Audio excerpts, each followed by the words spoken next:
So let's jump right in here. You may be familiar with some of the other tools that MassBays has developed over the last few years.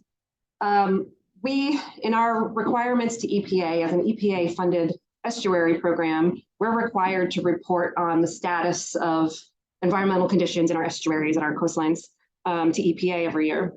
In order to do that, we rely heavily on non-governmental data sources. So the types of data sets that you all are collecting, given the lack in coverage and resources for government entities to cover the same area.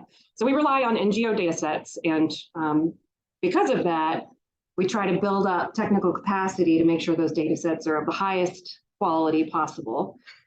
And so we've built tools over the years, including AquaQuap, which is a quap building wizard tool. If you haven't seen that yet, check that out. It's at aquaquap.com to help groups with the planning part of the work. And then all the way around the other side of the data lifecycle, we built EcoHealth Tracking Tool. This is a newer tool for data visualization within the synthesis and visual of all water quality and habitat data. But to fill some of those steps in between, especially pertaining to data review, data archive, and data analysis, we built MassWateR. And this is an This is an R-based tool meant to help achieve and provide support to you all for this step of the data lifecycle. Now, this is addressing a need that we've heard among the community for quite some time now. So given that there's numerous end users of your data, from your local stakeholders being the most obvious end users, to MassBays for our own reporting, MassDEP in their integrated listings, and EPA. However, we've heard over the years that the data workflow has been described as very time-consuming and tedious. Some groups have talked about not having a lot of confidence in their data QA/QC process, especially. And to a point, there's very limited capacity for data sharing beyond just your local stakeholder groups. A lot of groups do a wonderful job of sharing with their local stakeholders and maybe could use some help getting their data out to the regulators and EPA and other end users. So for example, there's less than 10 groups in Massachusetts that are currently putting their data into WQX. That's the EPA data portal. And we see that number higher so that we can get at it and others can get to the data. And then we hear from the regulatory end users, they want more data from NGO groups with a more standardized and well-documented quality control process. So they want to be able to see the steps that you took before they start using your data. And even though we have dozens of groups here in Massachusetts, only about 10 to 12 submit their data to DEP in any given year. So there's a lot of potential there for more high quality data sharing. So in steps, MassWateR. So this is a package of functions developed for use in R that provides a streamlined and repeatable means of screening discrete water quality surface water quality data, screening it for and then reporting out on quality control, creating data visualizations that you can put in your reports to stakeholders, and then formatting your data for WQX. And we're hoping that this leads to increased data quality, standardization and simplification of your workflow, data archiving and sharing with others, and then likelihood of use by decision makers. The process we took to get here is a couple years in the making. We started out with an EPA Exchange Network grant in 2021. You all may remember that we did a web-based needs assessment asking, what would folks want to see in a tool like this? What sort of data analysis do you like to do? What types of graphics do you like to create? What parameters do you work with? And then we took the results of the needs assessment and started developing code. That took about a year. And then last fall, we did a beta testing workshop with a subset of Massachusetts groups, took that feedback into consideration, redeveloped the tool, and then here we are. Just last January, a couple months ago, we launched the final tool as well as a community of practice. And now we're into the workshops. This is the third of 3. We had one in Western Mass and one in Southeastern Mass over the last couple months. And then even though the funding will end for this project, we anticipate long-term support for this. So we have the web-based community of practice that I'll talk a little bit more about in a few minutes. And we're here to keep it going. This isn't something that's going to just drop off of a cliff once the EPA funding is gone, the grant is gone. So with that, Marcus is going to walk us through an introduction to R. All right. So yes, R is a tool that is difficult to use if you've never used it for the first time. Incredibly powerful platform for doing anything under the sun for stats or programming. Um, what we're going to try to do with this intro, or rather with this workshop, is just get you comfortable running our code. MassWater is developed to be very simple, where you just give it inputs, run the function, you get outputs. If you can master that, you should be good to go with MassWater, at least on the R side. So who here has prior experience with R? Okay, so about half. So those of you that do have prior experience, if your neighbor is struggling or if you want to also help, I definitely encourage that. But again, this is meant to be, your crash course of using R, and if you've never done this before, it can be kind of tedious. So we use RStudio as a platform for using R. So they're not the same thing. R is like the actual program that runs the code. RStudio is what's called an integrated development environment, IDE. So it's basically meant to facilitate how you use R. It's got a lot of nice features that can really improve your experience using R, like projects or code completion or integration with other tools. But basically, I've been using R for over 10 years, and pretty much that whole time been using RStudio as well. So never use R by itself. It will just not be pretty. So this is RStudio. I just want to orient you all to basically the layout of this platform. If you open it for the first time, you'll see basically this. So there's several different panes, and they all sort of come into play at different parts of the analysis workflow. This is what's called your R console. This is R. So this is like if you just open R by itself, it would look like this. But this is where the code is run. There's a little prompt here, saying type something and I'll run something. But if you don't know what to run, that can be scary. But that's R. And then on the right here, we have of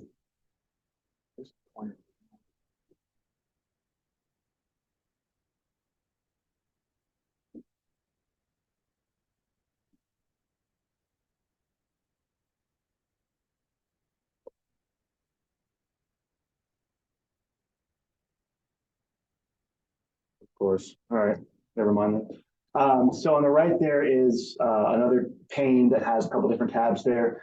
The environment is kind of like what you're saving in your current R session. So if you make objects or plots or something like that, you'll see a list of objects that are saved for your current session. A couple other useful things. History is like what you've run recently. So if you ever want to like go back and see what I ran, this is kind of a nice little backlog. Connections is if you want to like connect to a database, if you use SQL, that kind of thing. No idea what that is. I guess if you want to learn R for the first time, you can use that. But really, I only pay attention to the environment pane. So as you're like running code and creating objects, you can sort of see a list of all the things that's saved in your current R session. Down the bottom right is also fairly useful. This is like your file management system here. If you're, obviously I think we're all comfortable with file management systems in Explorer or on Mac, but you can sort of navigate to different folders and import files. If you make plots, this is where you'll see plots show up. This is a very small window, but you can maximize these things different ways if you want to view plots. We'll be doing plots later, so I'll show you different ways to make the plots different sizes and pop them out. Packages, what's really cool about R is it's open source, of course, and this means that anybody can contribute their own code to R, and that's usually done in the form of a package. So MassWater is a package. It lives at a place called CRAN, which is the centralized R archive network. That's where you download it from.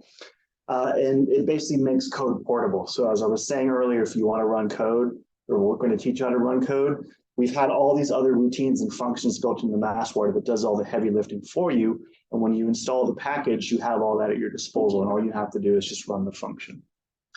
And we'll talk about installing packages and loading them and stuff, but essentially what makes R really powerful is its use of packages. Various help files here. Every package has functions and every function has a help file. We'll talk about how to access that.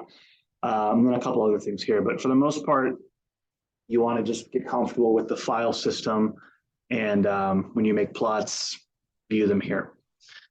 All right, so as I said, this is R, right? And so you can, literally run code in the console like this. So 1 + 1 = 2, correct? It's working great.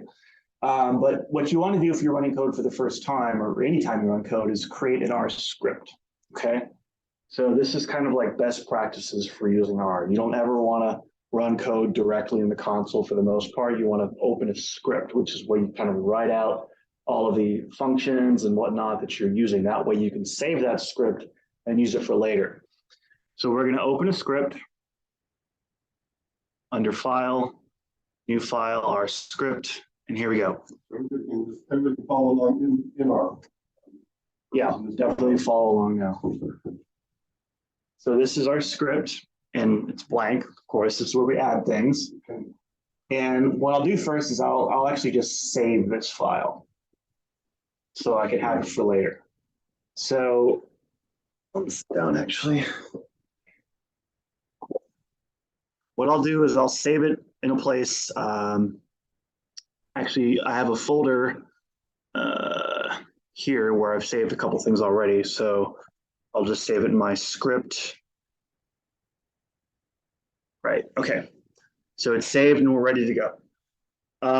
So the first function we're going to do, and if you start following along on the code that came with the agenda, this is basically what we're going to do now. So R, as I said, is built around functions, right? And when you install R for the first time, you have a set of base functions and packages that come with R just out of the box, right?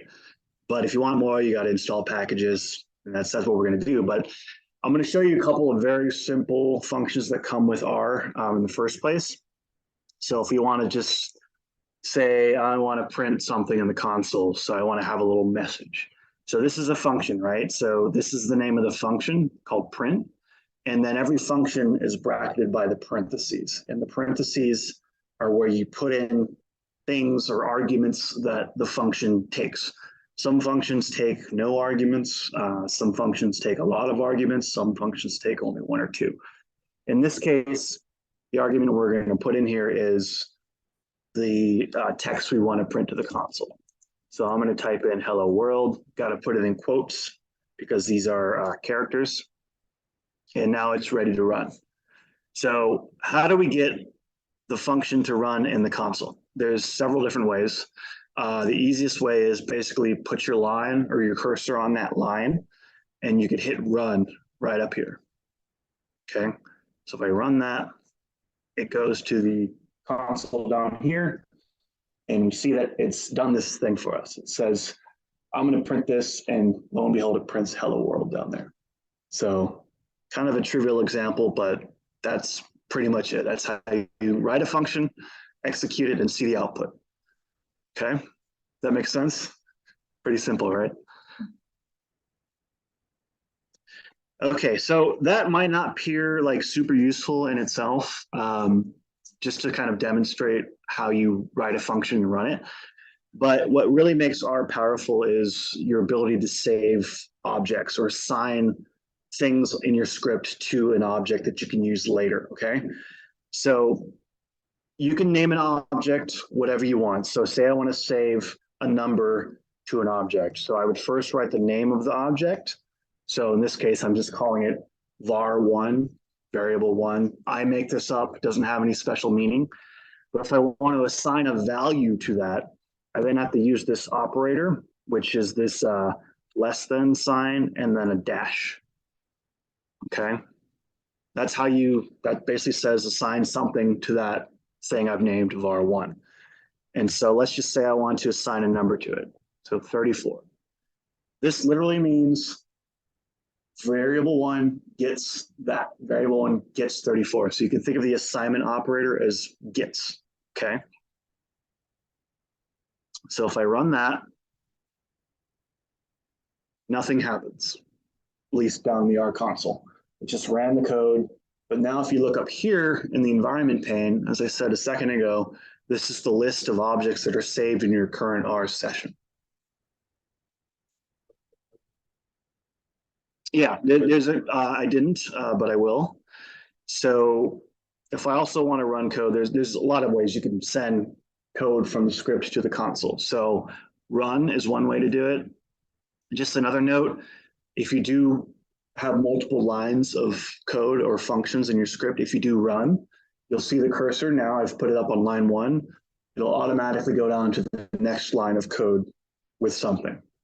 So now it's ready to run. var1 gets 34. If I want to run, if I don't want to use the click button for run, I can also use a keyboard shortcut. So you can actually use Control-Enter to do it. There's all sorts of keyboard shortcuts in RStudio, but that's the default one that runs the code. Or you can also just select everything and do run. It's another way to do it. If you have like a big old script with lots of things and you don't want to go by line to line, you can just select it all. But point is, all of these things just get those lines of code down to the console to actually run them. Okay. All right, so back to this variable, right? So here's variable 1. When I ran it, nothing really happened down in the console, but we see it up here. So this is now saved in our session.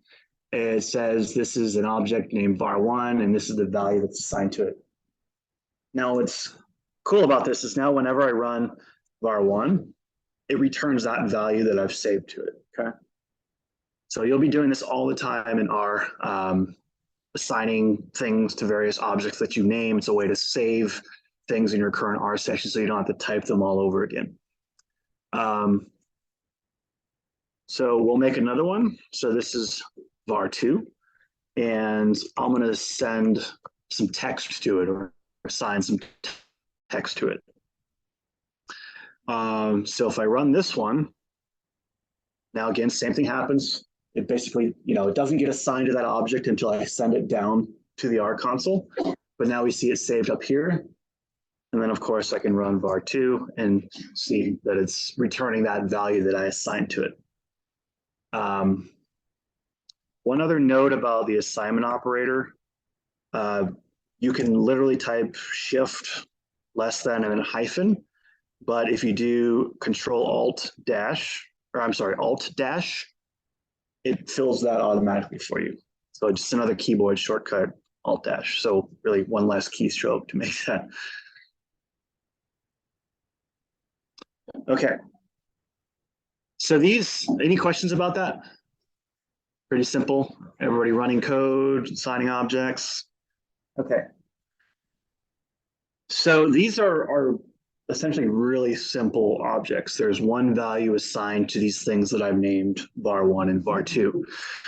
Now I can also make longer objects called vectors, which is a collection of elements that are all of the same type. So I can make a vector of numbers or a vector of character strings. And so we'll do that next. We'll do vect1, use the assignment operator because we're going to assign things to it. And then we want to give a bunch of numbers to that object. And the way we do this in R is we use this function called C, which is for concatenate. So to make a collection of things together, you have to use the C function. So we do C, left parentheses, right parentheses, and then put whatever you want in here that you want to assign to that object. So the numbers are going to be 5, separate them by commas, 7.4, and then 8.3. Okay. So if we try to do it without the C, it just will give us an error. Say something's wrong. So we have to use this concatenate. It just says collect these things basically.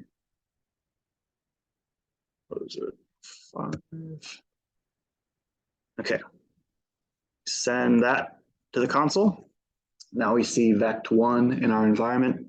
And then we can, of course, run that again and get the numbers that we saved to it. Make sense? Now, other functions in R that come with the installation you can use to manipulate this vector in different ways. So right now we've just talked about assigning things, numbers, letters to objects, but we can actually use other functions to manipulate the things we've made. So say we want to know how many elements are in this vector, we can use the length function. So if I type length vect1 and run that, it tells me there's 4 things in there. Because there's 4 numbers I put in. So it's telling me the truth. Also, if we want to do some stats, we can use the mean function. So what are the means of all these 4 numbers? So I do mean, left parentheses, right parentheses, and then the argument it takes is vect1. Run that, and the mean is 6.175, which I'm trusting it is true. Or we can take the sum of these things. The sum of them is 24.7. Or even assign the output of these functions to their own objects. So just as an aside, you can imagine, the reason we would want to assign these numbers to its own object is because we don't want to type these things every single time we pass them to another function. So we don't want to type C5, comma 4, comma blah, blah, blah, each time we're looking at the length or the mean or the sum. So again, this is just a nice way to save information for later use. But just like we can save an object with numbers, we can save the outputs of functions on that object. So if I want to do my sum, I can make a new object and say my sum is going to be what we just ran, but now saved to its own object. So if we run that, that is the same output as just running it. Okay. So this will be a lot more obvious why we're doing these things when we actually get into the MassWateR functions, because all it is just saving objects, passing them to other things, and then getting the output.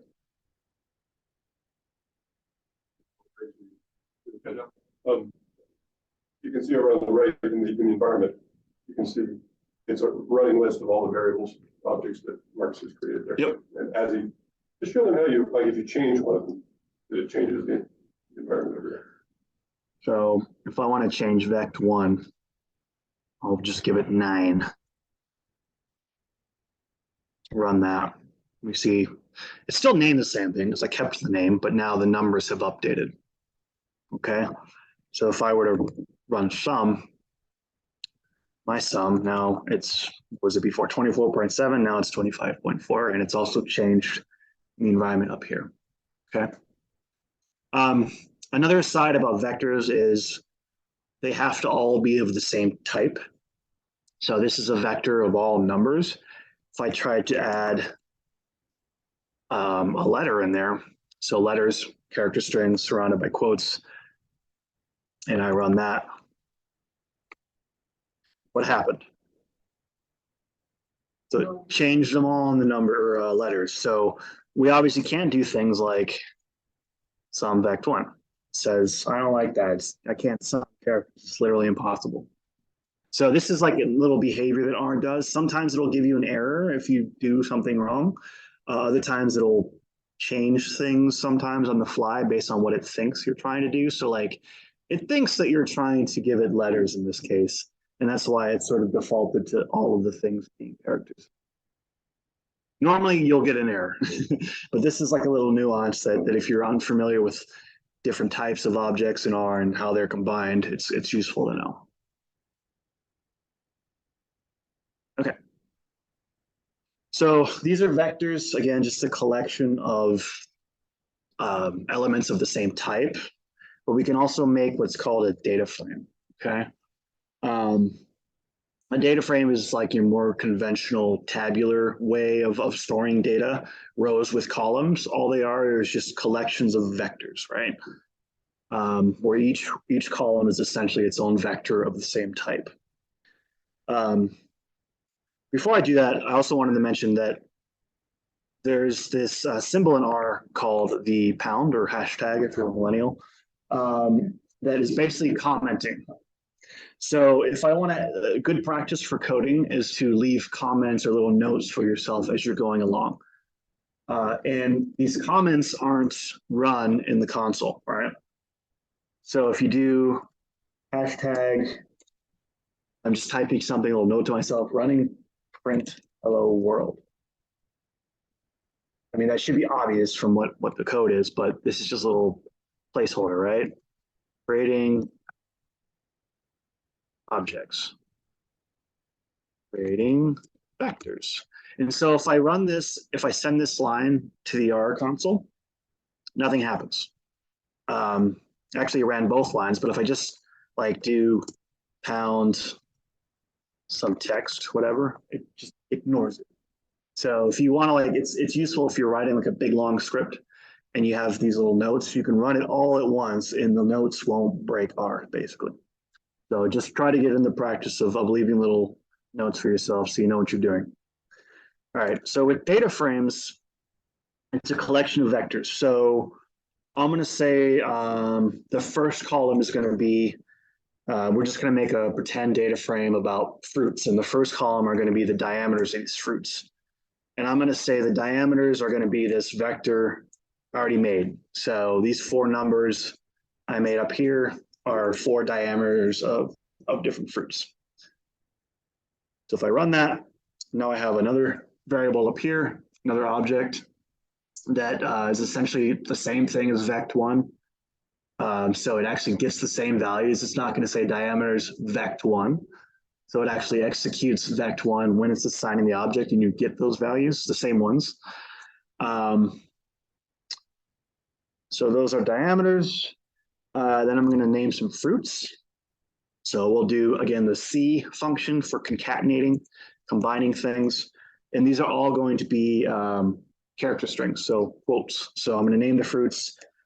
This is my apple. That's the first one, comma. This is my orange, comma. In RStudio, the newer versions will actually highlight colors for you.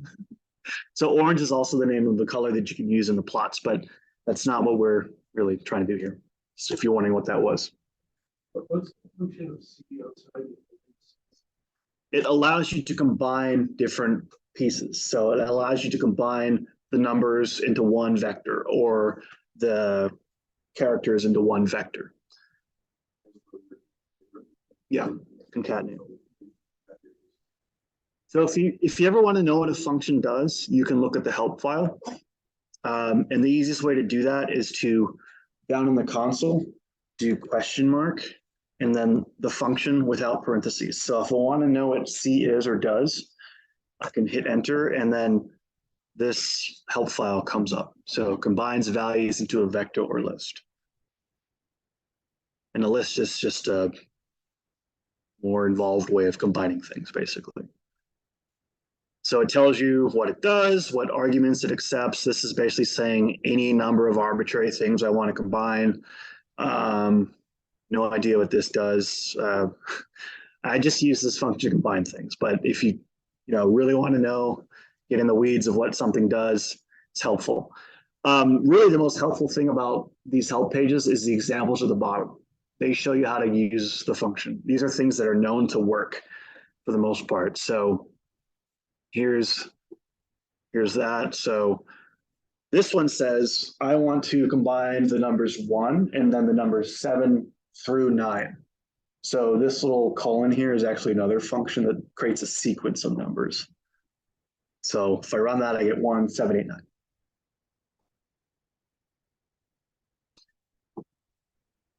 Okay, so back to our fruit. Grapefruit, and then pineapple. Setting in RStudio, you can set, make it not highlighted colors. I like it. This is the first time I've ever actually typed the fruit orange in R. So, but if I'm making plots, right, and I assign colors to things in the plots, it's nice to visually see them. And that's actually a fairly new feature of RStudio. All right, so we've made our fruits, and of course, we want to run that. So it's assigned, it's now in our environment, fruits, it's a character vector with 4 elements, 1 through 4, named, blah, blah, blah. Okay. Now, we have 2 vectors, the diameters and the fruits, yes? So the one that was concatenate 1, 7 through 9, it says that the vector is only 1 number, but it's 4, right? Whereas Yes. here it says like the vector is 1 through 4 and then it has 4 numbers. So this little number here is our printing to tell you what the number of this thing is, what's its place in this vector. It's a little confusing. So it'll make more sense if I do a much larger list. So I'm going to do 100 numbers.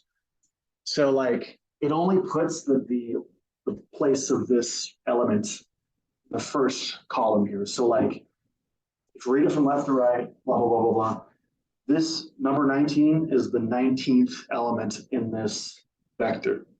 This 37 is the 37th element in this vector. Let's try this instead. So not using numbers that match the actual place. So S is the 19th thing in this vector. Why it prints here is because that, I guess, is the best place to put it. So That's what I got Mark including this section, because you can plus examples like that. does that make sense? Okay. All right, so to make our data frame, you use the function data frame, data.frame. Another cool thing about RStudio is when you start typing a function in there, you get this little pop-up that is really just kind of a snippet of what's in that help file that tells you what are the things that this function accepts as arguments. So again, this ... means it takes any of a number of things to make this data frame. Other options you can understand or read about them in the help file, but if you're not sure what a function does or what it accepts as input, you can easily see that from here. We use that all, actually we'll use that a lot when we're going through MassWateR. So data frame left, and again, it also pops up again here, the arguments it takes. So I want to say the first column is going to be my fruit names, and then the second column is going to be my diameters. Okay. So if I run that, now I get a little tabular thing where the first column is fruits, second column is diameters, and these numbers are the row indices. Okay, so only 4 rows.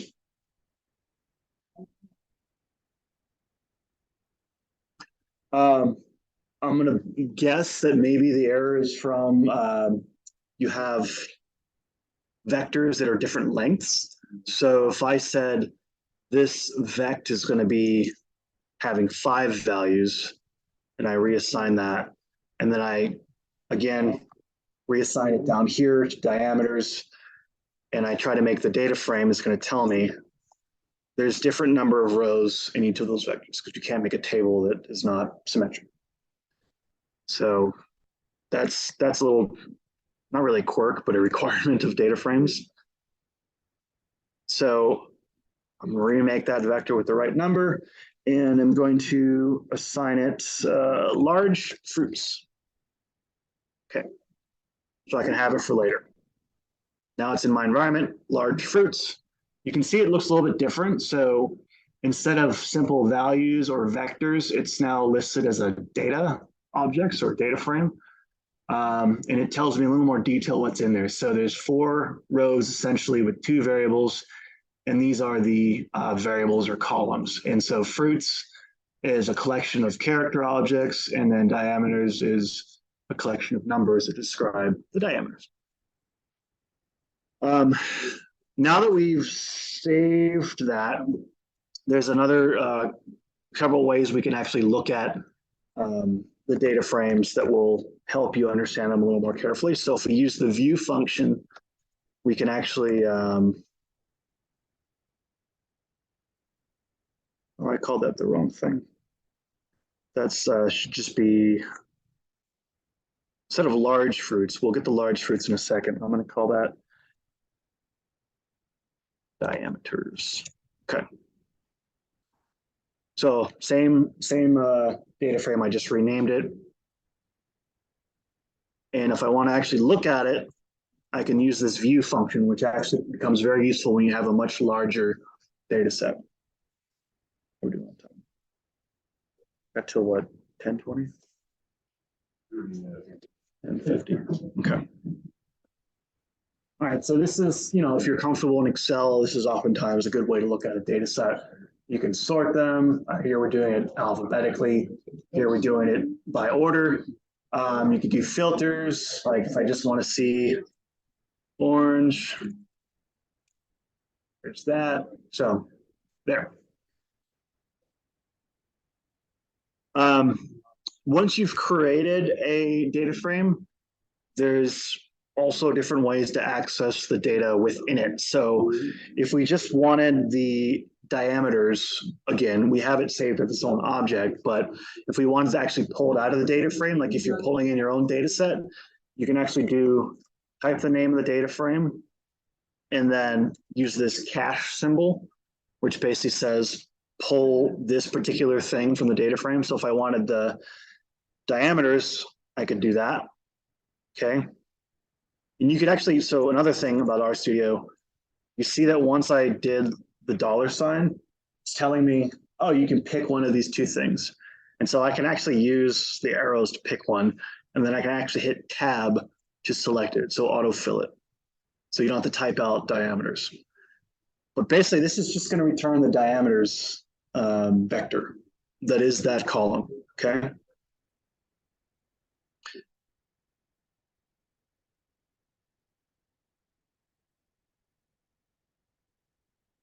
And if I wanted to just run another function on these things to summarize this, I could just use sum, like we saw before, on this particular column of the data frame. So it should be the same as this one, or rather my sum. Okay. Yeah, how's everybody doing?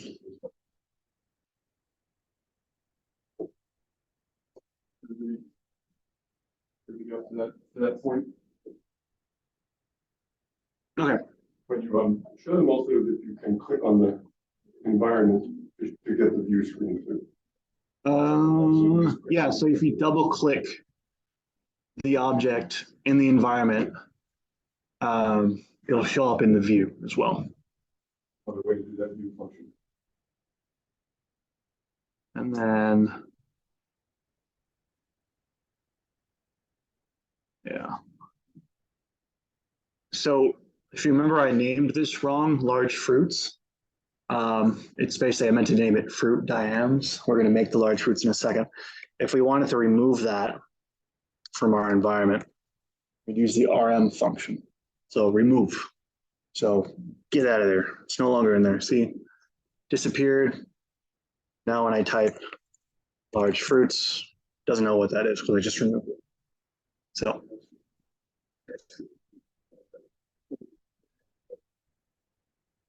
Okay. Easy, right? So normally you wouldn't like type up your own data frame. I mean, this is a simple example, 4 observations, two columns. Most all real data sets are much larger. And so you would actually import them from outside of R into R itself. And we will do that in a minute. But this is just to demonstrate basically what a vector is, what a data frame is, what you can do to it, how do you access the parts of it, okay?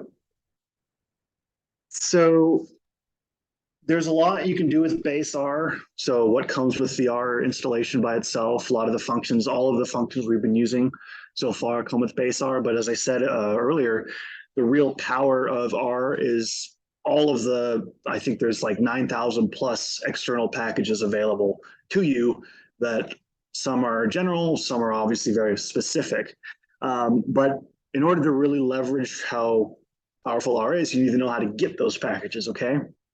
So what we're going to do is install a package that you actually should have now if you've installed MassWateR already, but if you haven't, we're going to walk through it. So I'm going to leave a comment here for myself, and then basically I know what package I want. There's a lot to say about finding packages and whatnot, but for this example, we're just going to install the dplyr package, which is like a very commonly used package for working with data, wrangling data, filtering, creating new columns, summarizing information. It's a workhorse that I use all the time for a lot of different applications.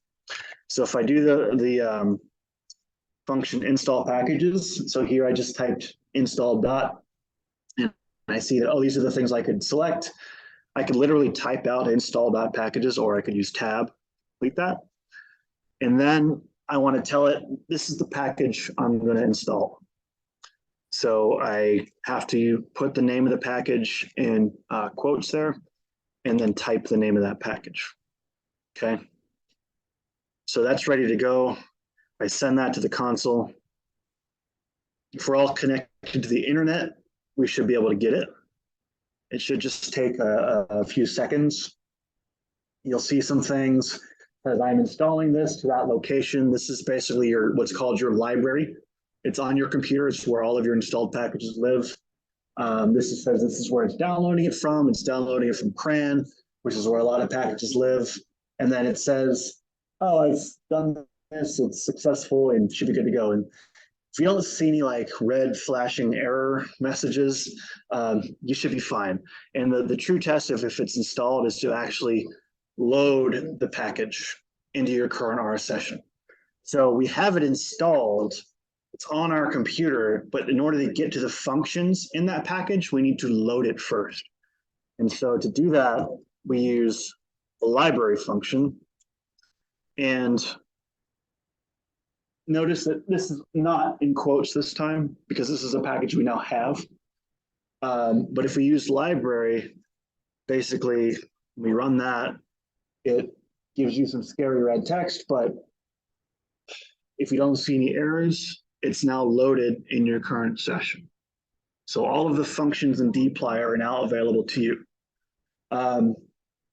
You'll see this message a lot, this message that says the following objects are masked from something, something. Basically what this means is dplyr has a function called filter, also has a function called lag, and these function names exist in another package. So there's like a name conflict there, right? And so because what you've just loaded takes sort of precedent over other things that exist in the R ecosystem, when you run filter, it'll actually run the version from dplyr because you've been explicit saying, I want to load that, right? If you're trying to run the filter function from the stats package, it won't work because it's masked from dplyr. So in order to get around that, you have to basically restart your R session and not load dplyr if you want to use filter from the stats package. You'll see this sometimes. Usually it's not a big issue 99% of the time. You'll never really have problems with functions masking other things. But just to be aware of it, this is something that happens with R. There's thousands of packages and people name functions the same thing sometimes. When you're doing a package, when you're adding a package, there's two steps. One is to install it. You only have to do that once for your lifetime, really, unless they make changes to the package, right? Which does happen a lot. Right. So you install it and you can use it then for months after that. But the other step is to add the library, bring in the library. You have to do that every time you open R. So you do the library step every time you open R. You install once. Yes. Why do you do the library step every time? Because each time you open R, it's like a fresh session. Like usually none of the stuff in your environment is saved. None of the packages you have loaded are saved. They are installed, just not loaded. And so that's just way of R of like starting clean, right? And so really your documentation or the steps you've taken to create an analysis are all saved in the script. That's like your portable thing that you use to run the analysis. It's meant to help reproducibility in a way where that, if you're working on another computer, you can very easily just open up the script and run all of the code again. That's like your recipe of what you've done. It's the documentation of all of the steps. And so it just makes it much easier to work between locations or different times.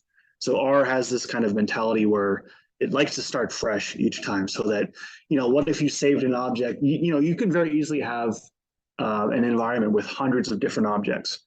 And, if you're working on the same environment for months, you don't necessarily know, this one particular object, where did it come from? Unless you have your script. So R just likes to sort of remind you of that it's better to script things. There is a way to save your environment between sessions, but I don't recommend that because it encourages like poor practices with coding.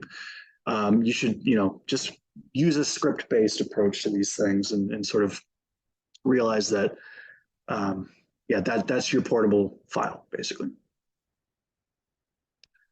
So what I would do is if with that being said, anytime you write a script and you need to install packages for an analysis, because you only have to do it once, if you have it on your system, I would, type out how to install it, but I would actually just comment it out. Otherwise, if I were to let's just say, so I'll save this and I'm going to start my R session over. Okay, so this would be like if I'm just opening RStudio in the beginning of the day. There's nothing in there. My environment's now empty, but I have this script that I know this is something I did yesterday, right? So I can actually literally just run this whole thing and basically reproduce everything that I just did. And because I already have dplyr installed, it didn't run that. And I didn't want it to run that because it would just be redundant. That's why it's commented out. But I do want to load that package that's installed so I can use the functions and do that every time because, again, you're starting with a clean slate.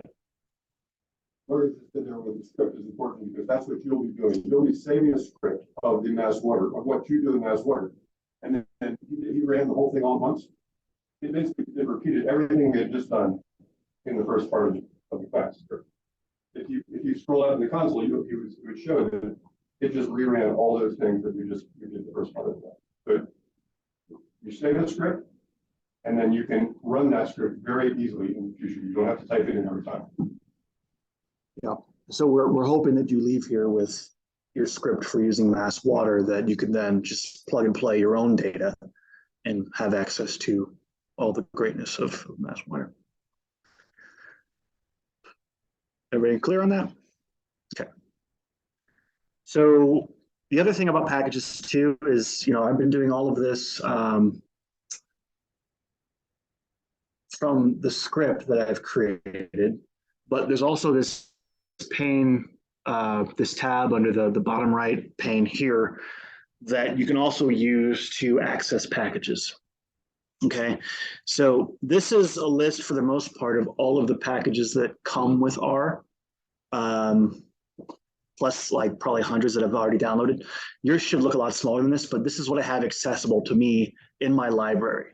Okay, so there's this data wizard package. I don't know what that is, never used it, but it's for easy data wrangling and stat transformations. Sure.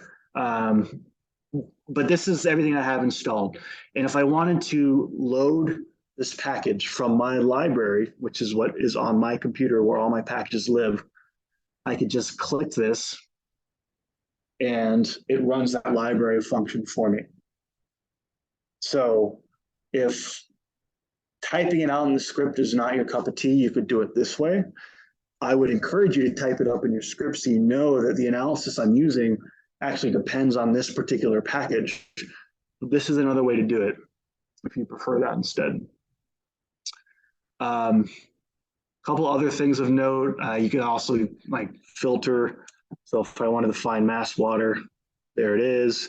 If I wanted to install a new package, I could click install. So this is the same thing as running install.packages.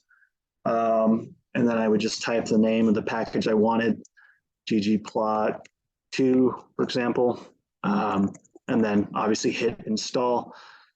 If I wanted to update a package that I already have, I would click the package and then hit update, check for updates. This is telling me that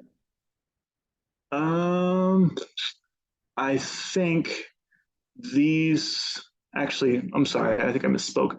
So I never really used this this window on the right, but I think update applies to all packages that I have already on my computer. Is that right? I don't use that window, right? But I think the update window will. Right. So this is just telling me, I installed everything from scratch yesterday. So really only 4 of the packages that I have are out of date. But that gives you a sense of how often these packages get updated. So it's never hurts if something's not working to try to reinstall the latest version of a package you're using. Okay. All right, so dplyr, now that it's loaded, we see it's ready to go.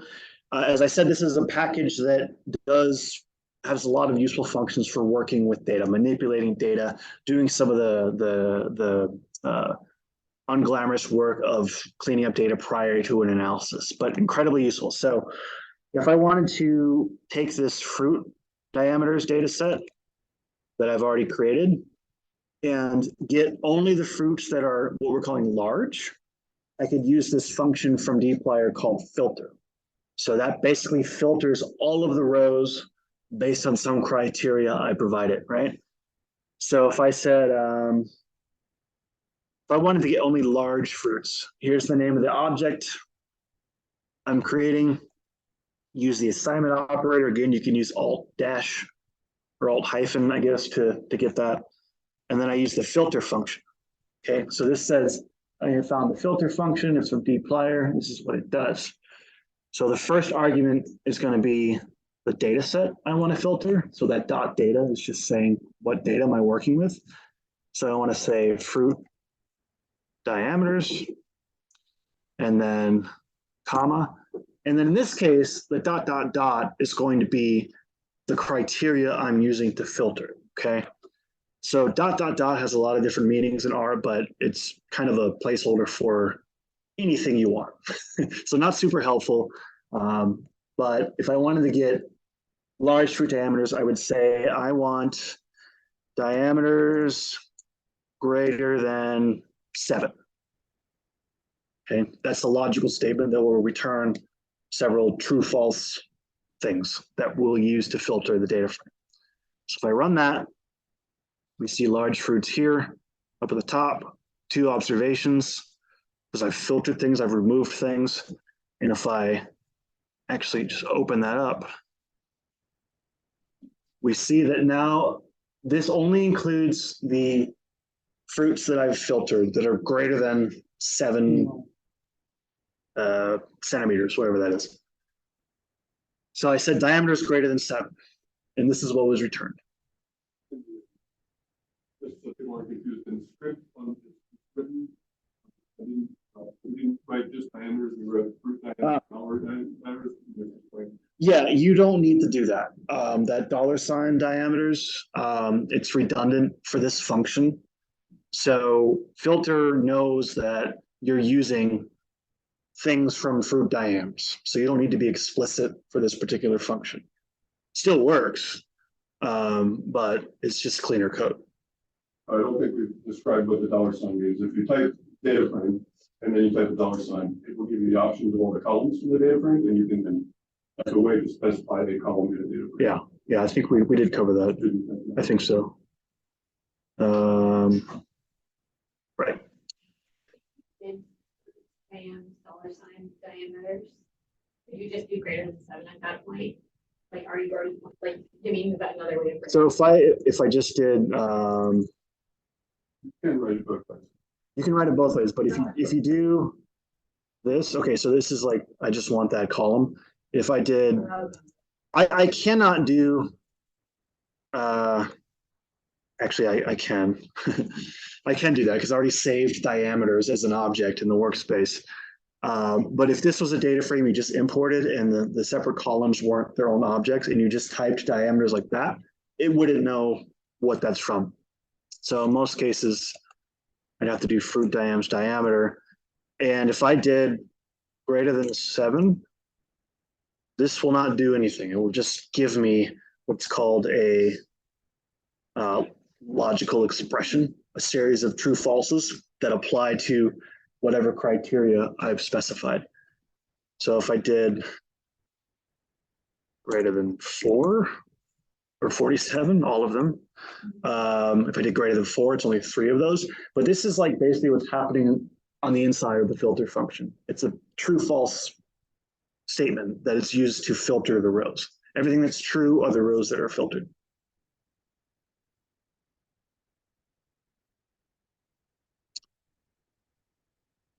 Okay, so we've saved that. All right, so let's import some data. The examples we used are simple because we're typing up our own data frame, but as I said, that's really impractical. You're not going to type in a data frame that's 100 rows long with 7 columns. That would take you forever. So we can actually import that in from an external source. And so to do this, there's actually a lot of packages that can be used to import packages, or import files. But for this one, we are going to use the read Excel package.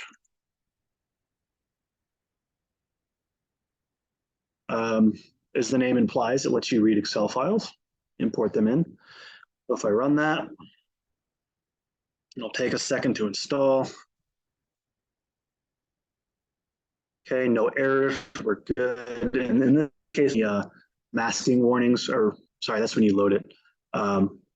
So let's, now that it's installed, load it with the library function. Yeah, so this one's clean. There's no masking issues, but again, not really a major concern. Now we have all the functions available to us from this package for importing files from Excel.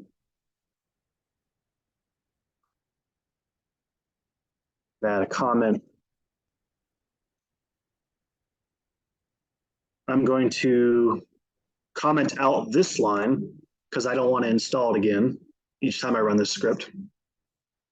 Another aside about comments, if you do Control-Shift-C, that will comment the whole line. Control-Shift-C or uncomment it. So that's a keyboard shortcut I use a lot, so I don't have to do Shift, whatever. Okay, so has everyone downloaded the external files for this course already? Yes, and so you have them in some folder you can access. Okay, so we want to import one of those files with the read_Excel function in the read Excel package. And we want to assign that to a variable in our environment. So we want to import site data, which is one of the files you've downloaded. And we want to assign the data that's imported to site data. And we want to use the read Excel function to import that file. Okay, so now it's telling me what it accepts. And in this case, this function for what we're importing here, all you have to supply is the path. So where is that file located on your computer? And then read Excel will pull it in from that location and you have it assigned to site data. Okay. So note that read Excel that you typed out, that's one of the functions in the read Excel. Excel. I spelled it. Yes. I always mix them up. I try to do library read_Excel and that doesn't work. Okay, so I have this file on my desktop. So I'm going to type out the whole path, C:/users. Another cool thing about this is if I don't know the path, I can use kind of like tab completion. So, oh, there's a folder called Beck under users, and I could do tab, and now I'm in the Beck folder. Oh, then there's a desktop. I can do tab again, and I know I put it in this folder here, tab again, and then this is the file we're looking for, training sites.xlsx. And if I hit tab, it's there. Are there any other shortcuts for that, like any other way to browse, or it's not There's a way to get to it. If you go into the file pane, you can also import it through there. So if I don't know where I am, I think if I go to, so okay, see, everyone see what I did? So under the file pane here, and if you hit this 3-dot ellipsis thing, it opens up a browser or an explorer, and I can find it that way. And I don't know if you can import it through there. I just,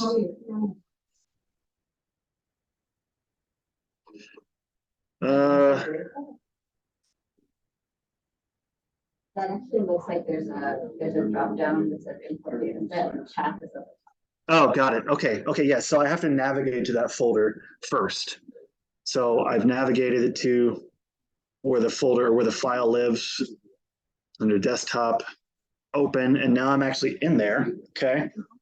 And I could, I believe, just double click the file. training sets. Import data set that way. That's another way to do it. But again, you want to always type these things out in the script so you know what you've done. You're explicitly saying, I'm using this data set for this analysis. If you just import it that way, you know, you won't necessarily like know where it came from. What's also cool is now you can see it gives you some code here to actually import it in your script. If I were to copy that,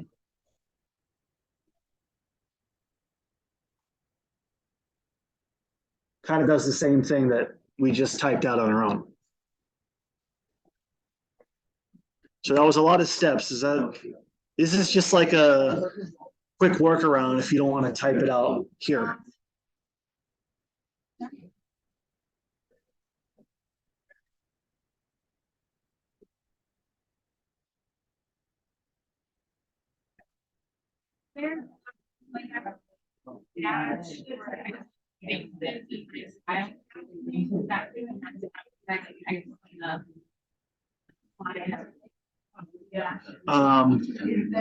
Spaces and file names should be okay.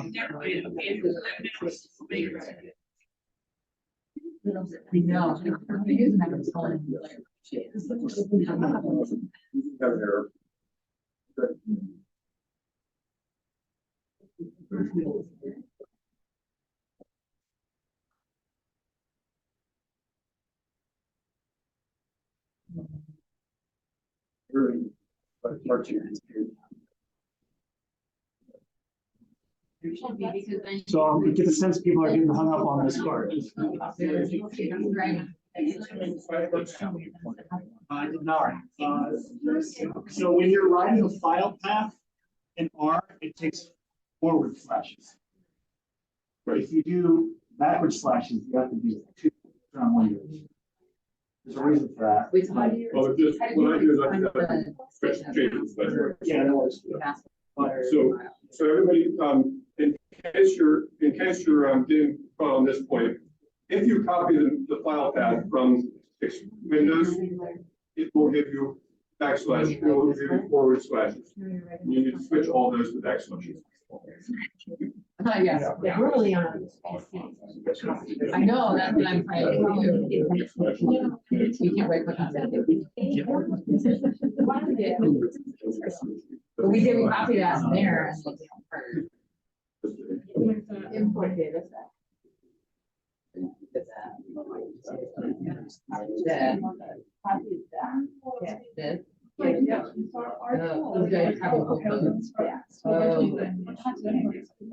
Yeah. This you can make R2. It just lets you get the most recent version of the package. If it's Would be just something on my desktop. Okay. I'm really worried about that. I know, I'm more familiar with PC. But then. Yes.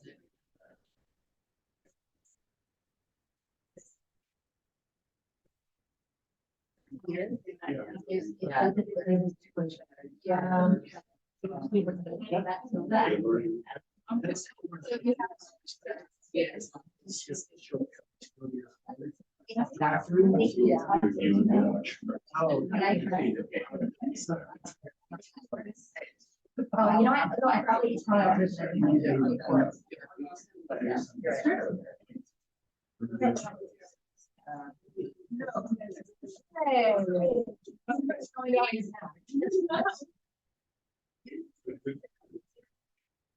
All right, so I think we've gotten over that part. You know, the path can be confusing. You've got to have the slashes the right way. You've got to do the full path. However, there's a workaround for that we'll talk about in a minute, or I think when Ben talks. But this is pretty much it. We've imported the file. Now we have site data as an object in our workspace. We see it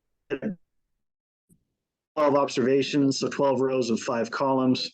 We can view it up here or from the console. But this is actually one of the fundamental pieces of data you need to use MassWateR.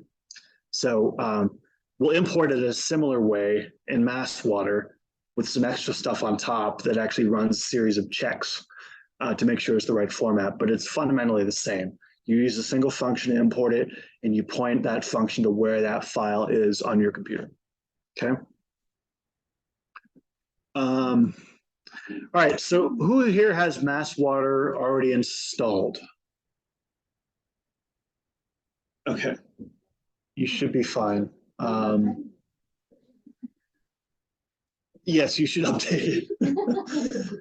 Same for Alexa, I think. You should have version 2.02 or 2.01 will also work, 2.0.1. But yeah, it's the same way as this. So install MassWater, install packages. I have to apologize. You'll often see me do single quotes. It's the same thing as a double quote. I just got in the habit of doing that because it's less strain on my eyes. But just so you know, you can use either, just not together. Like if I can't do a single quote, then a double quote.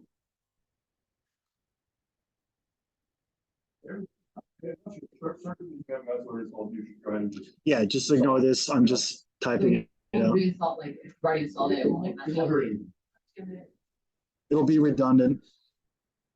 But basically, if you have it installed and you run install packages or you run install packages, you can load it like that and it's ready to go. Yeah. So we want to make sure that everybody is at this point. Because we need MassWater for the rest of the workshop. So if you have any problems still getting MassWater, let's chat at the break. Okay. So I'm just gonna power on. We've got 5 minutes till the break. I briefly want to just talk about plotting. There's several plotting functions in MassWater that will do this for you, but it's still useful to understand a few of the basics of plotting because it's just a handy thing to know for R in the first place. But all of the plot functions in MassWater can be modified with additional plot functions from another package called ggplot. So that's a nice way if you want to like update or manually change some of the components of a plot. But before we get into ggplot, there's several plotting functions that come with base R that are fairly handy and intuitive. So if I wanted to plot my fruit diameters, I could do fruit diams and then the $ to select the diameters column. So remember, this is just a bunch of numbers. If I wanted to plot those numbers, I use the plot function and I get a really ugly plot that is basically showing me the values. So 5, 4, 7.5, 9. The x-axis is like the place where that number is in the vector. So this is in first place, second place, third place. That's just the default way of plotting a single vector.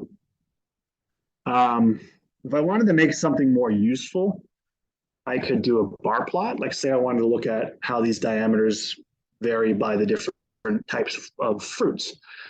There's this bar plot function where I say, actually looks a little different. So you can use the $, but you can actually just do the name of the column, tilde, and then the name of the fruit column. So what this says, and this is actually common notation in R, this is a formula. This says, it's kind of like Y versus X. So I want to plot diameters versus fruits, where diameters is the Y-axis, fruits is the X-axis. And if you're using the $ notation, you should be good to go. But if you're not, you can use data equals the name of the data frame those columns come from. And then it knows that it's pulling those columns from there. There's several other ways to modify the plot. I'll just do one of them. So if I want to make the bars yellow, I could add the call argument. And again, if you look at the help file for bar plot, this will tell you use the call argument for the colors. But let's just run that. And then we get a bar plot. Beautiful. I don't usually use the base functions in R for plotting very often, unless it's very simple things like this. It's more challenging if you have more complex data sets, or if you want to make something that's more appropriate for a publication or a report. But these are little handy things for just quick and dirty diagnostic stuff. We have 1 minute left till break. You want me to just... Okay.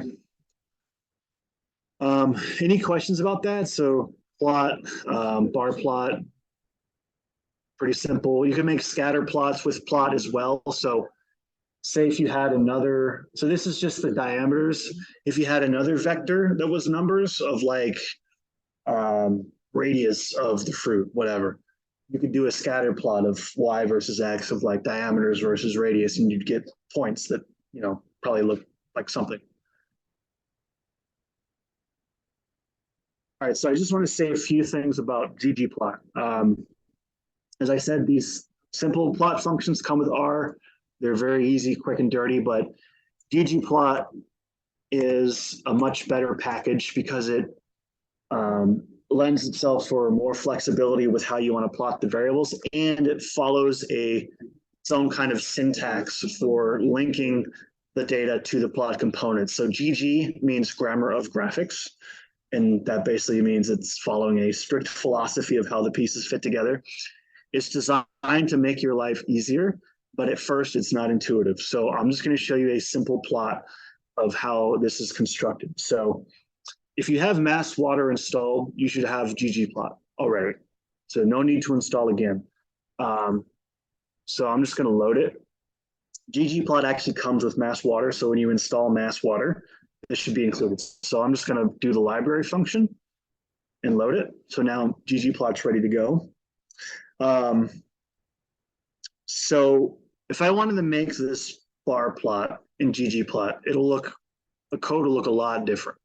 And I'm going to explain how this works in ggplot, how the pieces link together. Again, it will make future plots simpler if you understand this syntax. But basically, all ggplot plots start with the ggplot function. And the first argument, of course, is going to be the data set I'm plotting. So fruit diameters.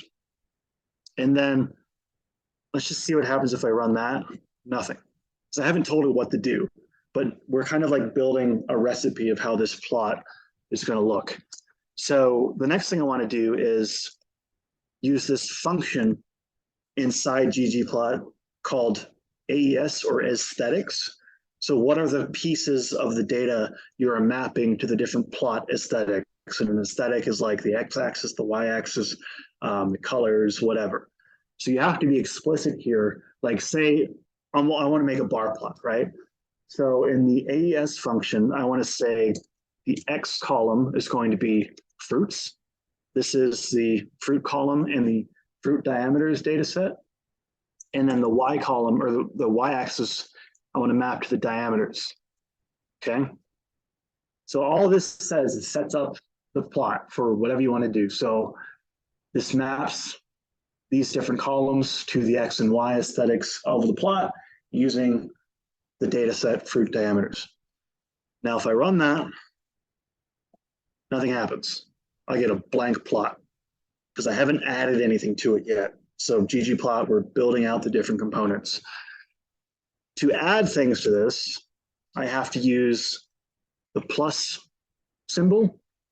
That just says add more components to this core piece that has the pieces mapped out. And then press enter. And then I can add bars here. So I can add a geometry to this plot. In this case, the geometry is going to be bars. And so ggplot has a whole bunch of geometry functions, but the one we're going to use is geom call for column. Geom bar will also work. I don't know the difference between the two. But if I do that, it should be good to go. So now I got a bar plot. Same thing we just did, but using ggplot. And I can do things to this. I can add things. So if I want to change the color of the bars, I can say make them red. Run it again. That actually just changes the outline. So I can change the interior using the fill argument, call it green. Hideous plot, but now we see green bars with red outline. You can do other things, like say we want to change the axis labels. So I would add the plus sign again, labels. Okay, so here I'm actually gonna send arguments to this labels function row by row, just so I can visualize this a little bit differently. So if I want to change the name of the x-axis, I could say x equals and give it a character fruits. So this is different because now it's capitalized. And then another argument I could use is the name of the y-axis. I'm going to call it diameters and give it units, whatever. So this, the way I've got this typed would be the same, doing it like this. I'm just separating the different pieces on different lines so I can read it better. That's just, you know, something I'm used to doing, but it's the same thing, okay? So if I run that, now I see the axis names change. Fruits is capitalized, diameters has units attached to it. Yeah. A couple other things. So if I want to add a horizontal line, I could say 5 and give it the color purple. That's not right. So I think I have to do y-intercept.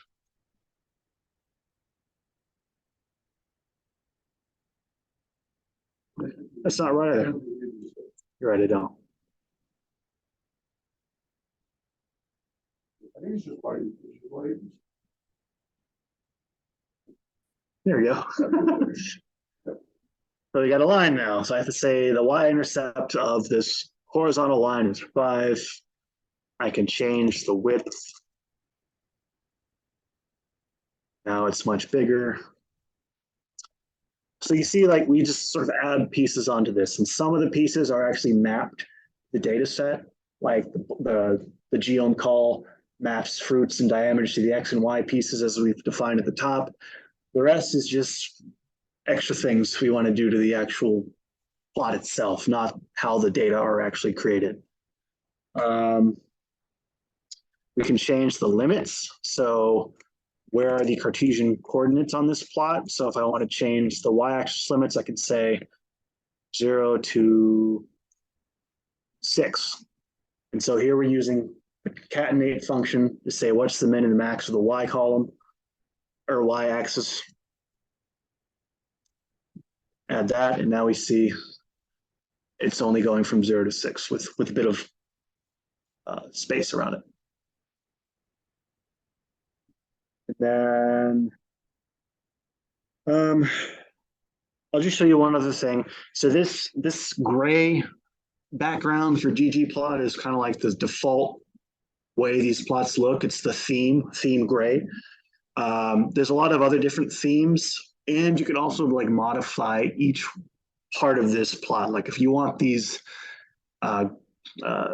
grid lines to go away, you could do that. If you want to change the background to red, we could do it. But the easier way to do that, or a really quick and dirty way to do it, is to change the theme. So if I want a different theme, so theme gray is the one that's default. If I want theme dark, do that. So now it's dark, I guess. If I want just a black and white theme, I can do that. So let's try classic. So when we get into MassWateR, we'll show you why. And the important thing to remember there, and we'll remind you, is that you have the ability to go farther than what MassWateR does and add additional customization to the plots with this ggplot, following this ggplot structure, which is the plus sign and then an additional argument. Yeah, and we'll show you the website for MassWater, and there's a vignette or a tutorial on how to modify plots with ggplot from MassWater. It shows simple things like adding your own lines or changing the axis limits or rotating them. So again, as Ben was saying, this is meant to encourage you to learn some of these other tools on your own so that you can make these plots exactly how you want them. So yeah.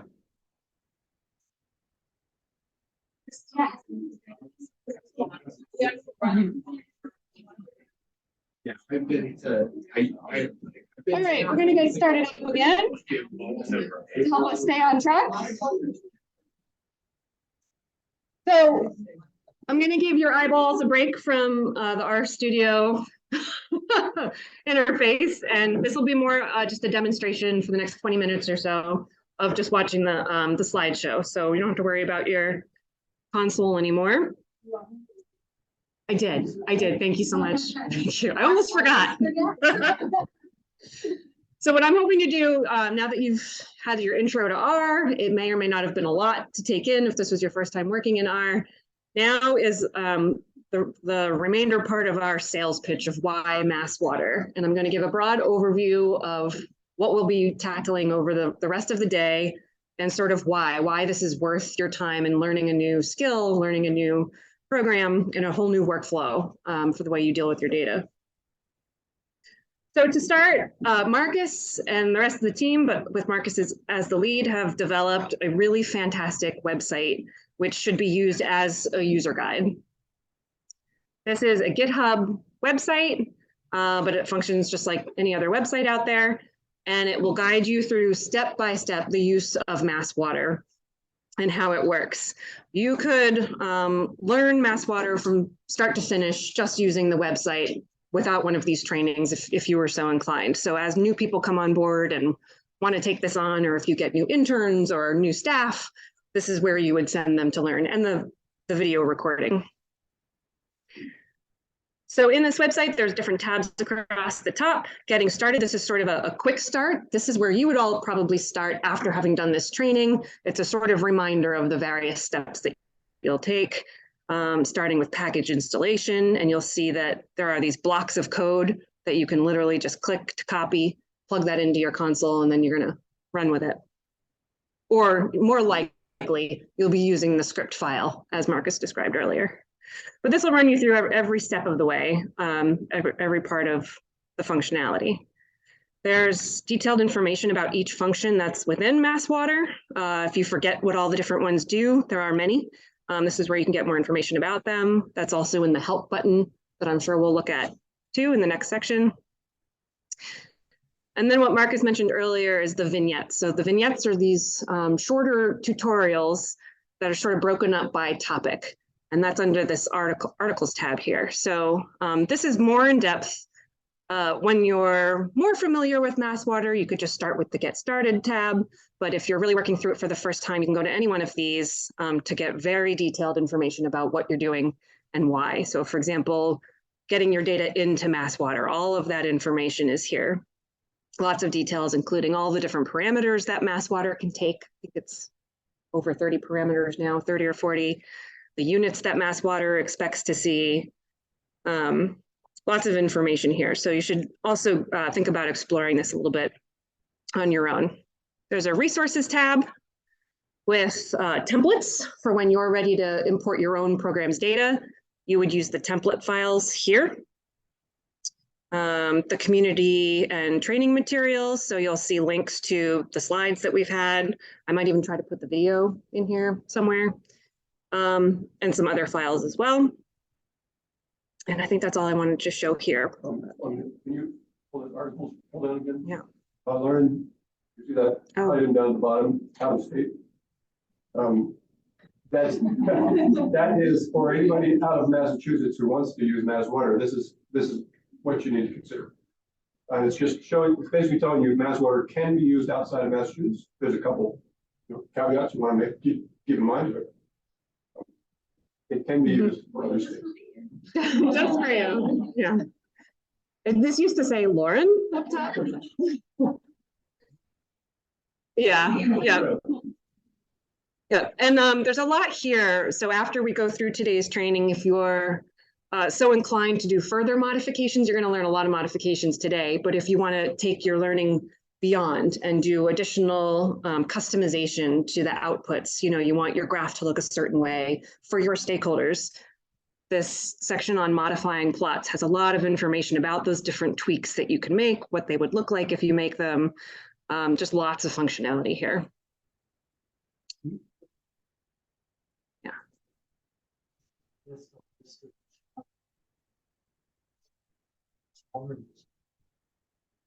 Usually it's not breaking changes that will alter your workflow. If you're ever curious, say you're using 2.1 or skip and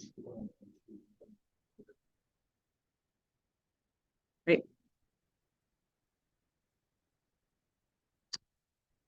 Okay, so now let's get into what's probably the hardest part of adopting MassWater in your workflow, which is formatting your data so that it's ready. So while we wish that MassWater could take your data in whatever format it's in, it's impossible to design a package that could work for everyone in the same way. So it does require a standardized data format. We've based that format largely on the WQX format, but making it much simpler than WQX because that is so sort of labor intensive and more than most programs need. But we use those as a guide so that your data can eventually flow into WQX. So there are 5 different data inputs that you need to prepare before you can get your data into MassWater, and I'll describe each one of those now. So your results data, this may or may not be similar to the format you currently use when you log your own program's data, but a tabular format is required, not a matrix format. So that's where each record that you've collected has its own row in a table, rather than saying have a date and then all your different parameters are different columns. We can't accept that into MassWater at this time, so each one of those samples has to have its own row. There's a lot of columns here. If you've looked at or worked with WQX tables in the past, some of these fields will look very familiar to you. There's location ID, your activity type. These are broken into lots of different codes. There's a finite list of options you can use here for activity types. So sample routine, that's like a water sample that you've collected and you're sending off to a lab. Compared to field measure observation, this is usually with a sonde or instrument, something that you're measuring in situ. Activity start date and start time, the depth at which you're measuring. This could be an absolute value like 0.75 feet, or it could be a relative depth name. So maybe it just says surface. It all, it's up to you which one of those you use, but it has to be one or the other. The characteristic name, this is something that is standardized. So we have that list that I referred to on the website of all the ones that MassWater will accept. You can use a simple name. We tried to select ones that we thought most folks would be comfortable with, like TP for total phosphorus, water temp, things like that. Or you can use the MassWater equivalent of all of these things, total phosphorus, mixed forms. I doubt anybody's recording their data that way. WQX, what did I say? MassWater, I'm sorry, yeah, the WQX equivalent, which they tend to be much more lengthy names. So you're welcome to use either one. Your actual result, that's in column I there. Your units, and then all of these gray cells are have to do with your lab samples. So quantitation limits, a QC reference value. This is if you did a duplicate in the field, either a field duplicate or a lab duplicate. We added in column N. This is not something that's in WQX. This is just for our user group called result attribute. And this is an open field that you can use to categorize your result data in whichever way is helpful to you. So I know a lot of programs use wet and dry because they want to look for water quality trends in the wet weather and in dry weather. So that's a feature that's here and it's optional. You don't have to put anything in there, or you can use it in whatever way your program needs. And then some other information here that I'll get into in the next couple of slides too about sample collection methods. Yeah. So like, let's say you have Allen Harbor's site and you have water temperature, you have phosphorus, you have ammonia, those are all separate lines. That's not all in one line. Correct. Yeah. Okay. And each sample, so each discrete sample, if you went out and did 10 samples that One day, each one of those would get its own line. Okay. For Yep. different components. Exactly. Yep. And there are ways, if you currently store your data in a matrix, there are R-based ways of converting it to a table, and there's also Excel-based ways. We have both of those on our web COP. We'll talk about that too in a second. Because that could be one of the biggest tasks in preparing your data, especially if it's not in the right format. We're hoping to make that a little easier. And then there's a couple different DQO files, one being your accuracy file. This is probably something very similar to what you have in your QAPs, if you have a QAP or a quality assurance project plan. And this is really describing the accuracy of your data, what your standards are for each of your parameters. So there's a handful of different parameters shown here, the unit of measure for each, the minimum detection limit and upper quant limit, the expected and valid value ranges, and then how your data perform relative to field and lab duplicates. So it could either be a % relative difference, or it might be an absolute, numeric difference. And then your field blanks and lab blanks, whatever your standard is for those. For most lab samples, you want those blanks to be below detection limits. But this is, you would populate this table with whatever your standards are in your program. This is just to share as an example.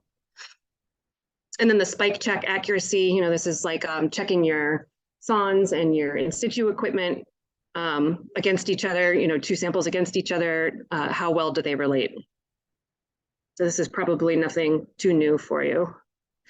And then the other DQO table combines frequency and your completeness targets. So again, for each parameter, the frequency at which you collect quality control samples. Your numbers might look different from this, but often we see 10%, especially for field duplicates. So 10% of all of your sampling receives a duplicate QC measure. Lab duplicate for any of the parameters that have lab samples, your blanks, and then this last column is completeness. So most programs have some kind of completeness standard where of all of your sampling for a whole season, for any given parameter, at least 90% of your data would be usable for your program to be successful that year. So 90% of all of your seasons, this season's water temperature data are useful, and you've met your standard. Any questions about these data inputs so far? This is all probably pretty familiar stuff. Those files and the next one are files that you really only need to do once. Most likely, you do them, and they will be the same file for the next year and the next year and the next year afterwards, unless you make changes to your data quality objectives. But it does take some work to create your data quality objective files, but don't have to do them more than every year, right? The results file is the first one she showed, that's every year. Yeah.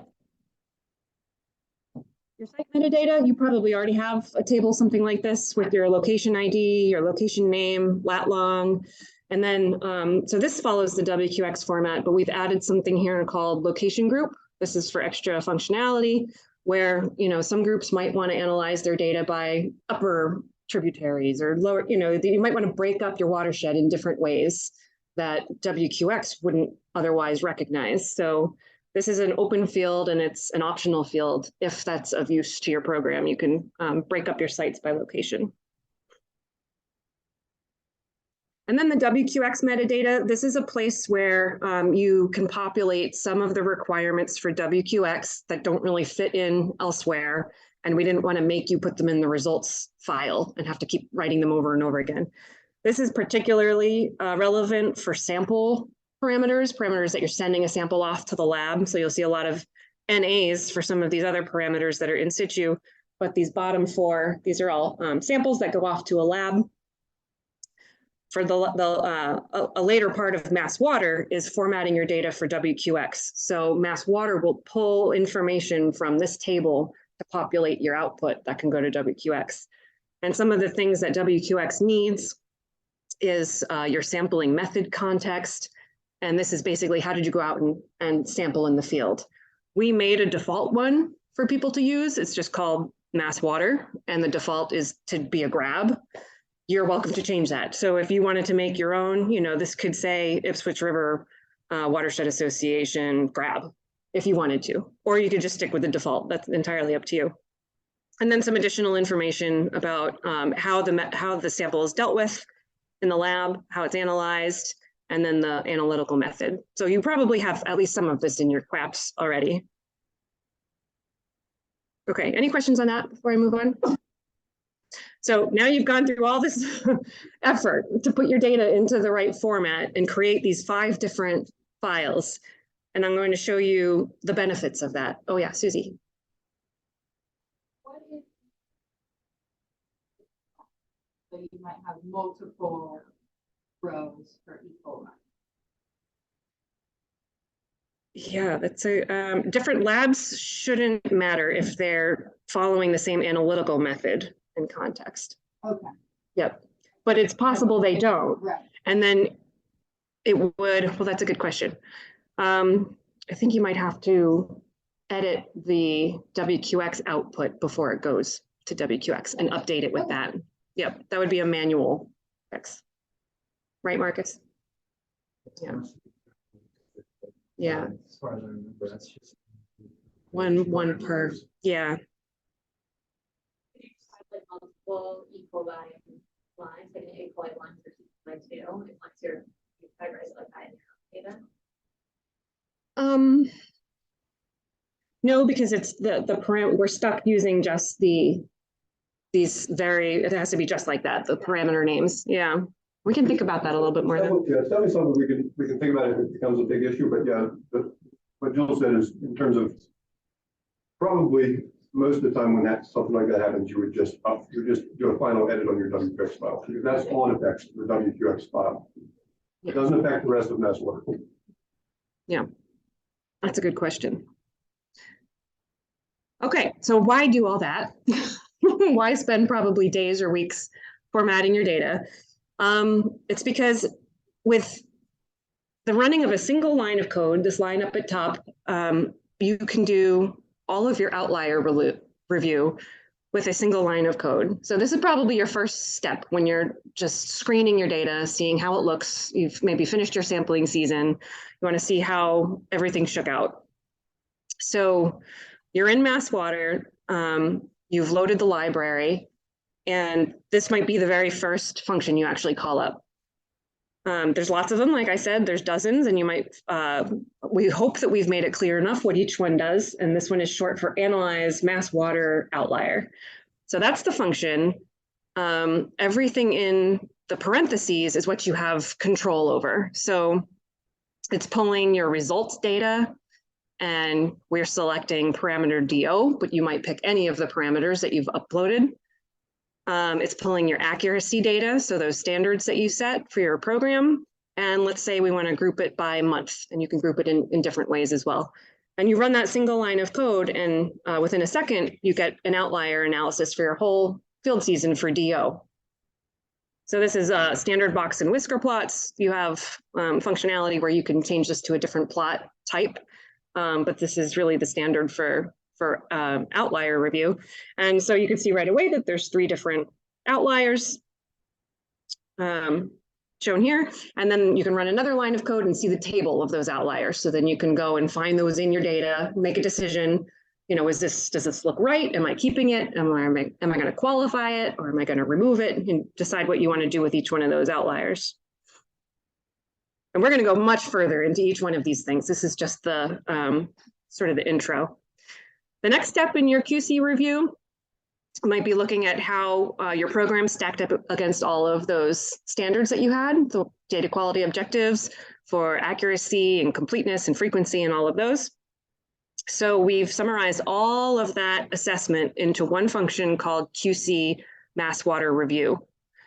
And what this does is generates a multi-paged QC report that, and again, we'll go through this in more depth, that shows you how your program did that year or that season, pertaining to each one of your data quality objectives. This is something that we worked with MassDEP on the design of, and they are completely on board with this and will accept this if you try to send them your data for, to incorporate in their impairment reports or something like that. They want to see your quality control process in your data. So they'll take this. I think they have a few on their desk already now, which is great. And they said it's just a wonderful tool. This has really been what's been lacking for DEP over the years when folks different programs try to send them data. It's usually lacking the quality control component that they need to see. So they're pretty jazzed about this as well. And we'll go through this page by page when we get to that part of the training. And then, of course, the WQX formatting. Again, a single line of code. This is tab MassWateR WQX, and this will generate an Excel file. It plugs it right into your working directory, so into that folder on your desktop or wherever you're working, all formatted, and it's ready for WQX with just a couple minor changes. And then just a note about what that looks like after you create the WQX file. It's ready to go into WQX. This is just a screenshot of what the water quality exchange looks like when you're logged in. And I'm going to walk through this in a little bit too. And the benefit of putting it there, I keep talking about WQX, but the reason why you might want to put it there is that when you contribute data through WQX, within 2 to 3, sometimes 4 days, your data get added to the water quality portal, which is a national portal. It takes data from EPA, USGS, all the different federal data collection entities. All of the states are, if they get EPA funding, they're required to put their data in MassWater. And now more and more non-governmental organizations and tribes are putting their data into the water quality portal. So once it's there, the public, your stakeholders, anyone can go in there and search for your organization up here and find your organization's data, everything that you have in there. Or they could just look by, watershed and find your data and USGS data and DEP data all in one place and download it from there. And then it gets contributed and integrated into other data viewers like the How's My Waterway one, which is a really great public tool for pulling together all those different data sources and starting to make some assessments about how the watershed is doing. MassBays has a data viewer too, that eco-health tracking tool that I mentioned that also pulls data from WQX. So lots of great reasons to get your data in there. But it's not a requirement. If that's not something you see for your program, your data don't have to go there. And you can still use MassWater and not put your data in WQX.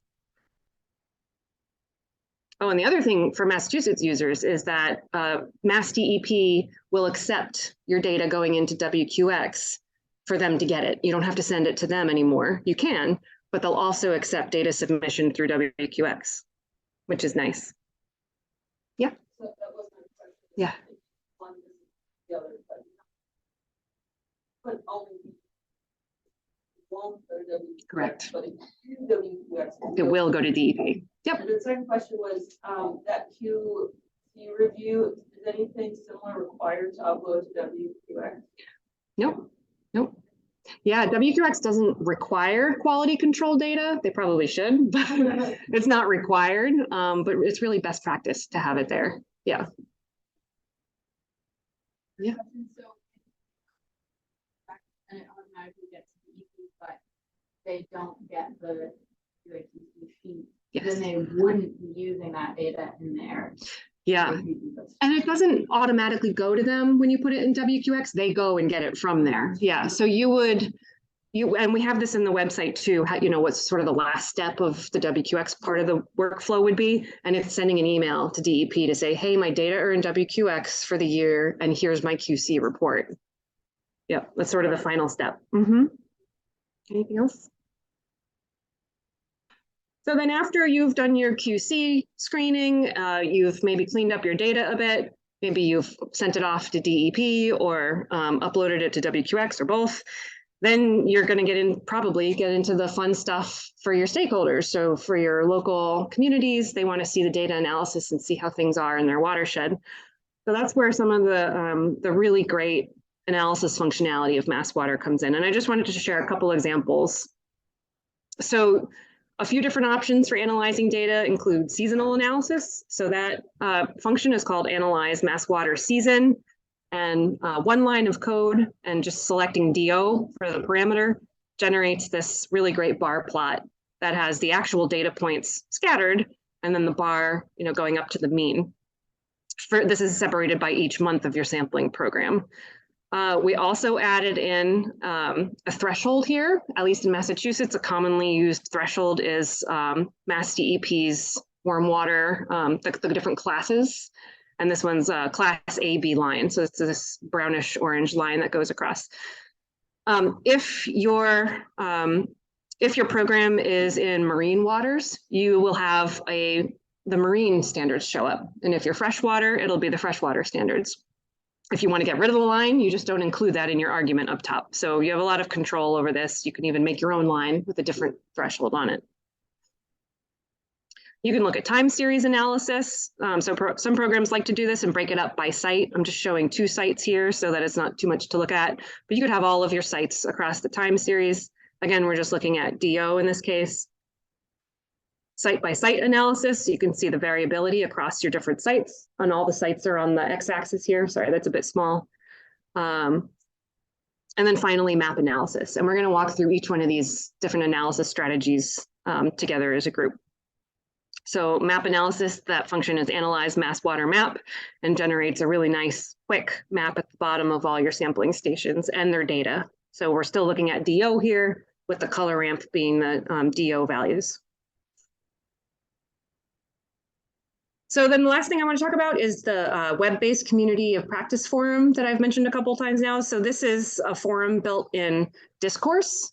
You can think of it kind of like a messaging service, sort of, or a listserv that you need to sign up for. So when you first join, actually, I wonder if I should log myself out. Well, when you first join, it'll ask you if you want to sign up or create, sign up or sign in.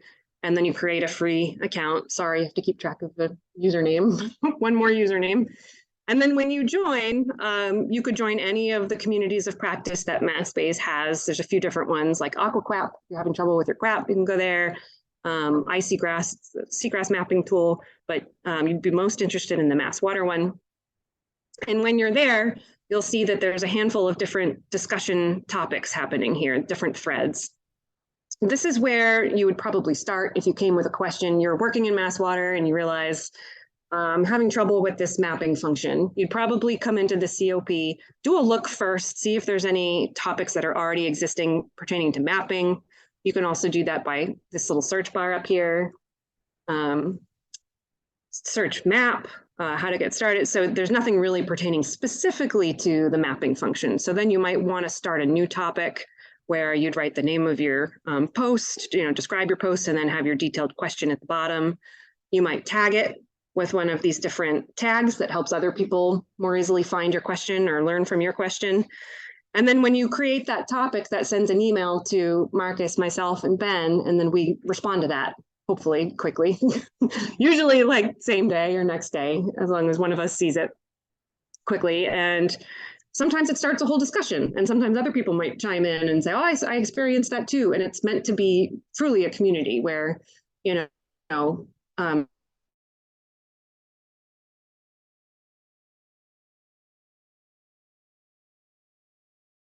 can change your settings for notifications as much as you like. It's this little bell button over here. You can watch it and get an update every time there's anything going on in this forum. You can change it just so when your name is mentioned or when you get a reply. There's lots of different options for when you get an email from this COP. Okay, so the first step, is to install MassWater. We've all done that. Don't need to redo that. What's the next first step? Library. Library, right. So we always need to do the library.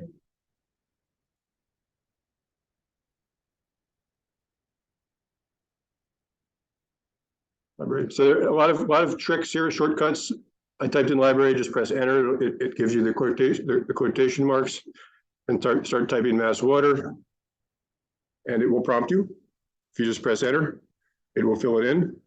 Sometimes, I think, remember when we did the packages, you had to put parentheses, you had to put quotation marks around MassWater. So sometimes you do, sometimes you don't. That's why it's often easy just to have R, fill it in for you with the prompt. It will remember whether or not to put the parentheses around it.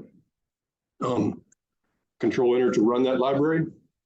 Now I have MassWateR loaded, right? Now I can do everything in MassWateR. So the first, as we said earlier, we're creating script. You're going to save the script, and then next time you come in, you won't have to retype these things. Basically, just open the script up and Control Enter, Control Enter, Control Enter, and you'll be rerunning each line. So don't get turned off by the work that we have to go through right now to set up our basic loading of our files. There's a little bit of work that takes a little time, but you really only do that once. So the first thing, let's set our working directory. So Marcus already led you through that. Set WD. I didn't. Okay, so we'll set the working directory and set WD parentheses in quotation marks. We're going to put the directory where most of your files are. This doesn't have to be where everything goes. This is just where you want the default to be for most things. And so the best way that I find, there's a couple ways to do this. The way that I find is the most convenient is to go into your Windows Explorer, and this is our training folder here. If you just click right here, in this window, it gives you the directory, and then I'll copy that and bring that over to R and copy that into this spot here. Copy that into that spot there.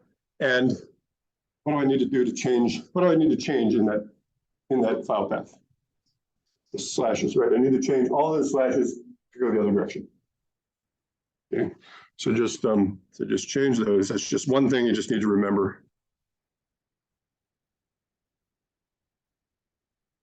Another easy way to do it is Control F.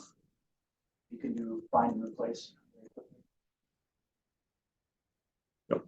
So right. So then yeah. So if you have a lot of them, if you have a big file path, to Control F. That's also the same thing as going up here to. I usually do it by the menu because I don't remember the things very well. Find, replace, and find right here. Control. Actually, this is. Oh, that's. I think it works the same thing. Okay. Yep. So find and replace, and you can replace everything in a section. Okay. So I run that one. Now my working directory is now this. And now whenever I specify a file, if it's in that directory, I don't need to specify anything more about where it's located. Okay, if it's somewhere else, then I need to specify the directory. Okay, so now we're going to load she'll show you the files that we need to load. We need to have prepared ahead of time. We'll need to load those into MassWateR first.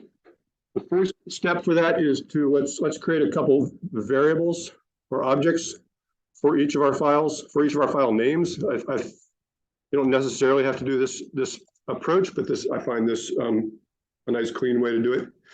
So I'm going to create a file, and I'm going to tell the system what the name of the results file is. So results path, or not the name, but the path of the results file. Basically the same thing. The results file is called training results.xlsx, right? Training results. Capitalization is important. XLSX. Okay. And after each one, Control Enter, and that loads that line. You can see. Remember, if you loaded something, look in the console to see if it's there, or results path is now showing up in my environment. So the reason, so this is called results path because that's kind of the way I first initially thought of it. But it only has the name of the file, right? The reason it's not results path is because I no longer have to tell it the path if I set the working directory. If I did not set the working directory, then I would just put the whole path right in there. Okay. So I could do this without setting a working directory and just put this whole text string right before training results. And that would be the result. That would be the path of the result. All right. And so now let's just type in the other 4 there. We'll do it all together. The accuracy path, the accuracy file. That's training. EQO accuracy. XOSX. Do double check your capitalization. Recom path. Training. EQO free comp. So why don't you change it to ACP? XOSX. Accuracy, that stands for accuracy path. It's just an abbreviation that we chose. Actually, and these names here are nothing specific to MassWater. That's just something I personally chose to call it that. You'll see that that's not a MassWater thing. That's just, you personally could call that accuracy path. You don't have to do the same name that I do, if that's clear.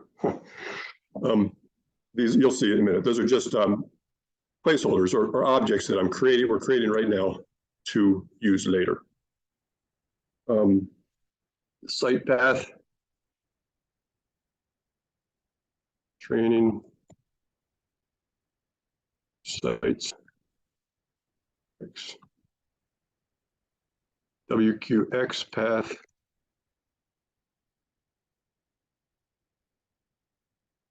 Training.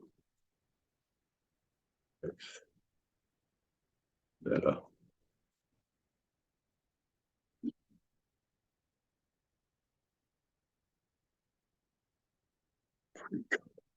Results accuracy, free com site.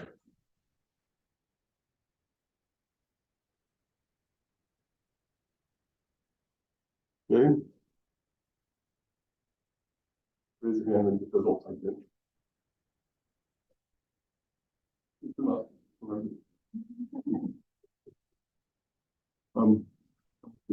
Still typing them. I'm going to wait for you to type them because I want to make sure you're up to speed. But so if we did that right, those are the exact same names. If you look in your Explorer, those are the names of the files in our working directory in Explorer. So those should be the exact same typing, right? If we didn't do it right, it will give us an error and tell us that we didn't.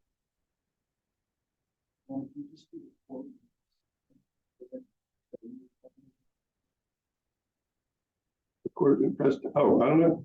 Doesn't. If you do the full path, it does, but I don't know if it's. So if I just did it right here, if I did that, Yeah. this tab. Oh, Yeah. wow.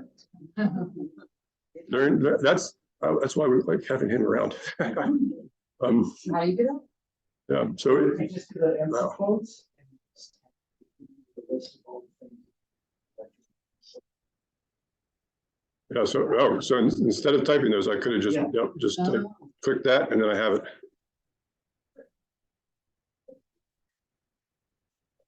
We will still read it in as.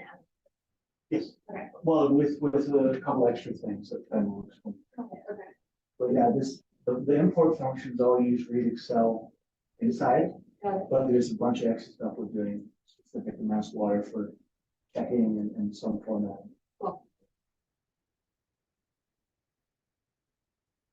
You could import these with read Excel, but it wouldn't be the right format for downstream. Okay, so now raise your hand if you've got all this typed in. Okay, I think we're good. Okay, so now remember to save. Always remember to save your script. Save your script, and then next time you open the script and it's already there. You don't have to retype this. Okay, so now the first actual MassWater function that we'll run. So we haven't run any MassWater functions yet. We've just gotten some things prepared. So there's a MassWater function called read MWR results view. So you see when you start typing the functions in, it prompts you with the list of functions that are available with that typing, right? So I'm just going to use the arrow key to go down to read MWR results view and press enter, and it will select that function. It's only showing me the functions in the libraries that I have loaded. So if you didn't load the MassWateR library, it wouldn't show you these functions. Okay, so enter, it sets me up with the function. And now there's standard arguments here that we'll fill in. Res path equals, I meant to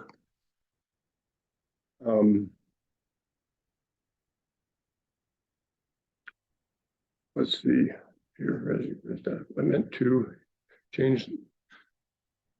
I was going to change that to make it less confusing. What this is saying is there's an argument in this function that's called res path. Okay, it says it needs to fill in the value res path, and we're assigning res path to that value.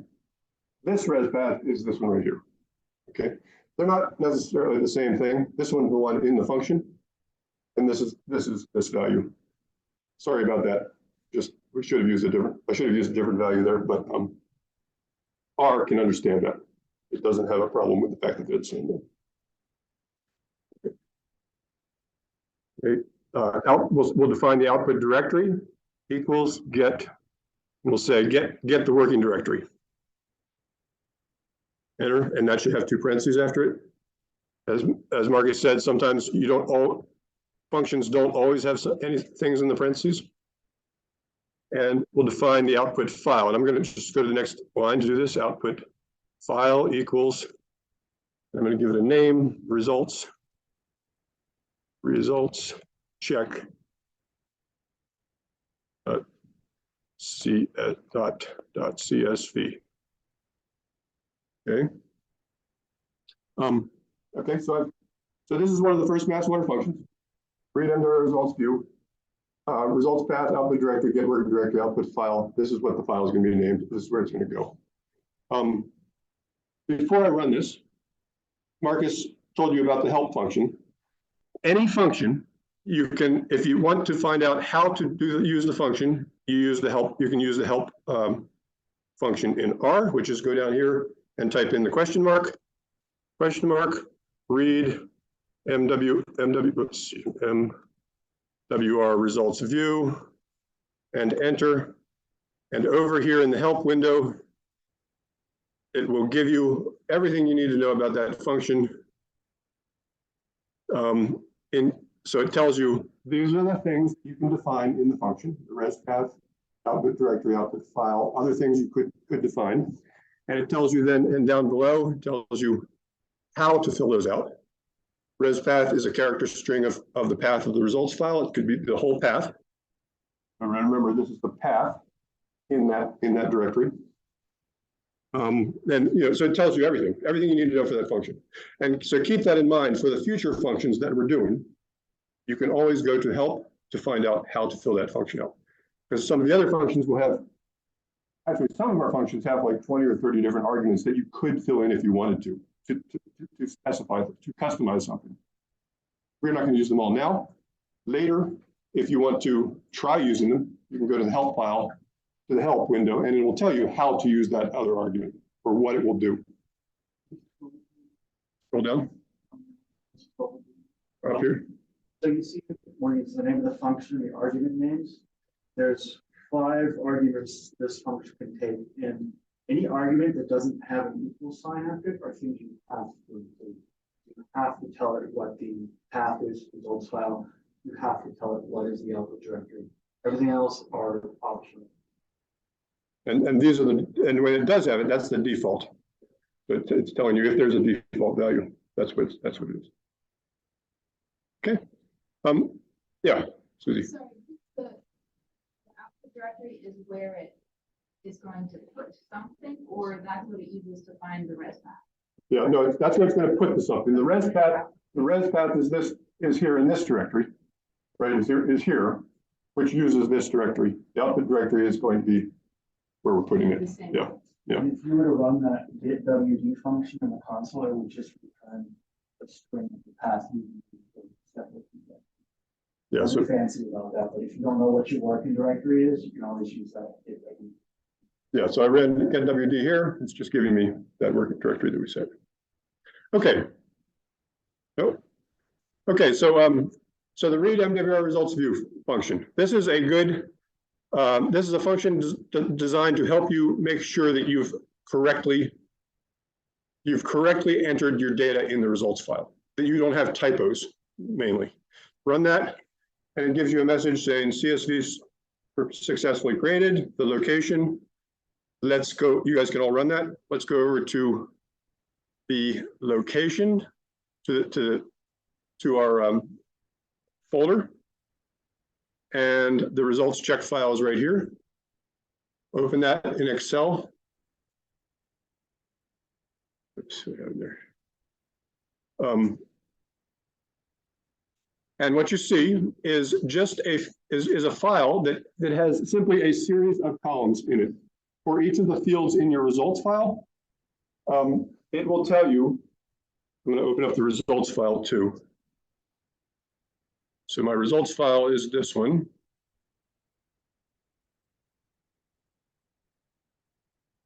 Here's my results file. So you see my results file here has all of my records in it, right? I have lots of data by location, by date. I'll have many different records for the same location, many different records for the same date, many different records for the same characteristic, right? I may have made a mistake somewhere in here typing these location things. Maybe in one place I typed 0 ABT0625 instead of ABT062 for location ID. The reason for this read MWR results function is to help you check for those. So it's giving you a list of unique values in each column.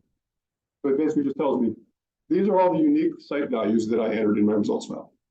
And you can very quickly see if you made a typo, because you'll see, because I would see another value here called ABT065 right after it. And I know that I don't have it. So you can check to make sure things are typed. Your activity types. You can see here whether or not you made typos in your activity types, whether there's something, you can very quickly read through there and just see all the unique values. So this is a check function. I think this is going to help you a lot when you're creating your results file. I'm pretty sure that you're going to have some typos. It's such a big file, so much data. I'm pretty sure you'll have some typos in there somewhere, and they would cause you problems in MassWateR later if you didn't have a function like this to really help you very quickly. Just scroll through and just see if you made any, if all your characteristics have the same, use the same wording for the characteristics. Use the same wording. Okay. You can also look down at the very bottom of even the results row here. So the results row, I go down all the way to the bottom. There should only be one character entry, which is BDL, below detection limit, or AQL, above quantitation limit. So there's two values you can enter in there, which are not numbers. Anything else would be invalid for MassWateR. Okay. And so, so I think this is an important tool for you in preparing your data. Even if you weren't using MassWateR, if you want to load to WQX, which is what you have to do if you want to provide data to the EPA, or if you want to provide it to the DEP in this way, this would be very useful. This type of view would be very useful for you also, because I've loaded WQX and I've had many issues with typos and things like that that you need to clean up, and that takes a lot of time. So make use of that when you're preparing your data. Okay. Any questions about that?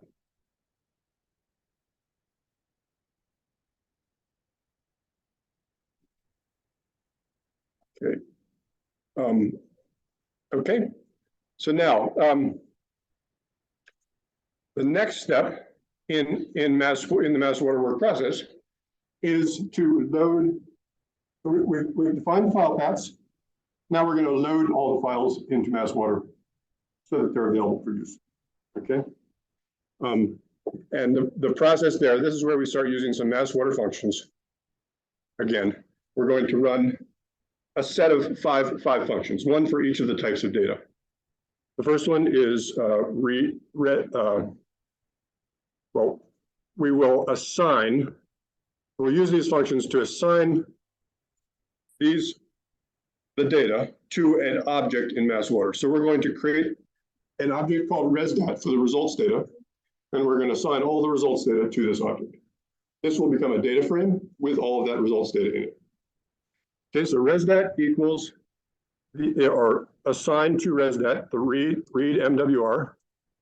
So the read MWR function for results. Read MWR results function. And we'll just run this for one argument, which is res path. Okay. What we're saying is run this MassWater function, MassWater, and anything that has MWR in it is a MassWater function. Read results from this file, res path, and put it in this object called resdat. Okay, so that's all we're going to do there. Just so we click enter, or click control enter, and you should get a list of messages down at the bottom which say it's checking the data in various ways to make sure it's valid for MassWater. It's checking the data. It says check, all complete, okay, all checks passed. And that's what you want. You want it to say all checks passed at the end. If it doesn't say all checks passed, then there's something wrong in the formatting of the file that you'll need to go back and correct. All right, but that's what you need for that function. Just loading it, and then you can see we have in the environment resdat. Okay, resdat is in the environment. It has 571 rows of 17 variables, 17 columns. Okay. And that should just be exactly what we have in the file, in the results file that we loaded. All right. Kind of formatting issues might find it to not know.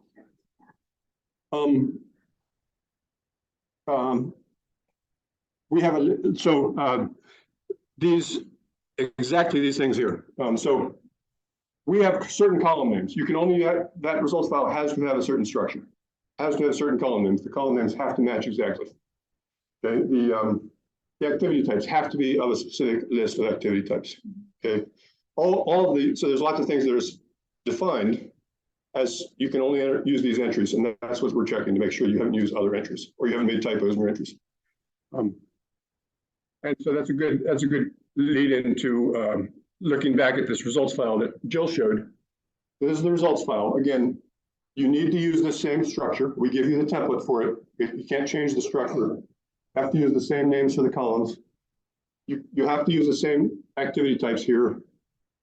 Units of measure have to be correct units of measure, right? Are there like drop down menus? The characteristics. Did we put drop? No, they're not drop down menus here. But what there is here is there's this instructions tab, okay, which has instructions for each of the columns. So you'll definitely want to look at the instructions tab and follow the instructions for each one of the columns. It tells you pretty clearly, exactly what you're allowed to enter there. We could think about adding drop-down menus in the future if that's something we want to try to add. But yeah, so that's. But right now, I think the instructions tab will help you with a lot there. One of the items, result unit here, for example, says you can only use certain units of measure, but available values in the parameter list. Over here in the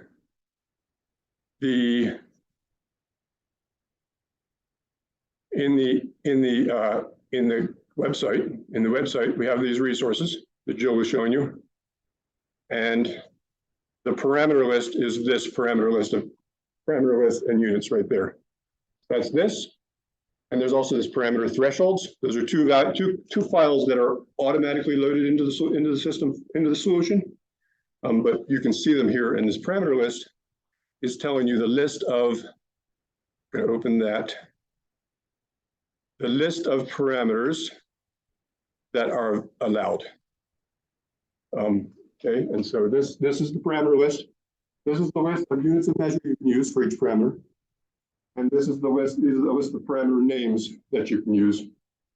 You actually can ignore this first column, this for organization. But the simple parameter name here, or the W2X parameter name here, you can use either one of them interchangeably, it doesn't matter. But you have to use those exact typings. It has to be written exactly the way they're written here. Right. So this is the list of parameters. That's the list of units of measure that the instructions file is referring to this. Params, AR, AMS, uppercase MWR in console, it'll follow that file.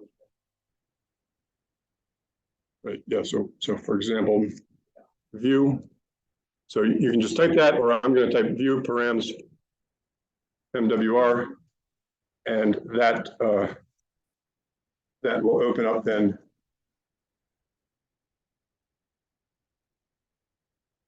we've got the same file, right? The list of parameters here. It's the exact same file that I just showed you in Excel. Okay. Okay, so very important for each of these template files, there is an instructions tab, and that will tell you how to fill in the template, how to fill in the input file. The results file, the DQO, the data quality objectives files, all of those files, they have this instructions tab on them. That's where you get the instructions to fill in the file. Right? Any questions about that?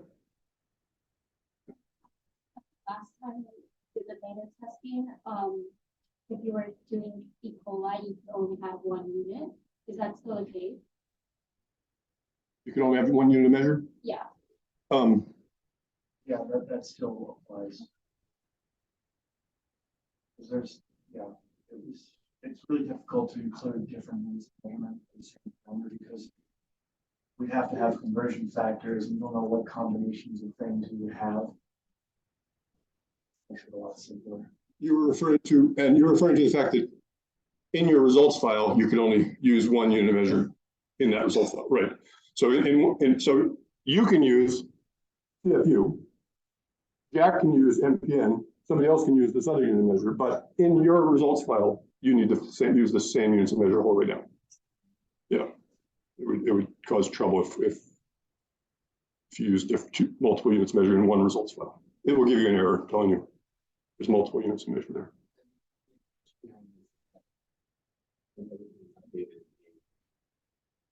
You're right, yes. You have a program that changes from colony forming units to MPN. Right. Exactly, yeah. This is the work process here is an annual work process, yes. Yeah, Laura.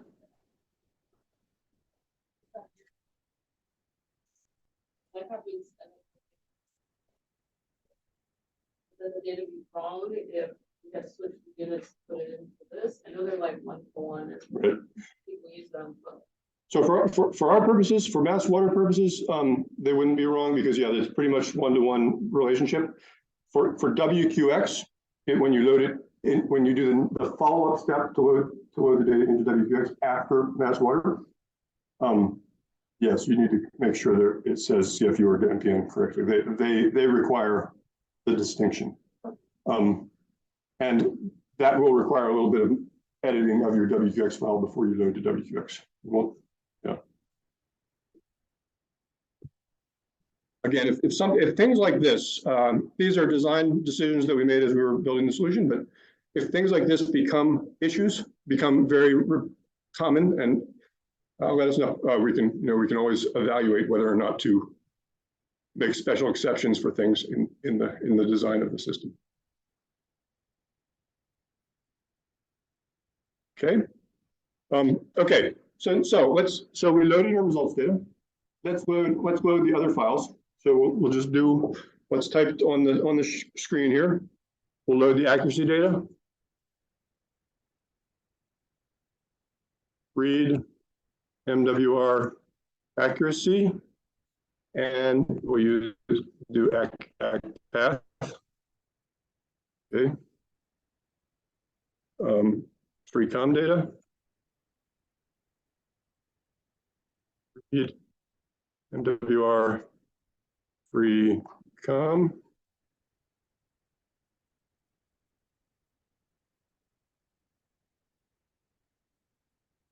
The site data. Read MWR sites.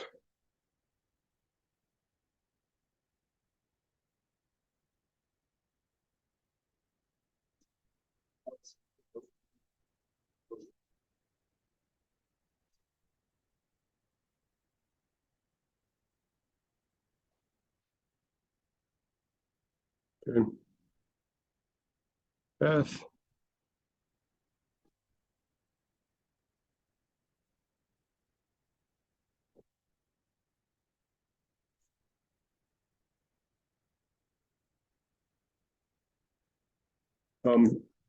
Okay, so when you get those typed in, you should then see over in your environment screen all five of them listed.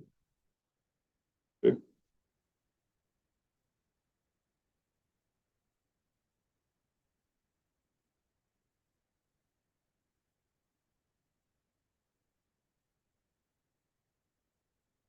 Raise your hand when you have those typed in.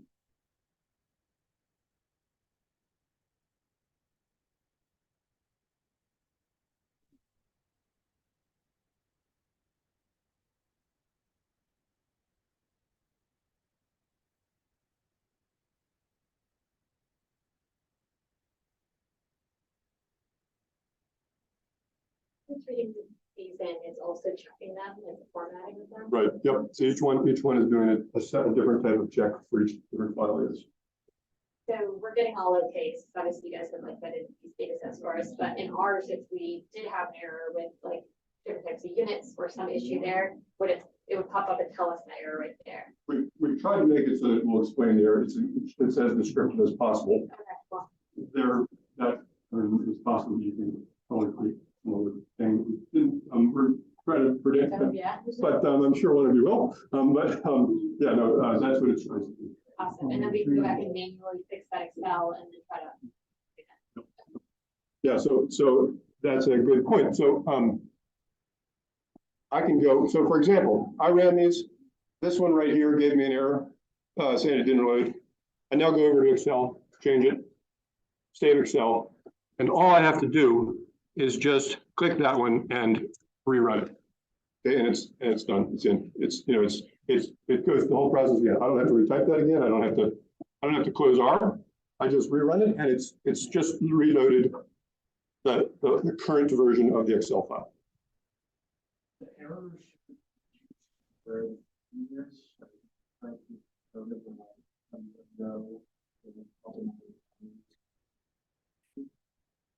once you use it.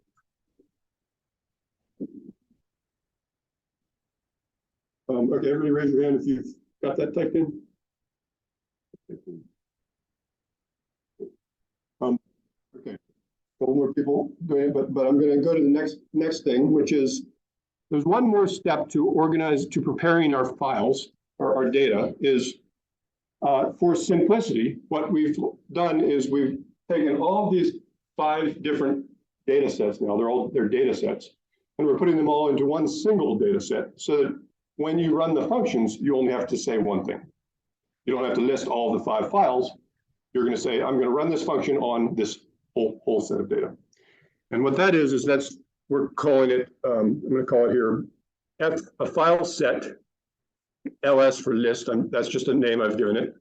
File set ls, and we'll run this standard R function called list and put in there res equals resdat.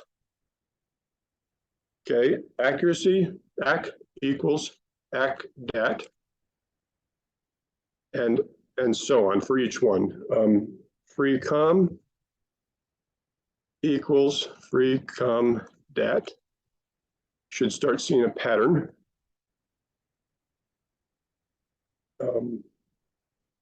Site equals site dat, and WQX equals WX that. And if I run that, what that does is that assigns each of those data objects to an object in the functions, an object that the functions will recognize, res, ac, precom, site, and WX. Right? And you'll see how we use that as well. That's just a final step you do. And now that you have the function, now that you have them loaded, we can look at them. What do they look like in the system? There's a couple ways to look at this. So for example, if I just want to look at the structure of the data object, Marcus was describing data frames. STR stands for string of the results data. This is a standard R function which tells you information about the data object, about the data object, and just saying that resdat is a thing called a tibble, which is like a type of a data frame, and it gives you a list of the different columns in the data frame and what they are. They're character columns. Each one is a character column, except for this one is a date column. But you do note that even results value is a character column. It's not a number. It would say number if it was numbers. That's because we allow the value BDL in there and AQL as above quantitation limit. And it also means that if, for example, if your data that you have is formatted, I'm not sure if anybody's familiar with, sometimes in Excel, things can be formatted as text or as numeric values. It doesn't matter, okay? Because everything is converted to characters and text anyway. So you don't really have to worry about whether or not Excel is thinking of it as numeric or text. It's all text as it's put it into MassWateR. I know that for me, I get my data from an Access database. That Access database has results in a text format. When I download it to Excel, it's in a text format. And so I don't need to convert it to numbers to get it into here. But that's just a little bit of information about a data file. You can also do view, which is what Marcus was showing, resdat. Okay, to view the full set of data right here. This should look exactly like the results file in Excel. You can see it there. And you can get that multiple ways. You can get that also just by clicking. You don't have to type view. You can just click right here and get the same thing on the resdat. Do it right there. And we also showed how you can view the parameters. I'm going to do a view. I'm going to type, so we could type view. I already did this earlier, params MWR, that's that one, the parameter list. But I haven't shown you yet the view threshold MWR. So if I run that one, that is this list of thresholds that we have defined in the system to make the threshold lines in the graphs. So your graphs will show a standard threshold line. And you can see we've defined some standard thresholds, not for everything. Total phosphorus, we don't have a standard threshold for, but for pH, for water temperature, for dissolved oxygen, standard thresholds. Actually, sorry, for total phosphorus, we do have a threshold here, 0.05 from Gold Book. For dissolved oxygen here, you can see there's two sets of thresholds, one for freshwater and one for marine. When you run your graphs, you'll define which one you want, fresh or marine. But this is the list of standard thresholds. Probably that's going to work for most people. There are options to add your own thresholds or to change your own numbers at some point. All right. Okay. Any questions about the data load, the data preparation? That's the data preparation. Yeah. So basically, when we create our own, when we put in our own data, as long as we do it exactly like that for those 5 files, then we should be able to do it. All works the same, right? Whether it's training files or our files. Yep. All you change is change your file location and your names, the names of the files. Yep. But yeah, so And then every time you do it, you just rerun the script. Okay. Okay. The next step. So now we're going to do outliers. Outliers. So I'm just putting in a comment there. So in the work process, as Joe was describing, your first step after you've gotten all your data from the field, you've manipulated it, gotten it prepared, is you want to take a look at it holistically and see if anything really sticks out as a sort of thumb, right? That's what the outliers are, because that's real. Oftentimes, that's just that shows you something that was incorrectly collected, some incorrect value. Maybe you put the decimal in the wrong place or something. Okay, so that's what the outlier functionality is for. The first, I'm going to do the function that's here on your paper. The first function is analyze MWR outlier. And you'll see here, there are a number of arguments. Okay, we're gonna fill these in. The first thing is the results. What data I'm going to put in? I'm going to use that fset. Fset equals fset ls, right? So I'm saying just take all the data I put in, use that in this function. I'm going to run this for one parameter. And here you do need to type the parameter names as they are in your file, or as they are in the parameter list, right? So total phosphorus is an easy one. Put that one in. Run this for total phosphorus. I'm going to define the type of plot that I want to show. I want to show it as a box plot. Okay, we have some options. I'm going to choose box plot. Let me just go over to the help file to look at the options. So question mark, analyze MWR outlier. We're going to get the help file for this function and scroll down on it to the type. So you can see here, it gives you the types. You can use type, you can use box, jitter box, or jitter for this one. Jitter means it puts the points on the graph. It's actually individual points on the graph, and it jitters them, meaning that they're not covering each other up. It just moves them around a little bit to not cover each other up. So you see all the little points. But that's what jitter, and jitter box is a combination of jitter and box. Okay. Oops. Put in a group. I want to define what group, how I want to group it. Month or week are the two options for grouping. Okay, yeah, site, yep, site. And then I'll run it like this. Okay, Control Enter. And you get then a graph, a plot graph. For total phosphorus, this one's kind of a little bit squeezed because we happen to have this very high value for ABT for one value here, which is affecting my scale. But you can see here the outliers are shown here. Four things that look like they might be outliers. There. Our MassWateR isn't telling you that those are necessarily bad data. It's just telling you go look at those. Warning, go look at these values. They might be bad. They might be something wrong with. Yeah. So this one we're using offset, and that's just like you said, kind of it's all of our data sets, right? Yep. And in this case, I guess it's because there might be data we're pulling from multiple of those, and it's just easier to list it like that than it is individually to include the specific data sets we need data from. Yeah. Yeah. So for some of these graphs, let's see, Marcus could tell us. Some of these graphs use some of the data quality objectives in them to define the graph. Some of the other files, like this one's not obvious. That's just results data. Does this one use any of the other? I don't remember.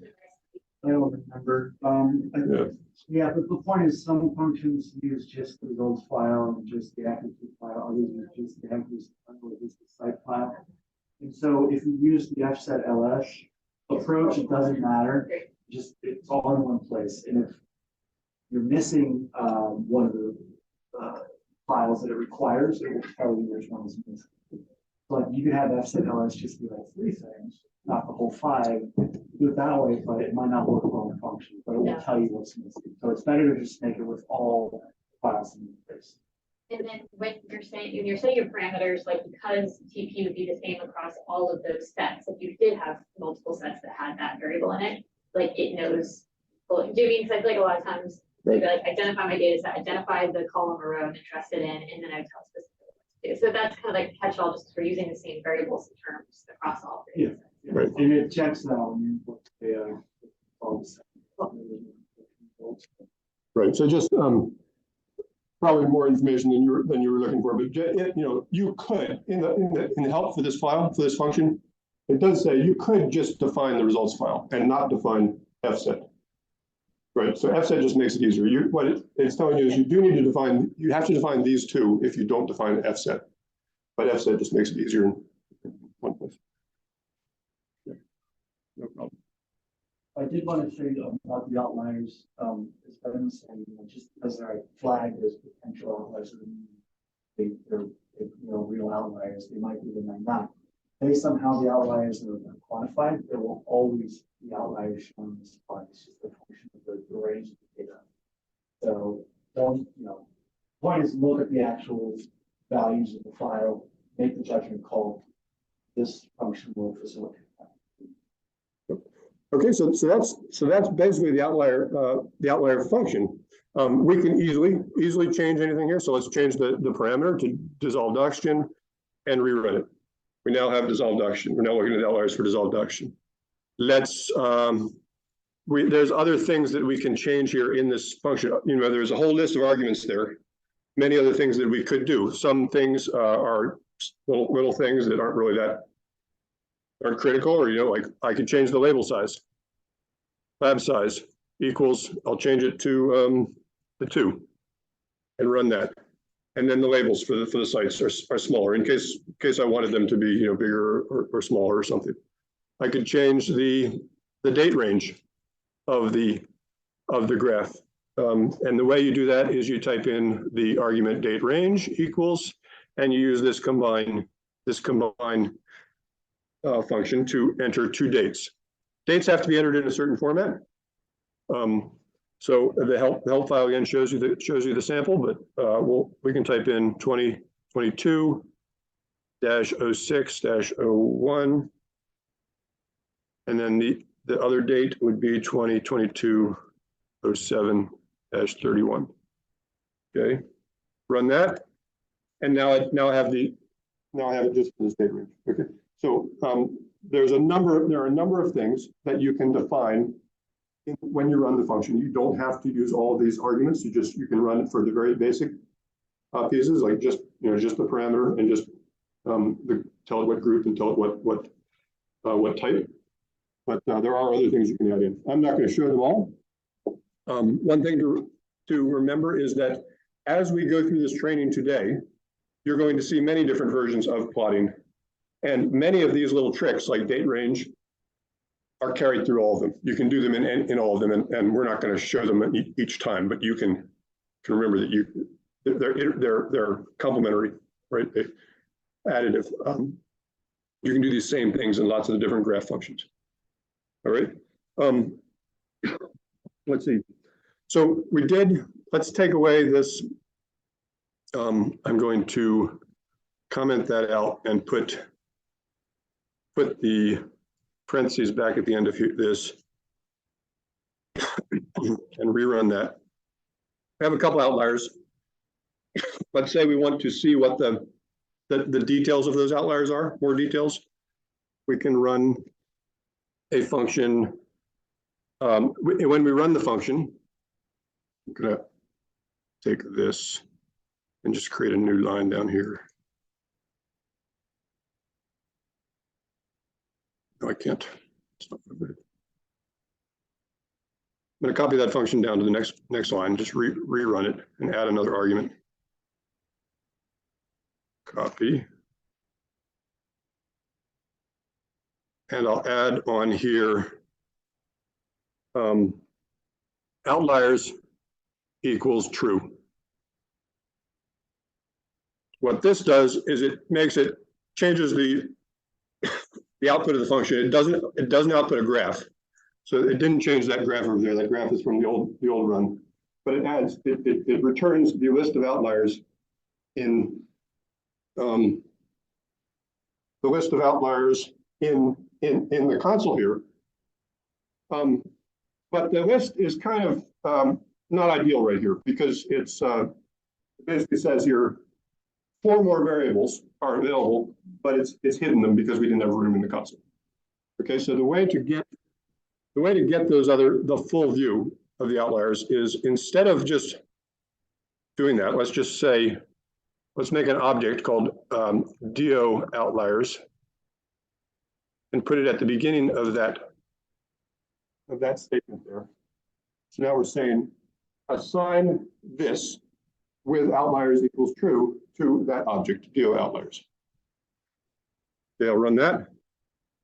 And you'll see nothing will happen. It just runs it. It just assigned it to an outlier, to the object, but it did create an object over here, DO outliers, right? And then I can look at that object. So if I click on that object, and then it shows me the DO outliers here. Okay, so it shows me the list. Here's the list of the outliers: date, time, characteristic name, result value. Yeah, so it's the details about the outliers. Also realize the outliers is like, if you look at the first row, it's 5.1. That's for May. But you see in August, that includes this much larger range. That 5.81 would not have been flagged as an outlier in August. So just remember, the outliers are specific to the grouping you have on the x-axis. So, does everybody think that's neat? Raise your hand if you think that's neat. Okay, so now I'm going to show you something even neater. This is really neat. So let's do the next thing, which is analyze MWR outlier all. Okay, we're going to do all. We're going to analyze all of them all at once. So here we type in fset equals fset ls. The same things. Group equals month. Type equals box. But now, instead of defining the parameter, we're not going to define the parameter because we're going to do it for all parameters. We need to define the format. So format equals, we're going to send it to Word. Okay, there are 2 options there, either Word or PNG for images. So we're going to send it to a Word document. Output directory, we have to define the output directory. I can either type in here get working directory, or what I can do is I can create a new folder in my working directory. I'm going to do that. So reports, I'm going to put it in a folder called reports in my working directory. Output file equals, I'm going to call it my outliers. And in this case, you don't have to put the docx at the end. And that's good. And I think I made a typo here. It equals box. Oh, I see what's happening. I'm going to there.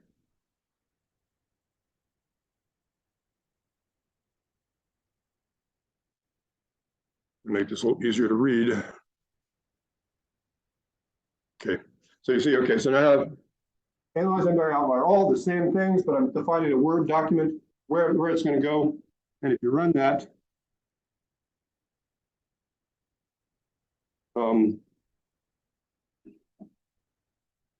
then you see this little stop sign here. That means it's running. And then you get a message saying Word document created successfully, and where is it located? Let's go open that document.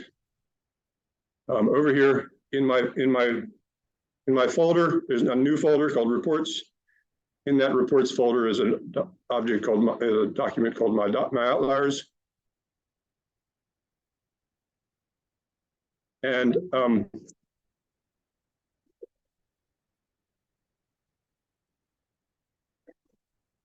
okay. And this document has a box plot for each parameter in your file, all set. You can just run down this document, very quickly skim through all your parameters and see all the values that look like outliers. So is it because of how each of these functions is set up that it knows which parameters to pull? Like, that's not an R thing, that's a MassWateR thing. MassWateR. Only make graphs for these parameters from the results file. Yep, exactly. That's not what I think. In general, it's making a graph for every parameter that you put in your results file. There might be an exception or two for that, but yeah, it's a MassWateR thing. Yeah, and so you can then scroll down there and see very easily all the things that have outliers. Some of them won't have any outliers. You know, if all the data is in the normal statistical ranges. One note is that you'll see E. coli in this data set will show up with a logarithmic y-axis. That's because in my data quality objectives file, I defined the objectives in log values. Okay, if you define your objectives in log values for a parameter, by default, it will show up here in a log scale. All right, you can override that. There's a way to override it in the MassWateR function, but that's the default. So it looks at your data quality objectives file to see whether or not you defined your parameter in your objectives in log scale or not. And if it does, then it puts this in log scale. But everything else in this file is not in log scale. Nitrate, it's just normal linear scale. Was everybody able to get that Word document?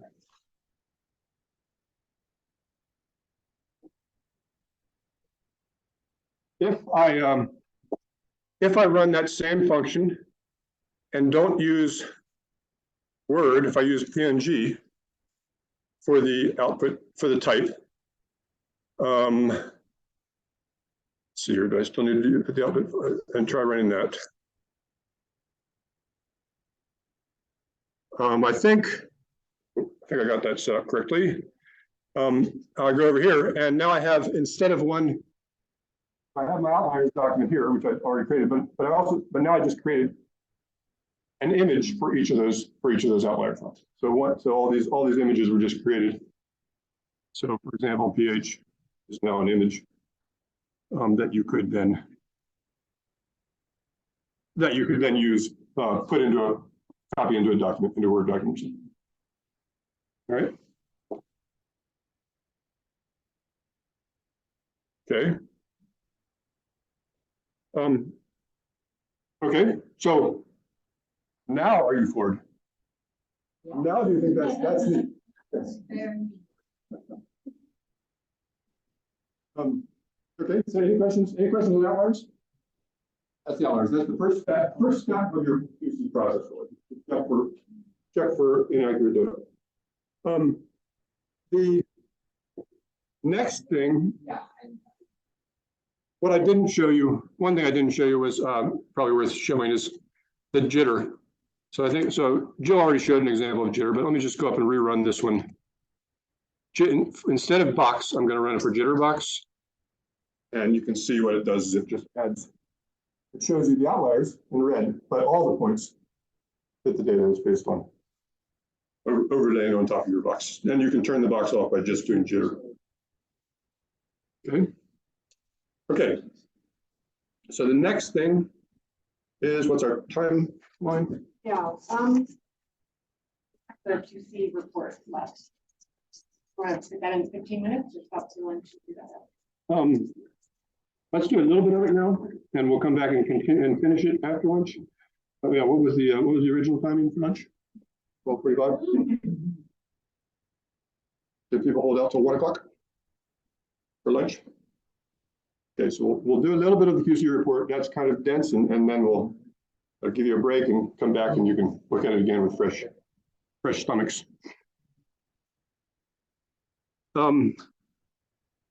Okay, so I'm going to go down here and type QC.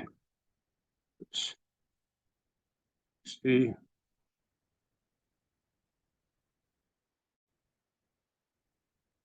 Okay, so the QC review. We put all those data quality objectives in so that you can compare, so that you can evaluate your quality control data. Right? In an important thing in the results file is the quality control data that's in there. Most people are probably familiar with this type of data, which is what we call field measurement observation. So, so dissolved oxygen, I'm noting dissolved oxygen actual readings from the meter, and the lab data. Most people are probably have been submitting that to DEP. What we're hoping now is that people will start submitting, and DEP is hoping that people will start submitting their quality control data also in a standardized format like this into the database. I know OARS wasn't submitting the quality control data into the database before this year. We were submitting a report, but that listed all of our quality control data, but the data was not in the database itself for DEP to read and manipulate as they want. Right? But with MassWateR, it now can be loaded right into the database. And so what that means is that we need to start adding quality control data to this file. One of the pieces of quality control data that's easy is this duplicate value, quality control reference, QC reference value. So if you run dissolved oxygen on a day and you happen to do a duplicate of it, that one, this one. So I happen to run dissolved oxygen twice. I had 2 different samplers measure dissolved oxygen with 2 different meters on the same spot, same location. They got these 2 values. That's a duplicate, right? And you have duplicates for lab values also. So the lab values are down here, called sample routine. So for example, there's a routine sample for total phosphorus, a duplicate. We took 2 different samples from the water at the same place, sent them both to the lab separately, and the lab analyzed them both separately and gave me two values back. That's the duplicates. Duplicates are handled like that in that row. The other types of quality control are things like are handled in new rows that you probably didn't load before into a database. So for example, field blanks. You want to be out there, you want to be collecting field blanks, a sample out in the field based on distilled water, just to make sure that there's no contamination happening in the process, right? So a field blank, or field blanks are listed here. They don't necessarily, well, they might have a site that ours didn't have that in the data, but you have the time and the result value below detection limit. Should be below detection limit most of the time, right? The field blanks. But you do need to load, or if you want to use the quality control functions here, you would need to load those in here. Lab blanks. The lab does a blank. Also, a date, below detection limit. You want to list all of these out.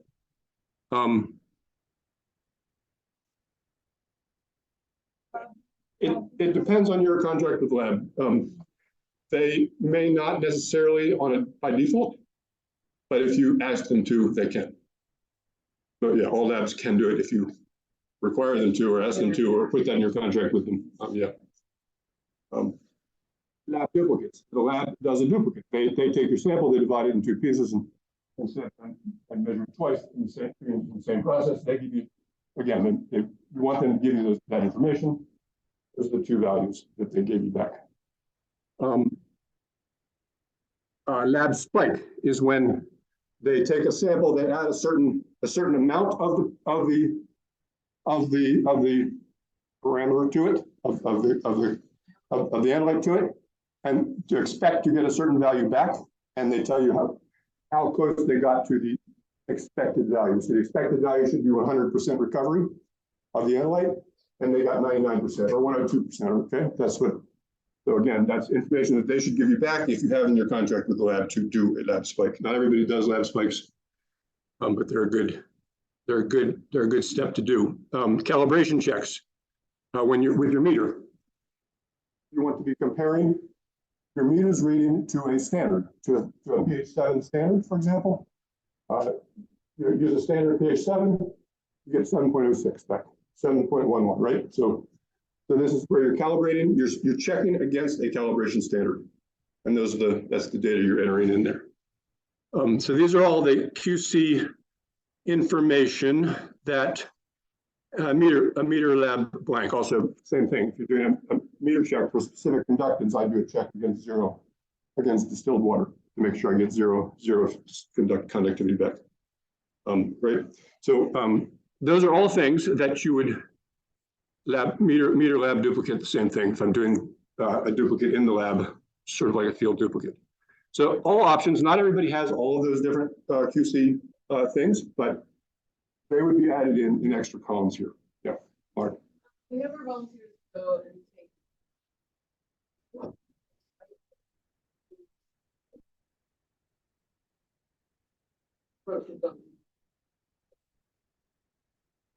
So you're averaging those for your results, for your final value for your report.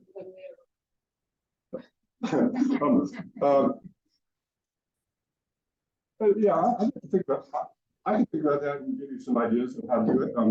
Or you can think about how it might fit in.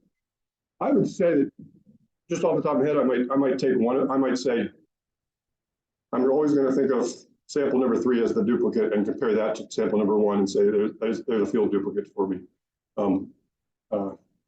don't know. Yeah, there's definitely different ways to fit that into this structure.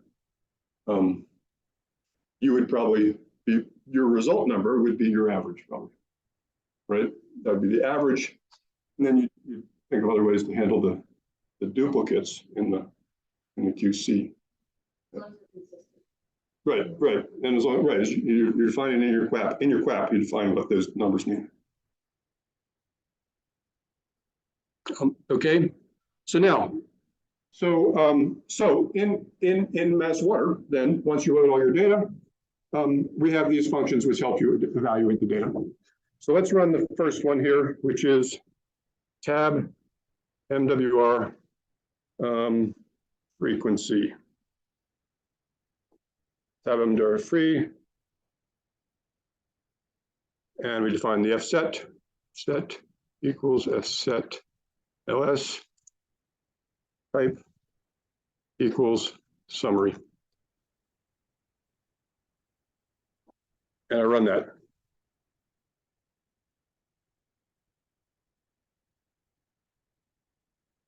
Enter that function, then you get this report back, which gives you this is a summary data. Again, look, it's using your data quality objectives and your results.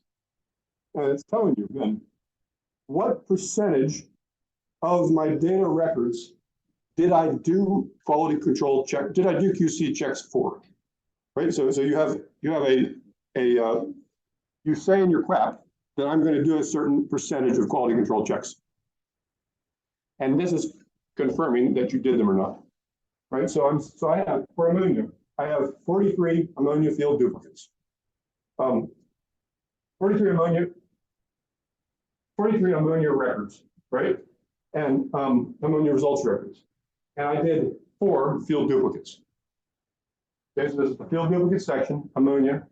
I'm doing 4 field duplicates for ammonia. That works out to 9% of my records. And so I did not meet my QAP, right? My QAP said 10%. I'm supposed to do 10% duplicates for each of for ammonia. And I only did 9%.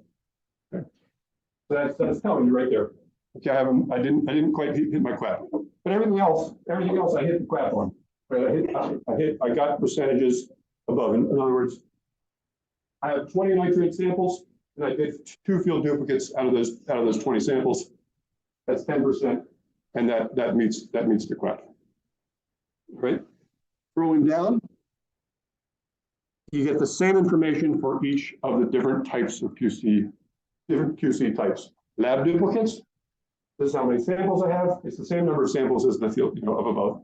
But I did 10 lab duplicates. That's 50%, right? So I'm meeting my objectives. Field blanks, same thing. Lab blanks for E. coli, I did 12 samples, I did 0 lab blanks. This is to your question, Susie. The lab didn't do the lab blanks there. But it doesn't show you if they, it doesn't show you if they match up, right? Like, you're like if your ammonia reading for site 1 was 3.2, and then you do a lab and it's 10.2. That's coming. That's next. Yeah, that's next. This is just, did you do them or not? The frequency. Yes, that's next. So it so happened that this year, actually at OARS 2022, the lab got taken over by a new ownership, and they forgot to do the lab blanks for the year. And they had the process where they gave us the lab blanks at the end of the year. So I went asking them for the lab blanks at the end of the year, and they didn't have them because they hadn't done them. So that was a little bit of an issue. But just to show you our internal data here. So that's the objective of this, is to tell you when you're meeting your objectives or not. And then the lab spikes, instrument checks. Okay. And now, the second way to look at that same piece of information is, let's run the same function, tab MWR frequency, fset equals fset ls. This time we'll say type equals %. Okay, so we're just changing the type.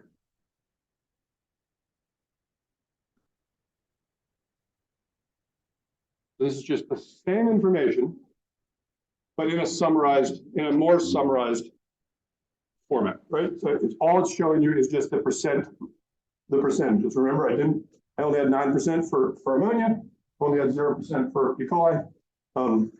Those highlighted show up as red. It very quickly shows you where you hit your data quality objectives and where you didn't.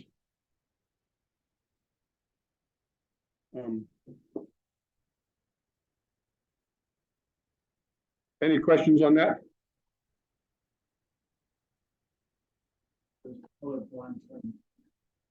That's right. Yes, we got some colorblind funded colors. And so if you don't like those colors, there are, again, as we mentioned, there are a number of other arguments you can do in these functions, other things you can customize. You can look at the help file to see them. But for example, in this one, I could change the colors. The pass color, I'm going to call it blue. And the fail color, I'll say it's orange, just to really knock you guys out. Okay, so right, so you can find that out by looking at the help file and seeing that there are these other options for adjusting this output, and those are other things you do. All right. Okay, so I think we're going to take lunch now. After lunch, we're going to continue. We'll finish up the quality control thing after lunch. And the next thing we'll look at is, that was the frequency. The next thing we'll look at is actually, how did you do in those comparisons? Like how were the lab duplicates? Were they close or not? Which ones missed the target? Right? How were the blanks? Were they detectable or non-detectable? That's what the next thing will show. And then there will be a final view, which is the completeness, which tells you overall how many of your records did you actually complete enough records as you expected. Okay. So thank you. Yes.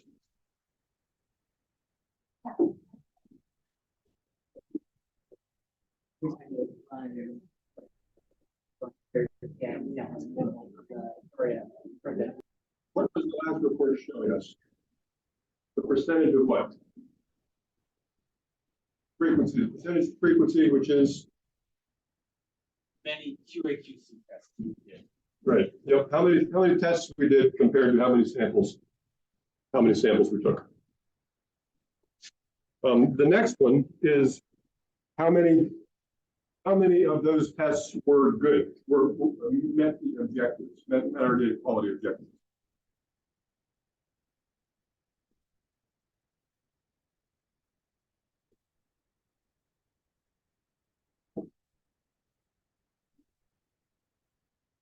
And so this is here. Marcus, is your mouse working?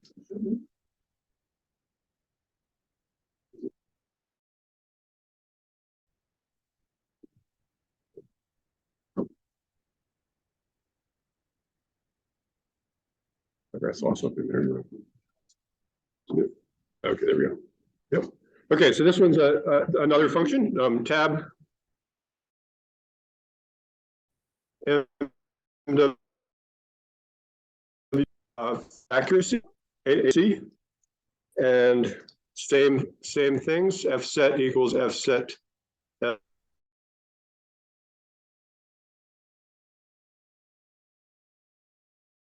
LS. And start with the summary. Control Enter. Okay. And so this one is the same structure by quality control type, by QC type, field duplicate, lab duplicate, etc. By parameter. If you remember in the previous report, I had, I think we had something like 40 samples and four QC, right? So it was 9%.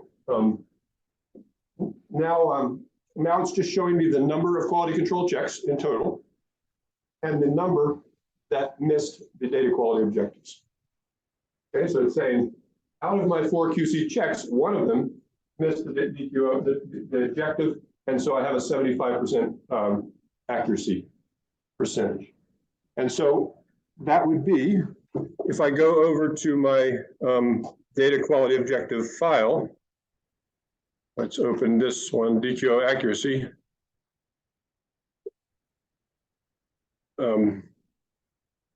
This one here. So we were looking at ammonia, and basically it's saying for a field duplicate, which was the section I was in, my field duplicates need to be within the relative percent difference between the duplicate value and the regular value needs to be less than 30%. So one of those values, one of the my four field duplicates for ammonia was greater than 30% between the duplicate value and the result value. Right, we'll see, there's another report which will show you actually what the values are, but that's just telling you how many of them met that objective. And then, then we have the other objectives, the objective for lab duplicate here, the objective for blanks, et cetera, right, in each column, right?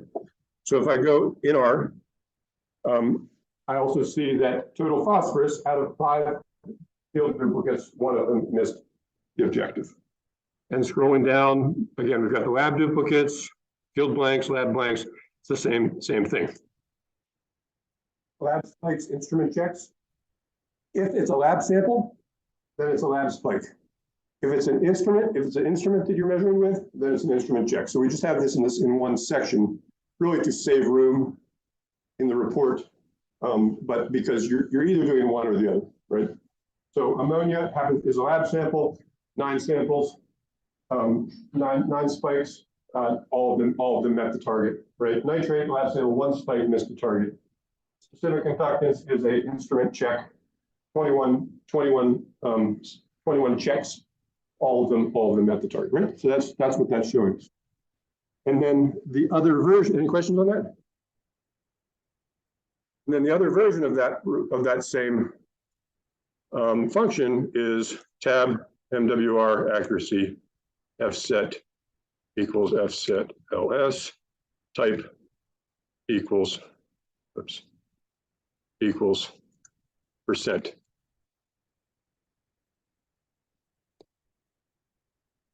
Type equals percent, right? Type equals percent, right? Run that. Where am I? Run that. And again, just like the frequency, a summarized table. For those percents, right? That's just showing me those same percentages that I just saw in the previous screen, but just in a consolidated matrix. But then there's one other way to view this is to see the actual details. And that's if I do this tab MWR, you don't have to type, you could just adjust to the previous functions if you wanted to. I'm going to type it out. Let's set LS type equals individual. So I want to see the individual detail. And here I need to define which type. So let's do which type of data of quality control. So we'll do accuracy check. It's called accuracy check field duplicates. You do have to use the correct name for the section, but the name options are in the help file.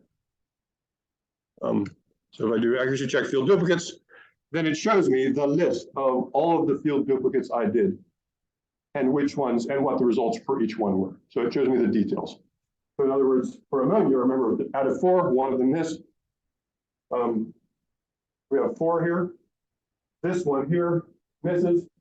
It's a 67% relative percent difference, which it should be great. It should be yeah, it should be 0. It should be 0 to 30, right? So because the result was below detection limit, and the duplicate result was 0.2. Okay. So what that's doing is that's comparing 0.2. My detection limit is 0.1. It's comparing 0.2 to 0.05. So it uses half of the detection limit as the value it's comparing it. In that case, how do you decide which one to keep as your real data? So like a whole nother. That's a whole other question. Okay. That's That has nothing to do with this one, with our studio, like. Right. Yeah. That's a question. I mean, generally what we tend to do is we tend to stick with these initial results unless there's some reason that we think there was wrong. And we use this as this is statistical quality control. How many of those, how many misses, how many of course. Okay.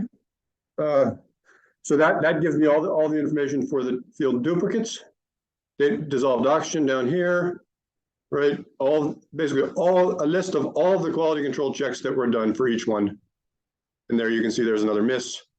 Total phosphorus, the result was 0.04, the duplicate is 0.02, a difference of 0.02 milligrams per liter.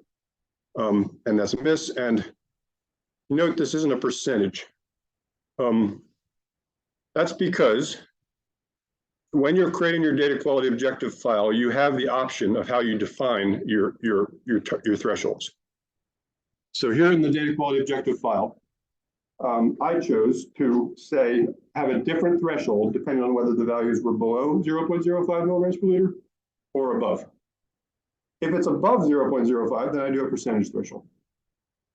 If it's below 0.05, I do an absolute threshold. I'm basically saying the difference has to be less than 0.01. Has to be less than 0.01 difference in that range. Above that range, I do percentage. I have 2 questions. One related to this is, so MassWateR knows what to do with when there's characters and numbers and characters in that cell, like they can read. It's set up to be able to read that's okay. This is percent, then find the number. Yes. Okay. It searches it and so I guess decipher what's R and what's MassWateR and like how do these things. The coding is just about as good as ChatGPT. It understands some so seriously, like you make these accuracy all over the phone. Yeah. And I've tried to go in checks to make sure that the formatting is right. It's not. But you know, your question that I use. So, yeah. But like for example, if you do less than or equal, don't use the symbol that you use for Excel. Like literally type the last sign in that order. No spaces now. Yeah, correct. I think there's actually a few it looks for.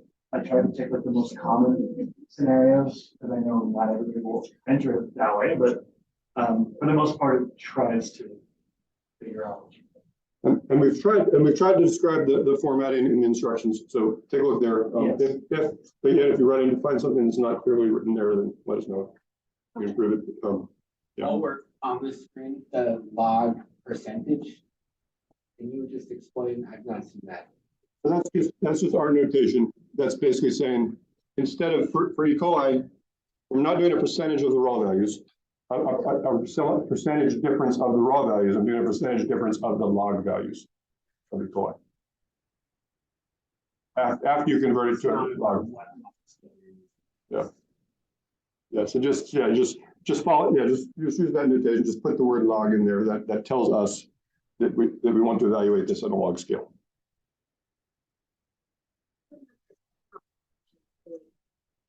So if you decide to throw out some data because they meet the requirements, would you then also, so then would you need to go and update your results file and update the QC files?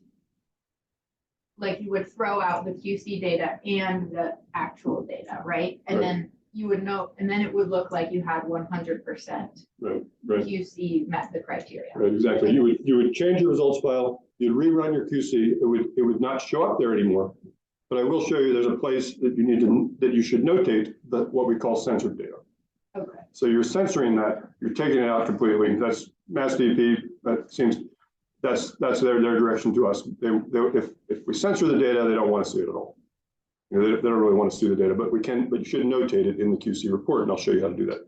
Oh, so best practice to not throw out anything. No, you do want to throw it out. If it's bad, it's censored, and you don't send it to MassDP. You don't send it to WQS. Okay. Yeah, but I'll show you where you notate it in the report. Yeah.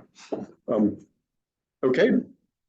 So okay, and so that's the accuracy. One last piece of the QC is tab MWR completeness. And that's just fset, oops. Fset equals fset ls. Just run that. And it gives you, and this is going to Susie's question there, it gives you the results based on the number of records that you consider to be good.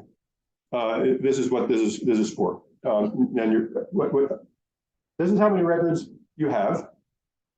This is how many records are qualified, which means that there might be something questionable about the data, but I think it's valid.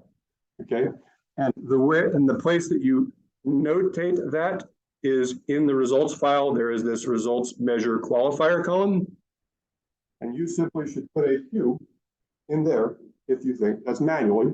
If you think this is questionable data, something questionable about it, but I still think it's valid, you put a Q there, qualified, right? That will be read, that's read by MassWateR and populated in this column. It tells you the number of qualified records. The percent completeness is the ratio of that. And then there's also this column here for censored records. This is not automatic. It's not automatic because you're taking the data out. But when we do the Word document, the expectation is that you'd write in here manually the number of records that you have censored. And that tells VP that I have these qualified. I also censored this number of records. It just tells them what your data is. So we couldn't automate it because we're saying don't enter the data. Actually, I guess we could, but at the moment we're not. Okay. So that's what that report is saying. It's just showing you their completeness. Now, so those are the components of quality control. The last piece is just like the outliers. We have a Word document which just brings this all together, right? So it puts it all together into one report. You probably won't actually very often or ever run these individual functions. You're probably just going to run the next function that we're going to do, which is going to do them all at once. Okay, but I wanted to walk through them one at a time so you understood what each component was.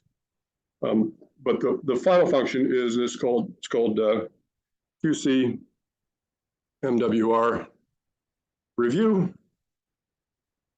and fset equals fset ls.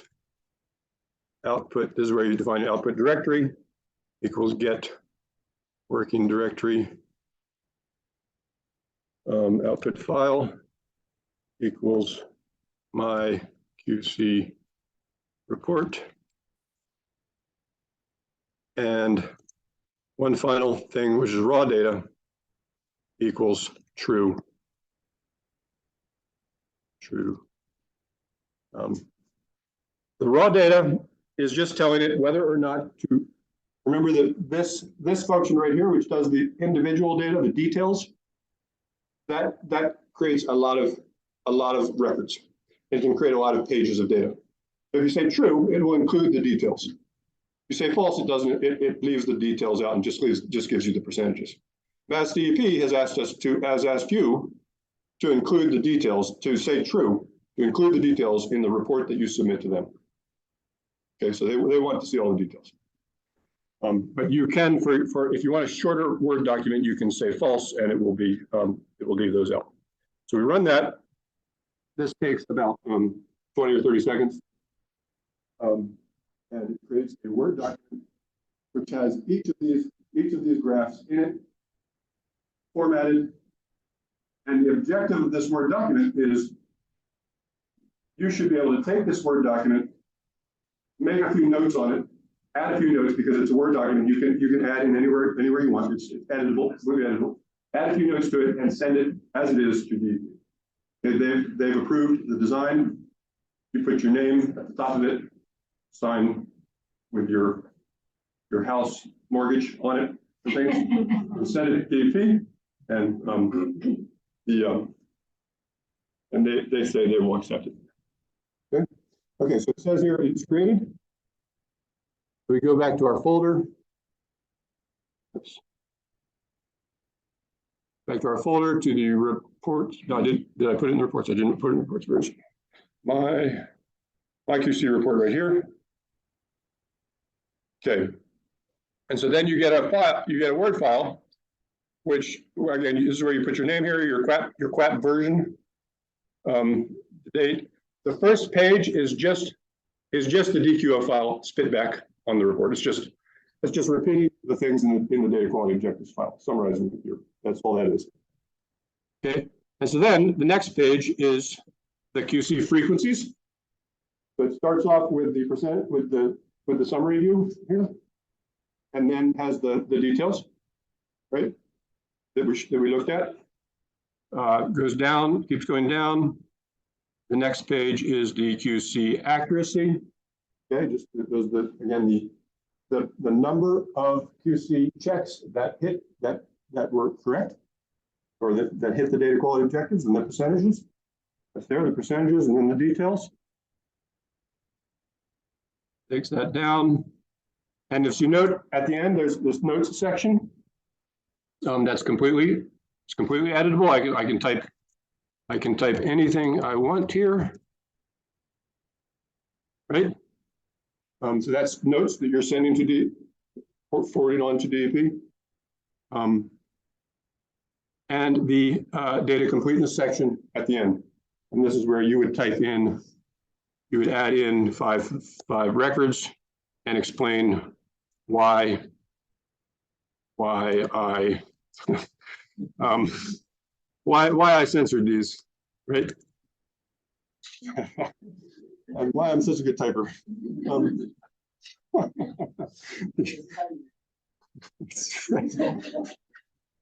Right. So and then put your notes right. So so I found, and I've submitted my results already for 2022 in this format to them, and I found that this became kind of a longer table when I put a fair amount of information in the notes here. And I made a lot of spelling mistakes too. Yeah. If we did organizational reboot, is this integrated with the IQAP, where you would get all the data quality objective stuff that you need? Yeah. Okay. Yeah, so definitely the IQAP definitely leads you through that same data quality objective structure. Yeah. And then at the bottom is the raw data. So this is if you put false there, raw data equals false, you wouldn't have this, but this is all the details. This is basically all of the QC checks listed out. And there are 9 pages of them here for me. Okay, so just going down. So again, that's all editable and formatable. You know, for example, this is a different font. Those two.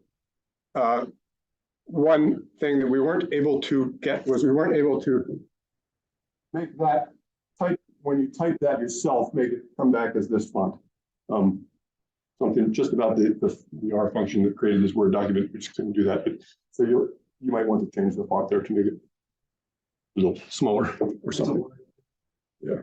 Okay. It's not R, right? That's right. Okay. So so that's the QC review, and again, the idea is that document is what you can send to the MassDEP when you send them an email saying I have submitted my data to WPF. And then they will use your data.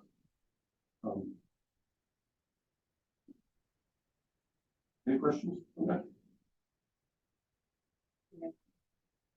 Great, yeah. Very cool, very cool.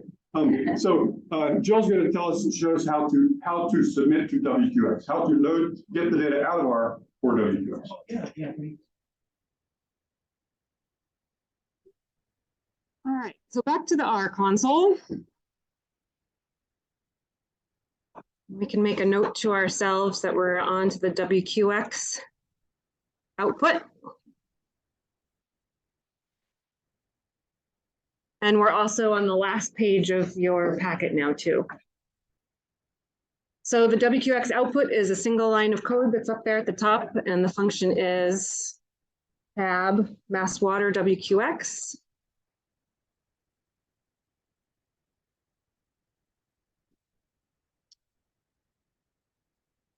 And you're assigning the FSET list as the data set. It's just hard to type one. Must be that. And assigning the output directory. So again, this is telling it where to plop the file.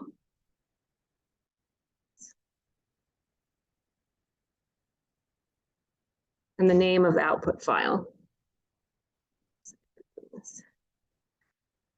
And that does need to be in quotes.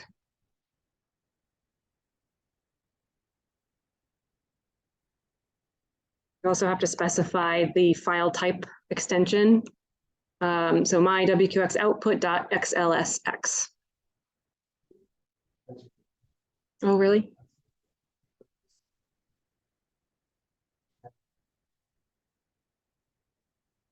All right, you can run that. Hopefully you get a successful message.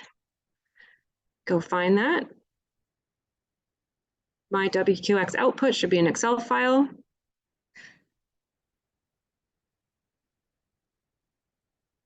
And you can open that up.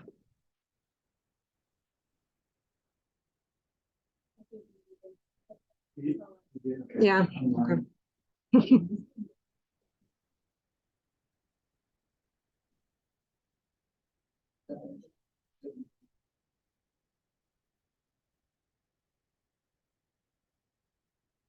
Did anyone have trouble creating that?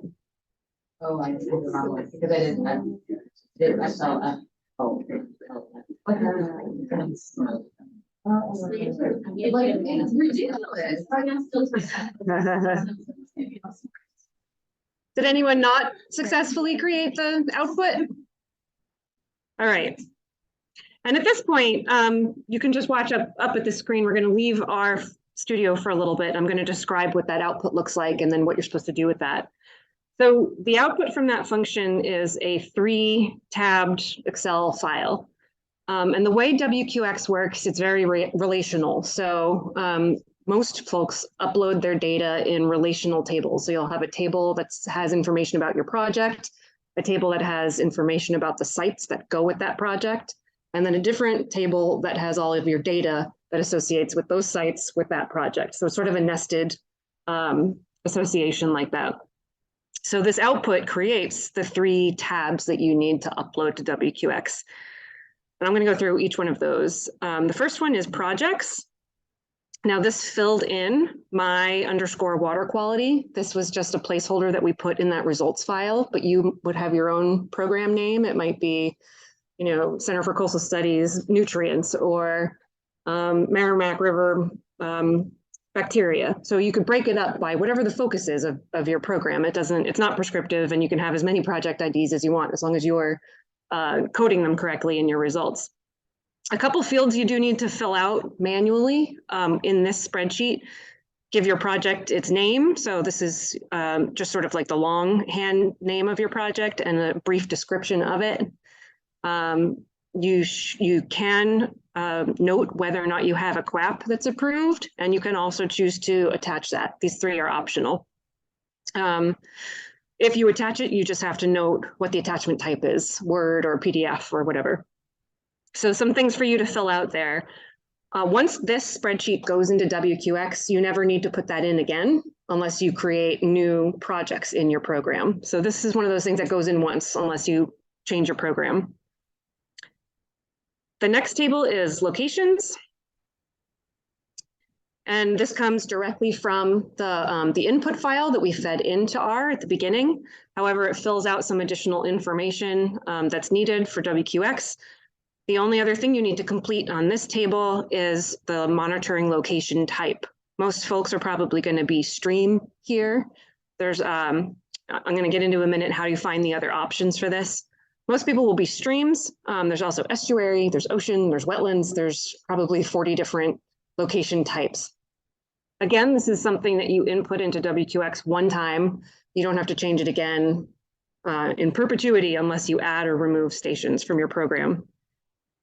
Something that's been automated here for you so that you don't have to worry about it are these columns. This is really a way to tell WQX how you got the lat long for each station. It's kind of I think it's an unnecessary burden to put on people to ask for how you got that location. So we auto-populated it with unknown. You are more than welcome to go the extra mile and fill this in with more detailed information, and I'll show you where those options are too. But things like, you know, you got it from a Google map or you got it from a handheld GPS, those sorts of things. And again, there's probably 100 different options of how you did that. But you're also welcome to just go with the defaults here. And then the results. This is pulling in data from all of the different data sources that you've fed into MassWater, pulling things from different places. Some of the fields are things that you put in, and some are things that we've automated for you. So for example, water, we're assuming that everyone using MassWater is in fact uploading water data. You could certainly change this after the fact before uploading to WQX to something else, but it wouldn't be useful in the MassWater tools to do that. So there's air and sediment and all sorts of different things there. Let's see, what else did I want to note here? Oh, we have added, regardless of which parameter or characteristic name you put in, we've included them both here because WQX requires this one, the more long, lengthy, detailed one. So whether or not you use that in your input files or if you use the simplified one, we include them both here. Let's see, what else did we? We automatically populate your result status ID with final. We're assuming most people are not going to load preliminary data into the R tool or into WQX. And we also automatically populate it with actual. So these are actual results as opposed to estimated, or there's a handful of other options too. And that's it. So those are the ones that we automatically populate. Now, given that some of these you may wish to change or at least see what the other options are, we've created another template that you can copy and paste these data into, all of these rows into, and make those revisions in that instead of in this so that you could see all of the options. But I will say you could just, once you fill out the needed components here, this is ready for WQX. You could just send it as is here. Or if you want to, you can make use of this template, which is on the website in that resources tab. So this provides just a little bit more functionality for you. So I'll do an example with the results. Where did that go? Here it is. So I'm going to copy all of the results Oops, that's not it.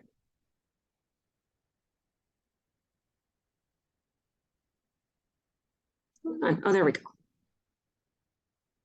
All right. Copy all those.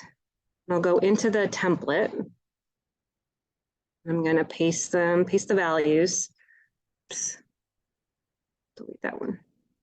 All right, so that brought everything in to something that's a little more user-friendly with all of the options. So say you realize, this would be kind of late in the game to realize this, but maybe you miscoded the activity type.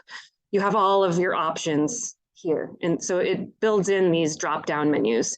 Or if you decide for some reason you'd like to change your media type, it just gives you a little extra functionality. Or if you think, oh, maybe I'm using the wrong characteristic name, you could just see what all of the options are there.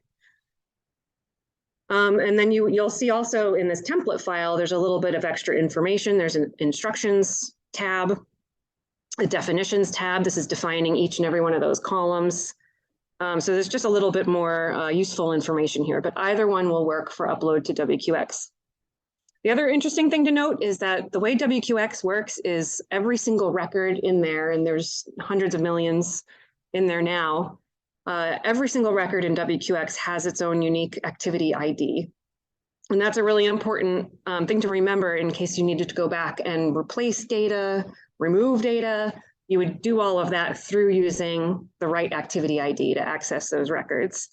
And while it looks pretty simple in that field, it's actually a fairly complex formula that it uses. I'll pull this down here. So it's looking for lots of different scenarios. It's taking bits of information from other columns in your results and concatenating them into that unique ID. So it's taking things like the date, the site, if it was a sample or a field measure or a quality control, all of these different things to give it that unique ID.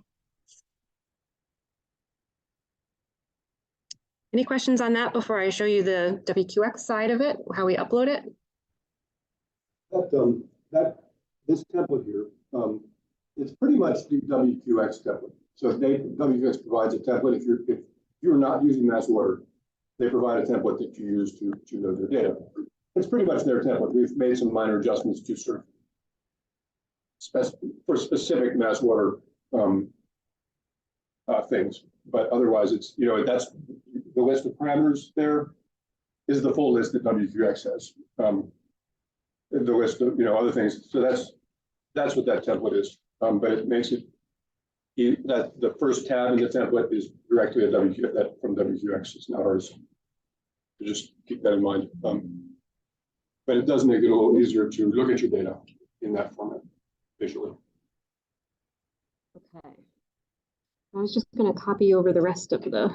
Can you scroll down, Joe, in that template, can you scroll down to the a section where there's highlighted? Oh, yeah, good idea. Yep.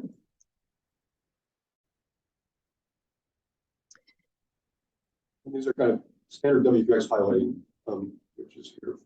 Yeah, good point. Thank you for calling that out. So these quality control, anything with the activity type quality control is highlighted there. I believe it's anything that's a sample as well, sample routine. And it's highlighted to show you that that turns on a requirement for other things to be filled in. And MassWateR is doing that for you. So if the activity type says sample in it anywhere, whether it's a QC sample or a regular sample, it turns on the requirement to also say how you collected the sample. And like I was telling you earlier, we're automatically defaulting to these grab MassWateR and MassWateR ones, which you are more than welcome to edit in your input table that went into MassWateR. It turns on these other ones as well. If you don't have a result value, it needs to either be a detection condition, like you didn't detect it, or it was above or below quantitation limits, or a value. It has to be one or the other. You can't submit blank data. And it turns on the requirement to have these things too. So these were all covered in your, it's pulling these from that input table that we put in the very beginning, that WQX input metadata table. And then it's pulling the result detection values from your accuracy table. So it's really pulling things from everywhere to populate this. Okay. Let me finish. Put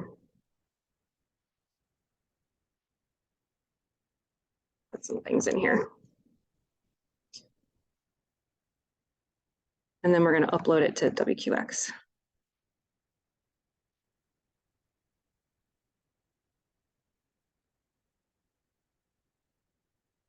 Just one.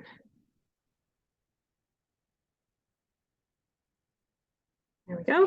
So this step you don't do Unless you want the drop-down menus and things like that. Yeah, you will have some things to add, even if you use what popped out of MassWater. But you could either do it in sort of that static way or do it in this more interactive way. It's especially helpful for this one, monitoring location. Some programs, once you figure out which one you are, so Stream, for example, or River Stream, straightforward enough. You could just call these all River Stream, but for like Center for Coastal Studies and other projects where you're working in the whole, the whole variety of location types, you might then have to find your marine, where's that one? Or it's ocean and estuary. You might have to go site by site and code that in. But again, this is something you're doing one time, and then you don't have to do this again. Okay. So I'll save this. And I'll show you the WQX end of things. EPA CDX. So they call it the Central Data Exchange. Oh, is it already up there somewhere? Oh, timed out. Yep. Oof. Okay.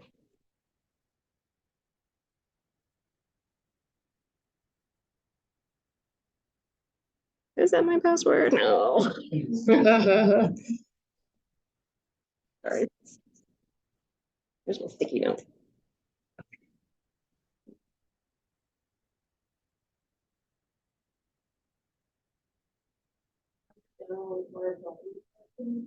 No. So in the WQX, it gives not detected and present below quantification limit. Like when we get our lab results back, it's usually like less than quantification limit. Is there a way that we would know if it's not detected or if it's below? If that's the only information that we get. Or I think they would report it as such, wouldn't they? A non-detect versus BQL or BDL. At the moment, we're only handling the one option. I don't think WQX does have a lot of sort of minor distinctions that it allows. I don't think we're handling the distinction in MassWater between those two. Okay. Anything below the detection limit is considered not detected. Yeah. So when you get an account, there's a process for requesting a WQX account, and I can share that. I'll probably send that out via email to everyone here. And it takes a couple days of emailing them some things, and then they give you a WQX account. And then you use that to log into the CDX, the Central Data Exchange.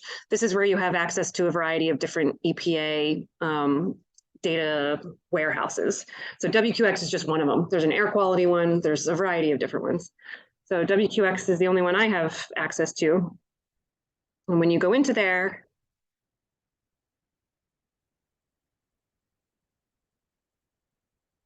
spinning. It's usually faster than this. There's lots of things to do. A lot of different options, but I'll just highlight how to bring in data for the first time.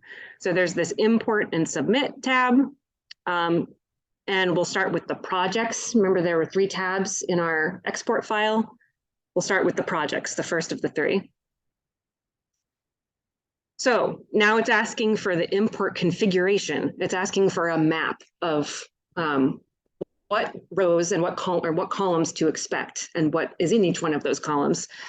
To keep you from having to figure out that map on your own, we made ones specific to MassWater so that they match up with the output perfectly. So you would just go down to this MassWater one. This is accessible to everybody. And it pops into this whole different screen. It's asking which worksheet to import. So I'm going to put this file into it. This is the file I'm going to give it, and it has these 6 tabs, 6 worksheets across the bottom. We just need this third one for projects. So it's the third. Ignore the first row of import file. That's just the headings and things. I'll pick my organization ID. You would pick your org ID here, and that's part of getting an account is getting an organization ID. I'm going to do this water quality test one so that I can upload the data without putting real data out there. And then I'll just choose the file, which was this one, and hit import. This goes fairly quickly. It was just that one row in that spreadsheet, that row with information about the project. It said it came in fine. There were no errors. It's ready to be submitted to CDX. So that's when you would hit the export and submit. After you do that, it takes 3 or 4 days for it to upload into the portal and then go into all of those other like viewers and tools and things. So now I'll show you importing the locations. You follow the same steps. This has a different import configuration or map file. And again, it's a MassWater one. It just has a different number at the end of it. This time it's the 4th worksheet. And you just go through the same process. Choose the same file again. If for some reason you didn't want to use our configuration, you can create your own. So Jill had some there in the list. Said her name on them. Each person can create their own import configuration. If we use the EPA template, that's also on the drop-down list. Yeah, those are in there too. Mm-hmm. You would create your own configuration in that case. Right? You're using their You wouldn't want to use the output from MassWater and a different template. It won't work. It'll give you errors. So if the file that comes out of MassWater, you should use the MassWater template, or you're going to get errors. So this is saying there's errors, and that's really because, well, I'll describe that actually in a second. So that's a process you would do to import your locations and then your results. That has its own mapping file. So there's lots of different templates out there. People have created different ones. The ones that are public and available to everyone are the ones that will come up in your list, but we're just using the MassWater ones. This is now the 5th worksheet.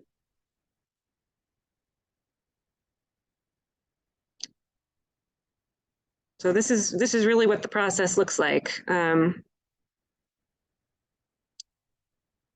It will say there's errors here because, like I was describing earlier, they're sort of nested and relational. So it won't accept these results because there's not a project ID or sites monitoring locations that match these results yet, because we're just doing this for the first time right now. But if this were my monitoring program, I would have already had those in there, my project and my sites.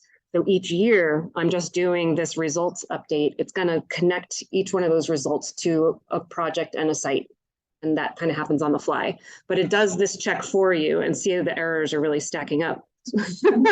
201 errors because it doesn't know how to connect these results to anything else.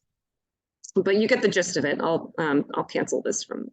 But you get once you do this, the results takes a while. It takes a few minutes to go through all of those checks. It will give you a link to click if you have errors like this, validation errors, and you can work through those. It tells you exactly what's wrong with each one, what row and what sheet has a problem. So that in this first one, invalid value for my WQ, because it's not in there yet. It doesn't know what that project means. So you'll see that for every single row of the input, really.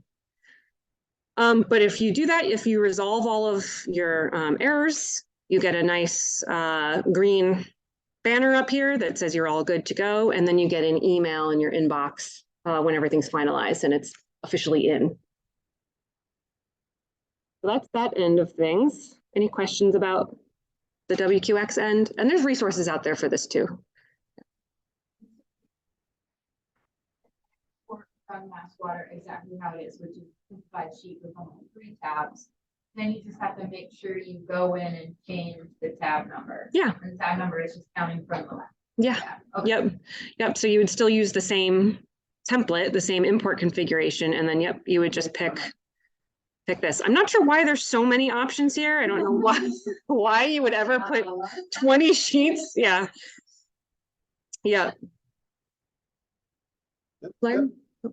And definitely one thing that always catches me is that organization ID. You do have to populate don't forget to populate the organization ID. If you do, then it just runs and gives you a warning and a little bit hard to figure out why. Lauren? You said it takes like 3 or 4 days to get into the system. Does that mean the first time we're doing it, we have to do that project, the site step first, wait 3 or 4 days until? No, as long as you take it through the whole way, there was that button at the top that says submit it to CDX. Yeah, then it's in. Okay. Yep. Mm-hmm. It takes a half hour to a couple hours to load to CDX, and you get the email. But then after you get the email, it's then another couple of days, 3 or 4 days before it shows up in the portal. Yeah. My understanding is that it's instantaneously pulled into How's My Waterway and some of the other viewers and stuff, which is nice. There's no like time lag or anything. It's really cool. Nope. They're trusting you to do it. Well, WQX was largely agency-based before, and it was almost all states and federal agencies putting their data in. It's only more recently become a tool for nonprofits and NGOs too. Anything else on WQX? Yeah, right. So this and not, but how do we get the import configuration into like our WQX portal? It's in there. It's already in there? Yeah, those are the ones we made for you. Yeah, so there's 3 of them in here. When you go to import projects, only project import configurations show up. So I have a couple that are my own, and then there's some others, and then this one all the way at the bottom that says MassWateR Projects template. That'll show up for everyone.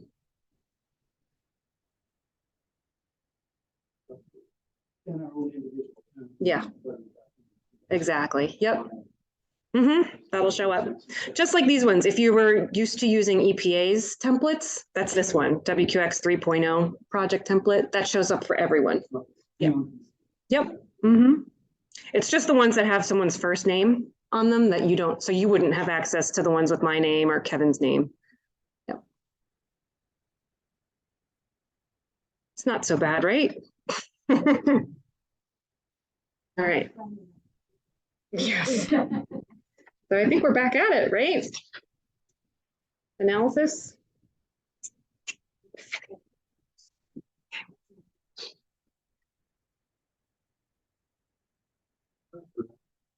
I think after the first. Yeah, Yeah. a little bit later. All right. Now that we got all that QC and WQX nonsense out of the way, be some fun stuff.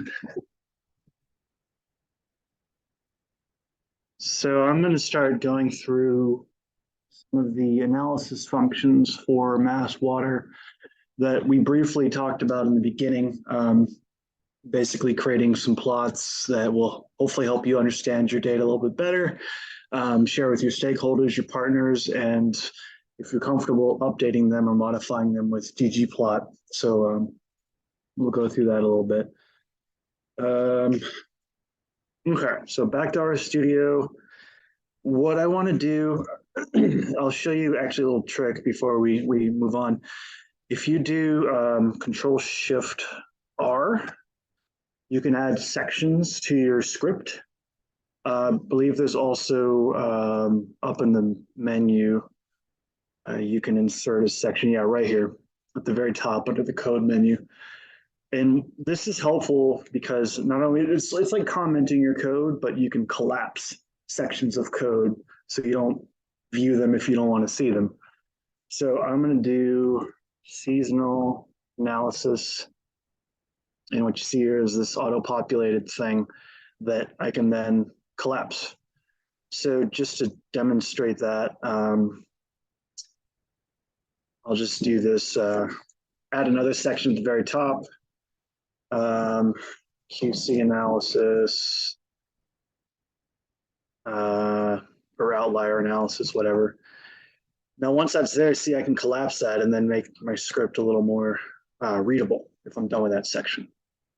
You can also, on the top right here of the script window, you can see a list of the sections. So if you have a really long script and you annotate it with this section header, you can very quickly jump between the parts of your script if you've got it set up that way. I use them all the time. I think they're very helpful. Okay, so this setup for the seasonal function, this is essentially to let you look at the variation of a water quality parameter within seasons. I think the example data set we have for the results file is just 1 year. So really it's just one season or 1 year of seasons. But if you have a results file that's several years, it will pool the results into the seasons across years. So if you really want to understand like what's it like in summer versus fall, this is how you do that. So the name of the function is analyze MWR season. And we will use fset as before, fset equals ls. Tell it what parameter we want to look at. So we'll look at total phosphorus. And this is actually very similar to the outlier function. So there's different grouping variables we can use. And so this is telling me that I can group it by month or week of the year. So like a numeric integer telling you what week you're in. It's a little more opaque that way, but if you want to look at a finer scale, you can do weeks. But we'll just do month. And then we want to tell it what type of plot we want. So here it's just like the outlier function. I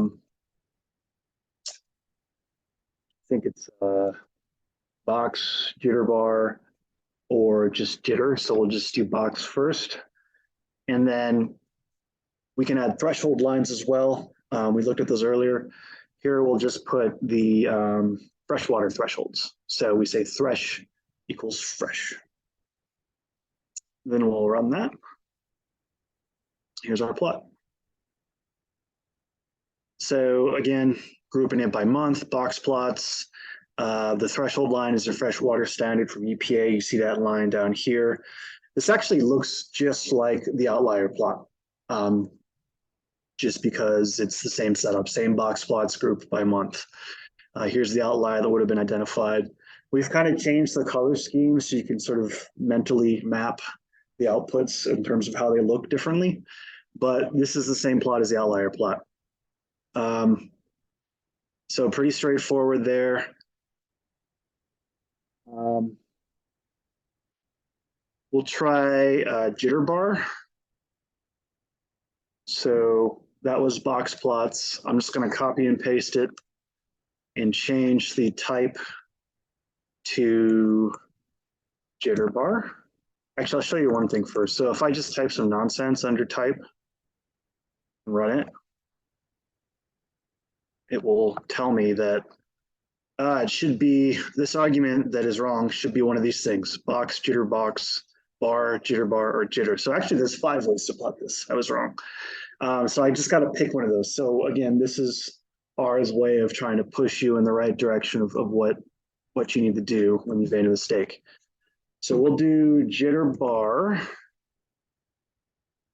on that. And so this is just a bar plot of the averages for total phosphorus. And because we did jitter bar, the actual observations are plotted over each bar, again, jittered kind of left and right of each other so they don't overlap one another. So you can kind of actually see the real values in this plot as opposed to, you know, a box plot summary that shows the quantiles and whatnot. A couple other options for this one in particular. We can add confidence intervals. So conf int equals true. The other thing about any argument that takes true or false, you can use just capital T or capital F as shorthand. It's the same thing. So we'll run that. And now we have 95% confidence intervals. So what's your certainty in that mean estimate pretty much? We can also separate it by site. So here, this is all, the default is to plot the data for all of the sites in your results file. If we want to look at one particular site, we can enter that here. And just as another example, if I were to just type something that, or any random string or something that was incorrect, I can run that and it'll tell me, oh, you entered something wrong. This is what I entered wrong, but you can enter any of these things. These are correct site names. You could enter 1 to any of these. So I'll just pick 1. Just copy and paste that. Run that. Uh-oh. Oh, I know why. Okay. So the reason that gave me an error, did you ever see that? So Yeah. very obscure error, discrete values applied to continuous scale. Who knows what that means? Yeah, so basically it can't plot confidence intervals when you have one observation per bar. That's actually an obscure ggplot error that I should have made more explicit, but literally it's telling you I cannot do error bars with one sample. So if we were to do 2 sites, that should work, a minimum of 2, I think. Let's do pop 011. And so here we're concatenating them with the C function, run that. So there we see, 2 points per bar because there's 2 sites. If we do conf_int equals true, we should get an error bar. And it's really large because, it's 2 sample sizes, or the n is 2 per bar. But I just wanted to make that clear why we saw that error. Okay, so I'll remove that. And the other way we can sort of subset results in this plot is we can use the location group. So this is an additional column in the site input file where you can group sites by, watershed or any other grouping of interest, coastal versus inland, whatever you want. So we'll do loc group, and we have to enter the name of the location group in that file that we want to use. And so just as another example, if I just put tributary and I try to run that, it'll tell me what I did wrong. So like say I don't know what location groups I put in there, I can just type some nonsense and it'll tell me which ones it can accept as input. So here it says tributaries wrong. It should be any of these 2, ACASAK or tributaries. So I will correct that. I'll do tributaries. And then there we go. So it's filtered by that group. The other thing that is worth noting too is each time you sort of subset the data, whether it's location group, date ranges, sites, whatever, the title will change up here to sort of tell you how it's been altered. There's a way to get rid of the plot title that we'll talk about later, but this is, again, us trying to hold your hand as you're doing these analyses to tell you, this is what you've done with the plot, and we're telling you right there. Okay, so we can do location groups. We can also do result attributes as another way to parse up the data. So this is a column in the results file where we can put anything we want that describes, again, another grouping of the sites of interest. So we showed it earlier several hours ago where we had the result attribute column where we had wet samples versus dry samples. And again, you could put anything in there. You could put morning, afternoon, or any other way you want to parse up the results. So just like the other arguments, if we put nonsense in there, it'll tell us what are the options we can subset by. So here, these are the only 2 things right now, dry, wet, that are entered in that result attributes column in the results file. So those are the only 2 things this function will accept to parse up the data. So I'll just do wet samples. Okay. So now it's just saying These are the only wet samples I have, and it doesn't actually say these are the wet samples. It just says it was filtered by the results attribute. So not getting you all the way there, but again, a reminder that it's just a subset of the data. And then we can do date range. We showed this earlier for the outliers. So date range is going to be 2 values, start date, end date. It's got to be year, month, day, separated by hyphens. So if we do 2022, 05, 01 to beginning of June, 06, 01, we'll get that subset as well. Marcus is typing sometimes in the script up here and sometimes in the content downloaded. Doesn't matter which one you do it in. Just type in the script, you can save it. Sorry, that's just mine being lazy here.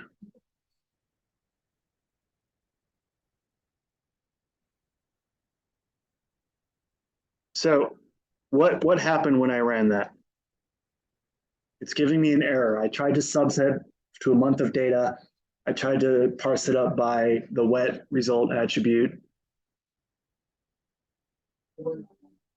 Exactly. Within the month of May, there's no wet samples. So now it's just telling me if I want to do result attribute separation, I have to use only dry.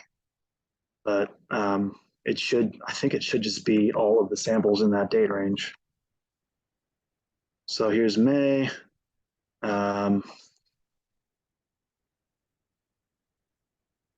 Yeah, it looks like it's the same data set. So in this case, using result attribute to filter the data doesn't do anything because all of the samples in May are already marked as wet. So it just filters redundantly, basically.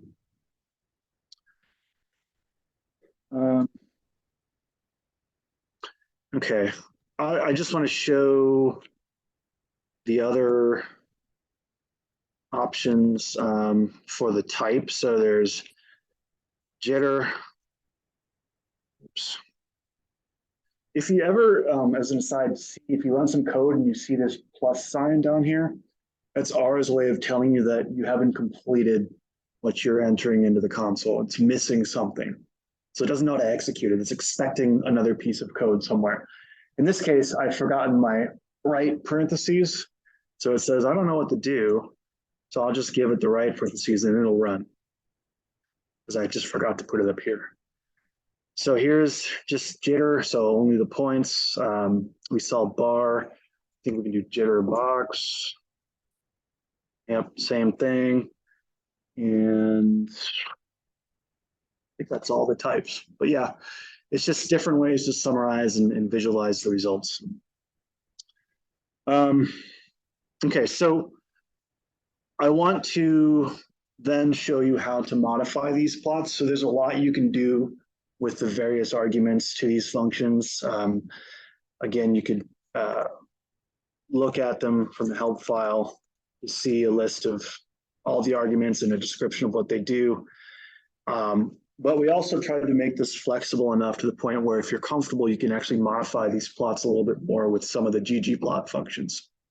Because all of these plots are built in ggplot. And when I showed you earlier how to build those plots, you just kind of add things down the list. And you could do that with these plots as well. So we'll load ggplot. You should have it installed already, but we'll just load it with library. And then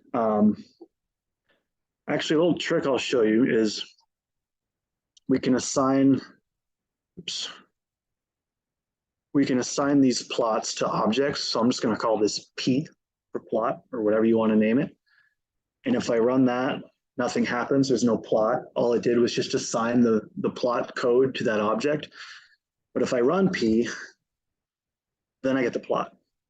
So you can save plots and just sort of use that as a shorthand. Because I want to add to this plot. So here's P.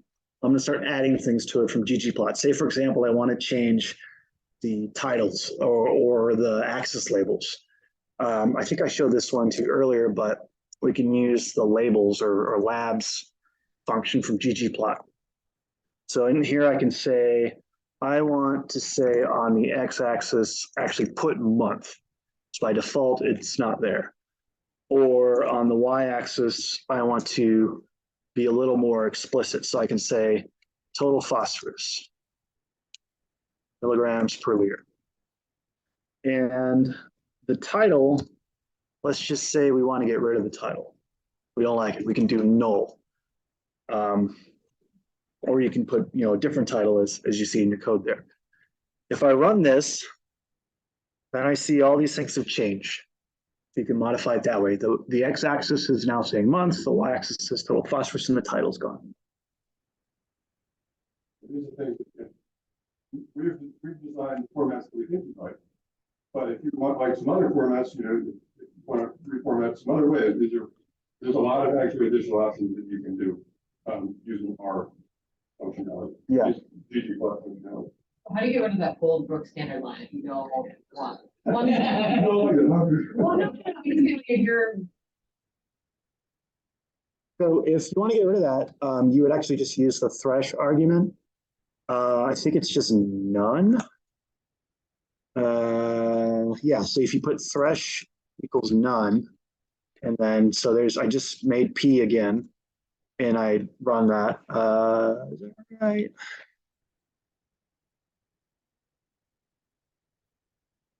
There, okay. So something happened, but now it's gone. So you just change the input to that particular argument. I don't think you can do that after the fact unless you really know a lot about the guts of a ggplot object. But this would be the easiest way to do it. Now, if we want to just get rid of that and add our own line, say we have our own particular threshold we care about, we can use the geom. So the geometries are pieces of the plot that map data to something, whether it's points, bars, whatever. But this geom H line is how you want to add a horizontal line to this plot. So there's also geom V line, there's geom AB line, which I think is if you want to do a line with the slope and intercept. There's all sorts of them. So if I do y-intercept equals 0.1, so I believe it's got to be a number. And I want to change the color, call it green. You do it that way. So now we have our own threshold line. But what's curious about this is you don't get a legend item telling you what that is. So I think, just kind of going off the cuff here, I think you can do it this way.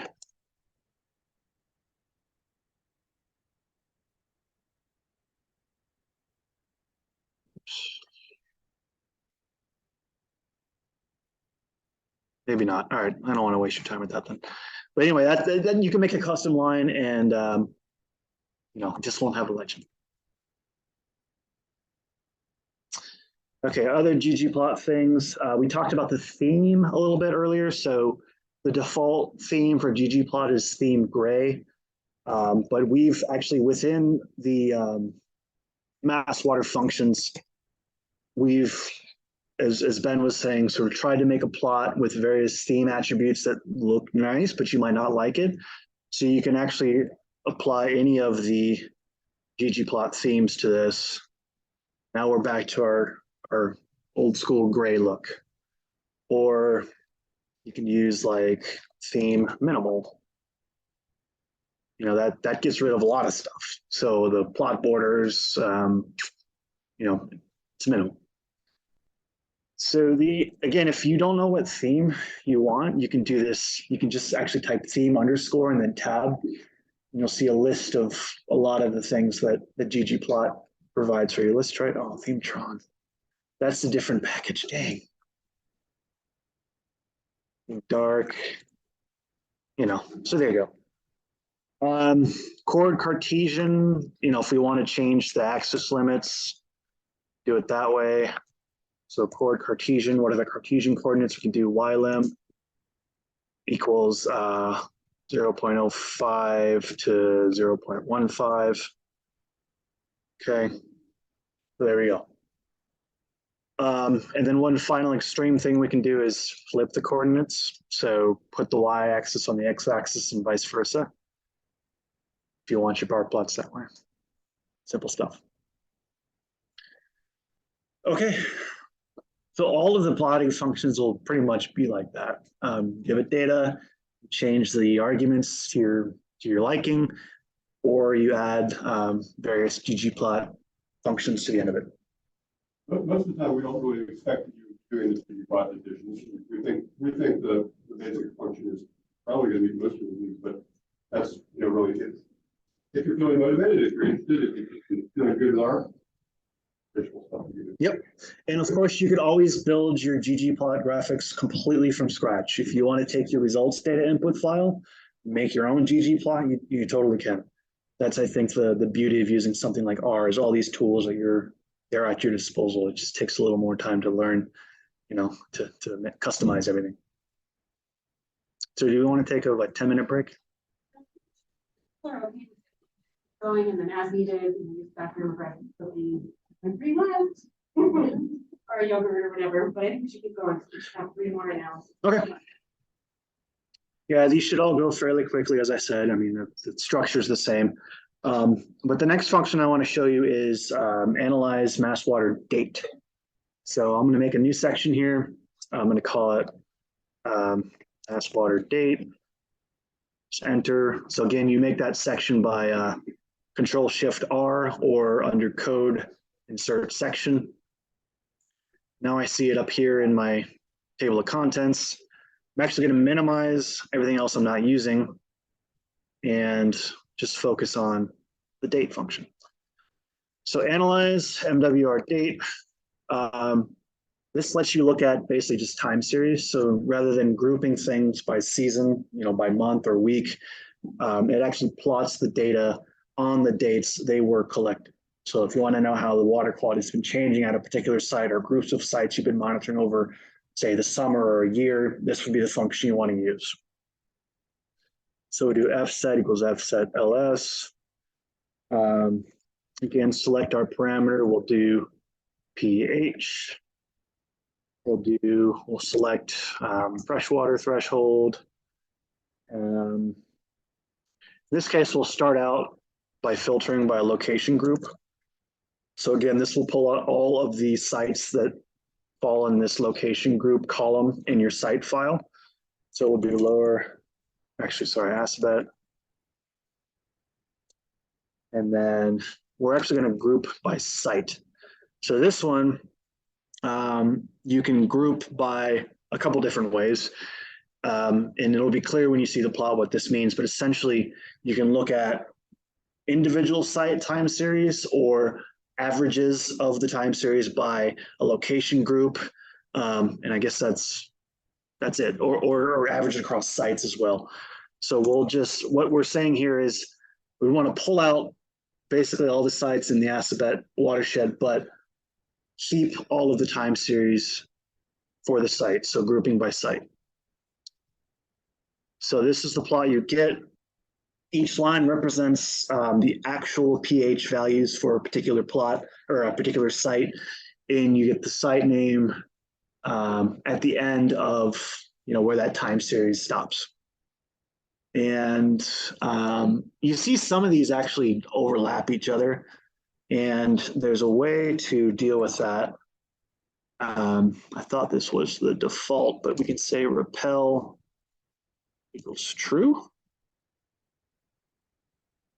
Yeah, so this is a nice little feature where basically it makes the site names not overlap. Pretty obvious. And sometimes it does this weird thing where it actually draws a line to the end of it. That's just sort of a peculiarity of the package that does this. But either way, you can very clearly see now that which label goes to which line. Okay.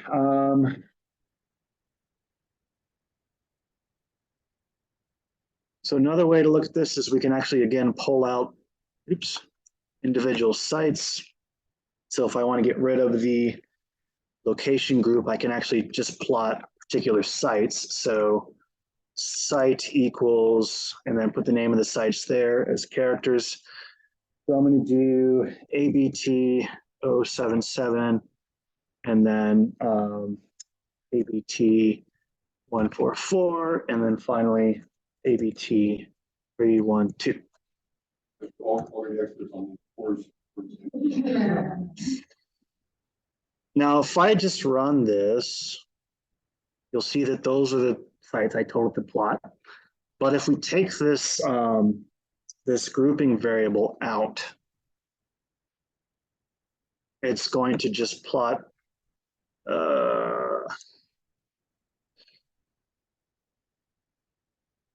did not do what I thought it was going to do.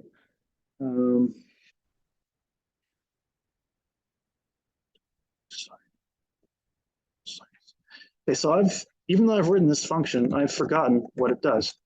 So I'm going to check out the help file. See, what does group tell me? See the details. Group. See, group by site, plot a separate line for each site, specifying group location average results across sites in the low group argument. Okay, here's what work. If I do group equals all, it will average across the sites. So if you have like a pair or several sites on the same river and you're curious what they're looking like on average over time, you could do that this way. So group equals all. Just like the bar plots, we can also, if you do this summary, you can do confidence interval equals true. And you kind of see the variation around that average. So these sites are all pretty different. If I'm just going off the averages here and the width of the confidence error or the error bars right there. See a couple other things. I'm actually going to go back to individual sites. If I do group equals site, this is the default. And obviously, if I retain confidence interval equals true, it doesn't show any confidence intervals because there's no longer averaging. So this is basically just passed to the function without doing anything. If I want to have a legend that shows the sites instead, I could say add a color legend true, run that. Now I've got a lot of information there, but I can very clearly see which line and point corresponds to the sites. See a couple other things. You can change the threshold color to red. Change the point size. Equal, I can make them bigger. So let's look at that. So now the threshold lines are red and the point sizes, we can make them really big. So 7, so really big points. I think if you do 0 or NA, they'll go away completely. Yeah, I mean, they're still kind of there. They're just very, very small. Yeah, they're still kind of there too. Anyway, so yeah, several arguments you can put in there, yeah. In ours, kind of the order are going, they have to align with the order. If the arguments are named, so if you literally type fset equals fset ls or param equals ph, it doesn't matter what order they're in. So if I move this, put that here, it'll still work. Get rid of that. Yeah. For shorthand, you can omit the argument name. So you can do fset ls and then ph, and that I think that should all. Actually, this one I have to specify it, and I guess that one too. Now threshold, so fresh. I'm lying to you again. It's generally good practice to name your arguments, just so you kind of know what you're doing. But yeah, a lot of times you can omit them, and I think just because of the way we've set up these functions, you can pass multiple inputs for the files, either a list or the actual files themselves. You can't necessarily do that. But for most R functions, you can get away with not specifying the argument name. And if you do that, you have to do them in the correct order. And the help file will tell you that order. Okay, so the last thing I want to show you about this is if we do group equals location group, what happens?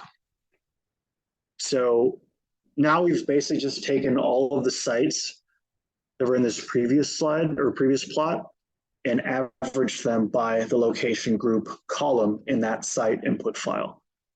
So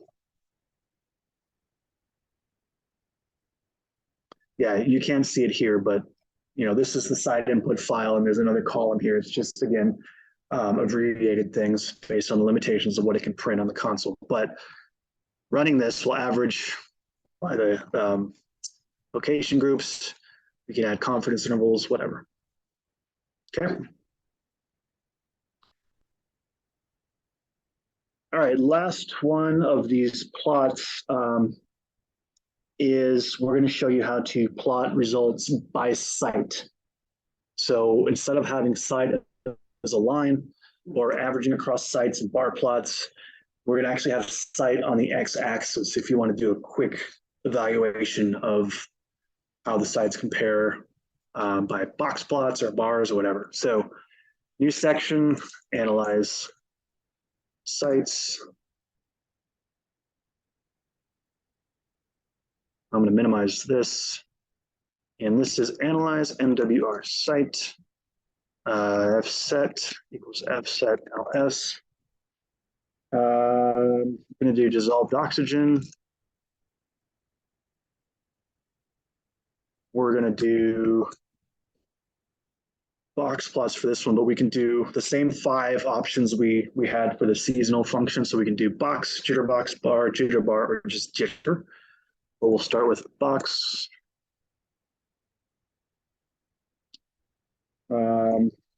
Add the, we'll do marine for that one.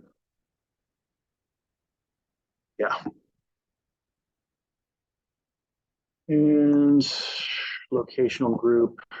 So again, this will filter the sites only by, for what's in this locational group. Run that. Yep. It's too many S's.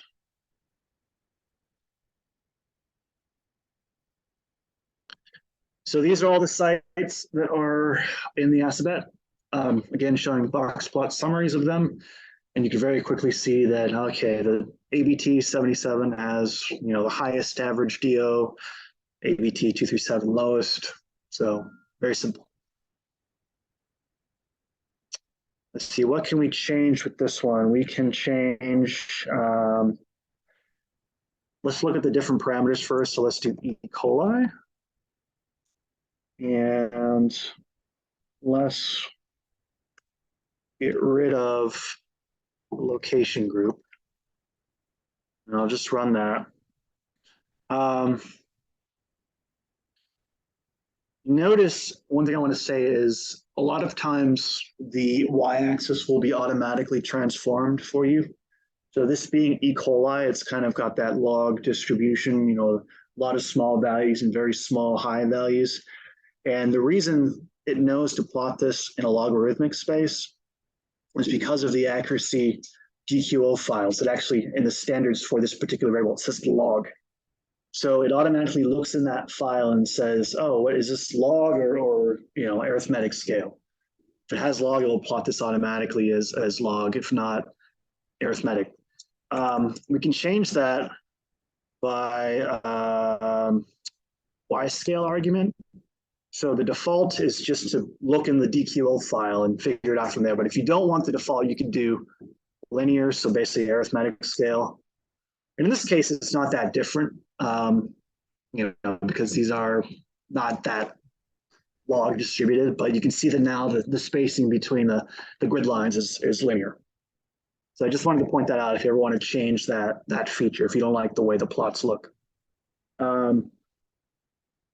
Yes.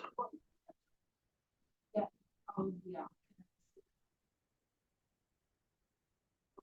So if you do a comma and press tab, it'll pop up. So a lot of these helper things in RStudio, just hit tab, things will usually pop up. Yeah. What also pops up is a list of all the things in my environment. So there's these orange things are actually things that are saved as objects. Why those pop up in this example, I don't know. Putting that in there won't make any sense. Actually, it did something. Probably just ignored it. But anyway, that it's just a good way to see not just the arguments, but everything. Let's see. Okay, so we can also, of course, select sites. So we'll do ABT 077 again, and then ABT 162. See what that looks like. So really didn't do much. I guess the majority of the E. coli data are, well, literally just those sites. So by filtering here, it didn't do anything because these are the only 2 sites with E. coli data. But what's cool about this one, and this is an argument that doesn't work for the other functions, you can actually group them by result attributes. So the other ones, we can filter what we show by the result attributes, but in this particular function, we can do something cool that actually groups them differently by dry and wet. So here we see the dry samples for ABT 77 next to the wet, and same for the other site.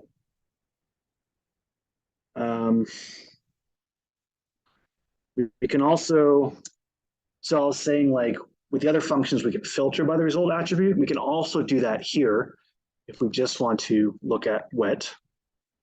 But in this case, the grouping doesn't really help us because we've just literally filtered by the wet samples. So I would then either remove this completely or just say false. And now, you know, we don't get the, what would have been a grouping, it's now just the regular plot showing only the wet samples. As of right now, there's 2 options. You could put in 4. You could say dry, wet, and medium. Yeah. Dry, wet, and slutty or something. And then it would show 3 options, and then you could filter out 2 of one of them or have to that through. Yeah. So that's kind of like a do what you want column. If there's something interesting in your data you want to look at. Last one I'll do is just change the colors. So there you go. Pretty easy, right? Okay. That's the site function. The last analysis function I want to show you is the mapping function. And I think that's the coolest one because it shows you not only where they are, but how the parameters vary in space by plotting the averages, essentially. So if I open a new section, make some maps, minimize that, I can then call the map function analyze MWR map, set it up, fset equals fset ls, and then I'll just make a very simple one, do the dissolved oxygen data. Now this one does take like a second or 2 longer than the other functions because it is retrieving data online to plot. It's pulling in NHD water bodies to plot the background. There's also another option to plot a base map. So if I do map type, in this one, you're going to want to look at the options. So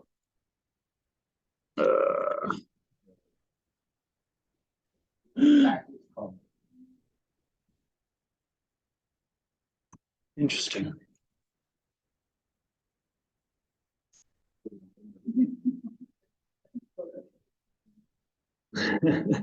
Yeah, this function has a lot of overhead in terms of the data it pulls and the requirements. If you had MassWater install correctly, you should have all the dependencies.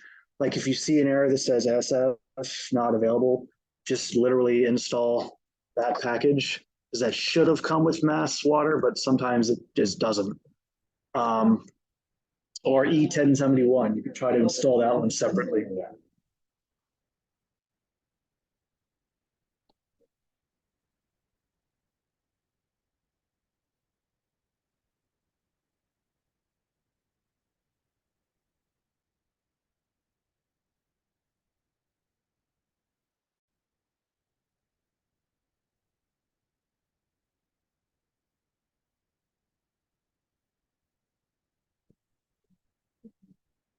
All right, so if the function is working correctly, there are several options you can use. In this example, I just showed you how to add a base map to it on top of the water bodies. So I did map type. This actually queries a Google server, I think. But if I go to the help file, I can see the options for the map type arguments, see the details. Map type can be any of these down here. So if you want to get artsy with it, you can do watercolor.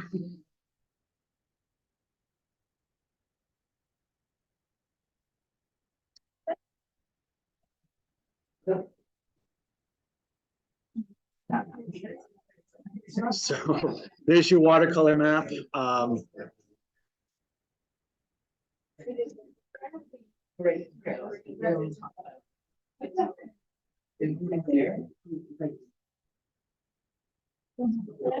generating because it the files and a lot of logs.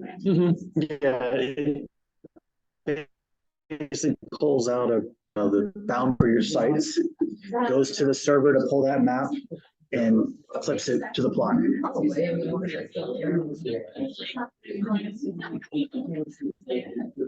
Just do that.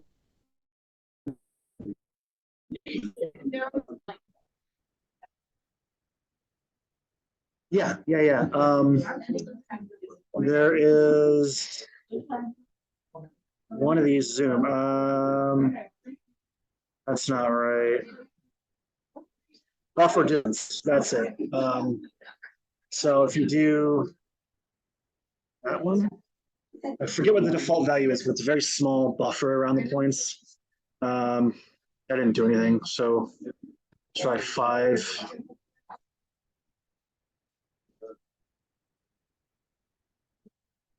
So it's a little bigger. Yeah, eventually, you can buffer out quite far.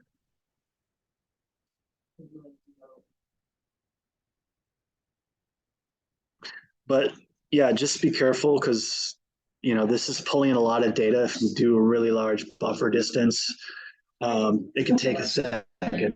Like this is flooding.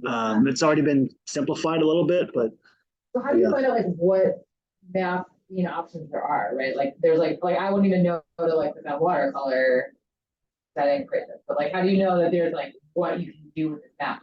Right. So if you go to the help file, there's a lot of information here, and this is by far the most complicated plot function we have. But if you look at the map type argument, it says, oh, it's a character string for the type of base map. See the details. Then now we go down to the details, read this, blah, blah, blah. Right here, it tells you what are the options. So any of these work. So terrain background, terrain labels, whatever. Those are all valid. If you don't want the base map at all, you can do map type equals null. The other thing I'll point out too is if you go to the MassWater website and you go to the article and you go to MassWater analyses, this tries to show almost all of the options for the different functions. So this is just showing various other options, how you zoom out. These are all basically the base maps you could use. Not all of them, but a good subset of them. Yeah, or no base map at all, no water at all.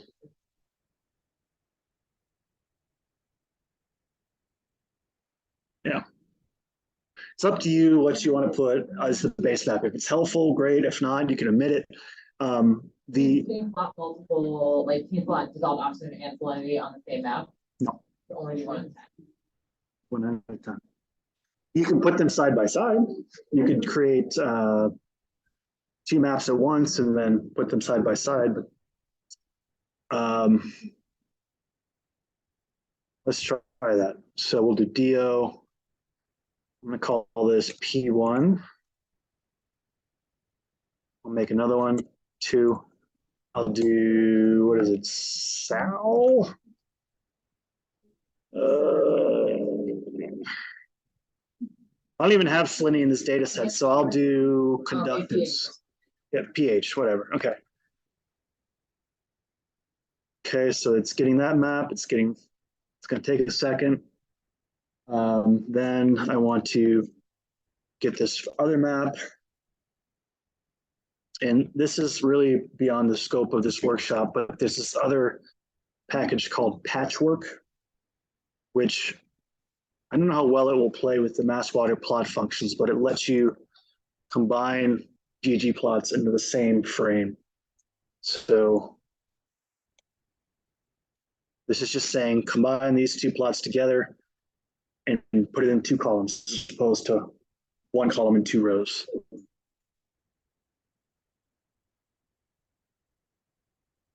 So got some warning messages, that's fine. Yeah, so that's how you would do that.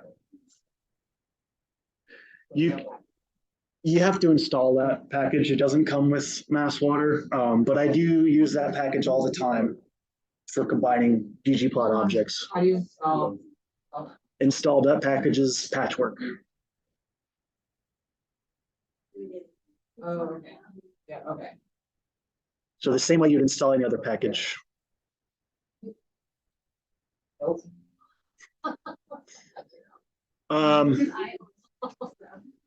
So the other thing I want to say, there's again a lot of options for this plotting function. The water body detail can be important depending on what resolution you want. So if I do add water, the default is medium detail, but I can do low detail or high detail. If I do high, this will take a second, but it will plot basically all of the NHD streams, ponds, lakes, rivers at the highest resolution possible that we have. Just to contrast that, these warnings, by the way, are telling me that these labels can't get separated far enough to view them in a normal way. I think if I made the plot bigger, they would go away. So I'll try that again, but just want to show you how this looks compared to the high resolution. So a lot less, just back and forth. It's up to you. I mean, these are just ways to make the plot a little more flexible depending on your needs. You can also subset by site. So we'll do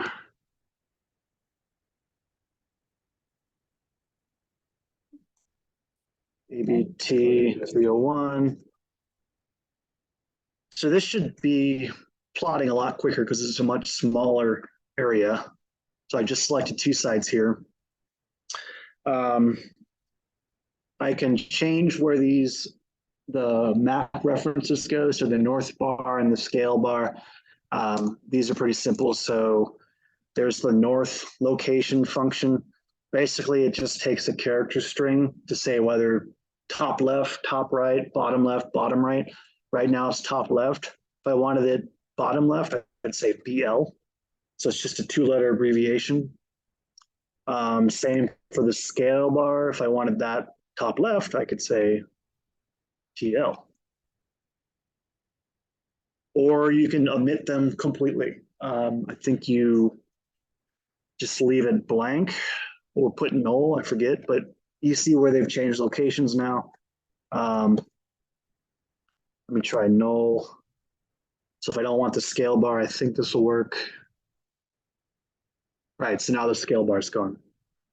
So, you know, we're just trying to make a map that follows good principles for map making, but if you don't want these things, you can always remove them. Let's see, the color palette, we can change it to something else. By default, it's green. If we want a different one, like a yellow, orange, red gradient, we could do that. And this is another example where you're like, well, how do I know which one to put in there? Go to the help file. So if I go to analyze MWR map, and I do, actually it says right here, any acceptable color palette from this package, which comes with MassWateR, can be used. So if I go to here,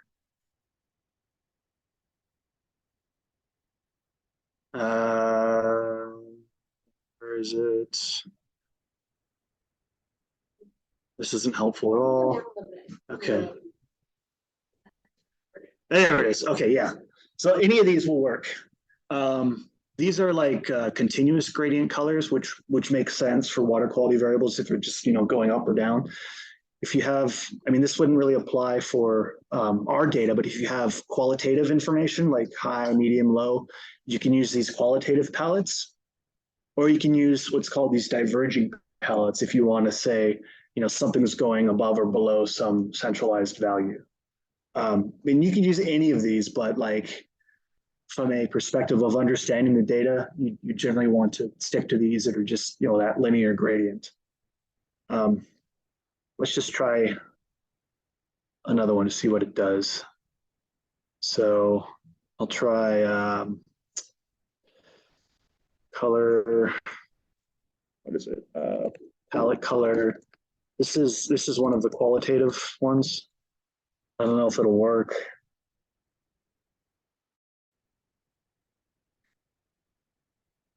Yeah, so it doesn't make any sense.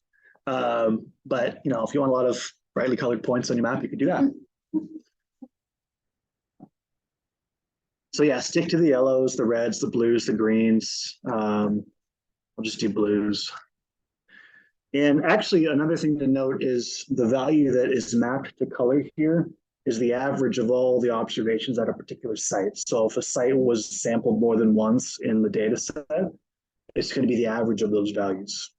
Unless you do a particular date range, where if you're selecting a date range where the site was only sampled once. So I don't know what that is for every site. I'd have to look at the data, but if you did want to subset by date range, you could do it just like any of the other functions. So we're just going to do May.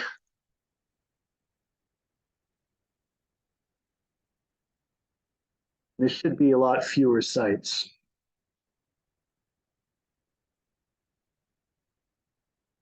So it's same sites, but actually a little bit less. So it's bumped out some of these. I'm just going to change that back to blue. Yeah.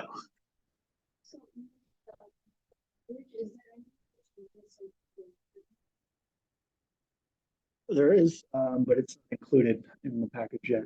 That was actually a request we got from one of the other workshops, I think, like any function, like the max, min, variance, geomean. That's easy to do. It's just right now, it's just the average. So I think we are going to include that in there in the next release.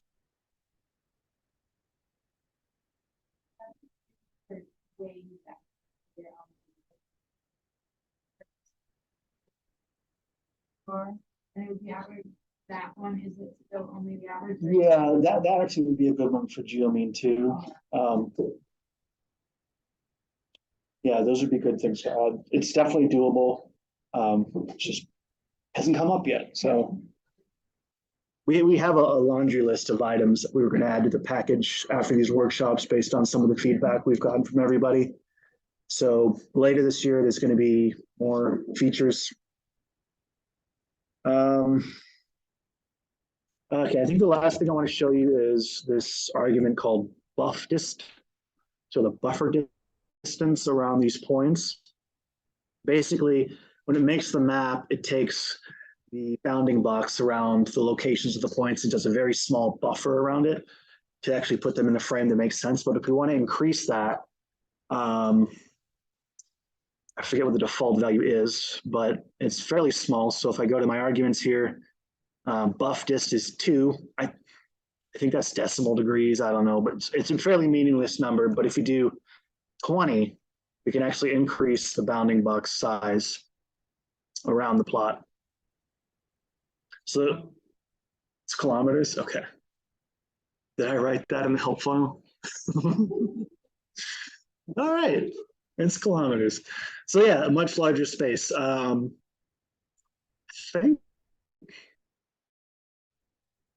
Let's try this. We should see all of Massachusetts now if I do the buffer distance large enough. This is actually going back to the comment earlier about, how do you use this package outside of Massachusetts? Well, one of the things we can't do is actually, if you're like plotting sites in Rhode Island, for example, you wouldn't necessarily see these NHD lines because we've included them specifically for this package in Massachusetts alone. I think it's plotting. I think it's just thinking a lot. I wanted to see the whole country. Yeah. There it is. Okay. So I live somewhere down here. But yeah, this is literally all of the shapefiles. There is a way to actually add in your own shapefiles if you want to make a map outside of your area. That's outlined on the website under the modifying plots vignette. And this actually goes through some of the basics of ggplot, how you add things to the MassWateR plots with ggplot, which we've talked about. But all the way at the bottom here, this talks about how to add in different shapefiles. So in this example, we've added a empty polygon for the Sudbury watershed. So it's possible, and just goes to show you that with R, you can do kind of anything you want. The more time you put into learning what's available, but this should be pretty straightforward to use. All right, so then the last thing I'll say, there's Massachusetts. There's a lot of stuff there. Let's save a plot. This is one thing we haven't talked about.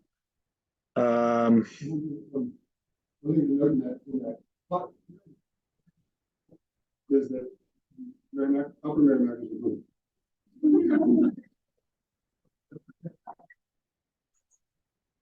So we put it every watershed that touches Massachusetts. Yeah. So if you're on the border, it won't like cut it off. It's actually a real boundary. Okay, so I'm gonna save this file. So this is just one of DO for for this very small space. I'll actually plot it right here. There's a bunch of ways to save files or save plots in ggplot or in R. One way is to hit this export button. You can save it as a PDF or an image. The problem with this is sometimes you got to monkey around with the dimensions, but essentially it works pretty well out of the box. So if I save that, I think it went to my desktop. Goodness gracious. Uh-oh. Long day.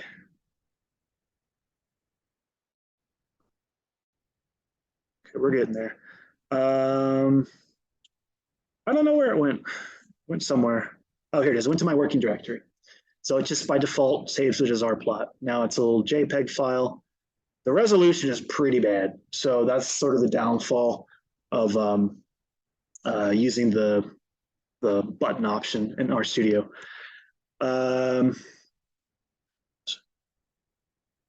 The other way to do it, there's this function called ggsave, which is specific to ggplot. So if you're making base plots in R, this won't work. But if you do ggsave and call it something else, betamap.png, now we're actually specifying the file type. So instead of a JPEG, it's now a PNG.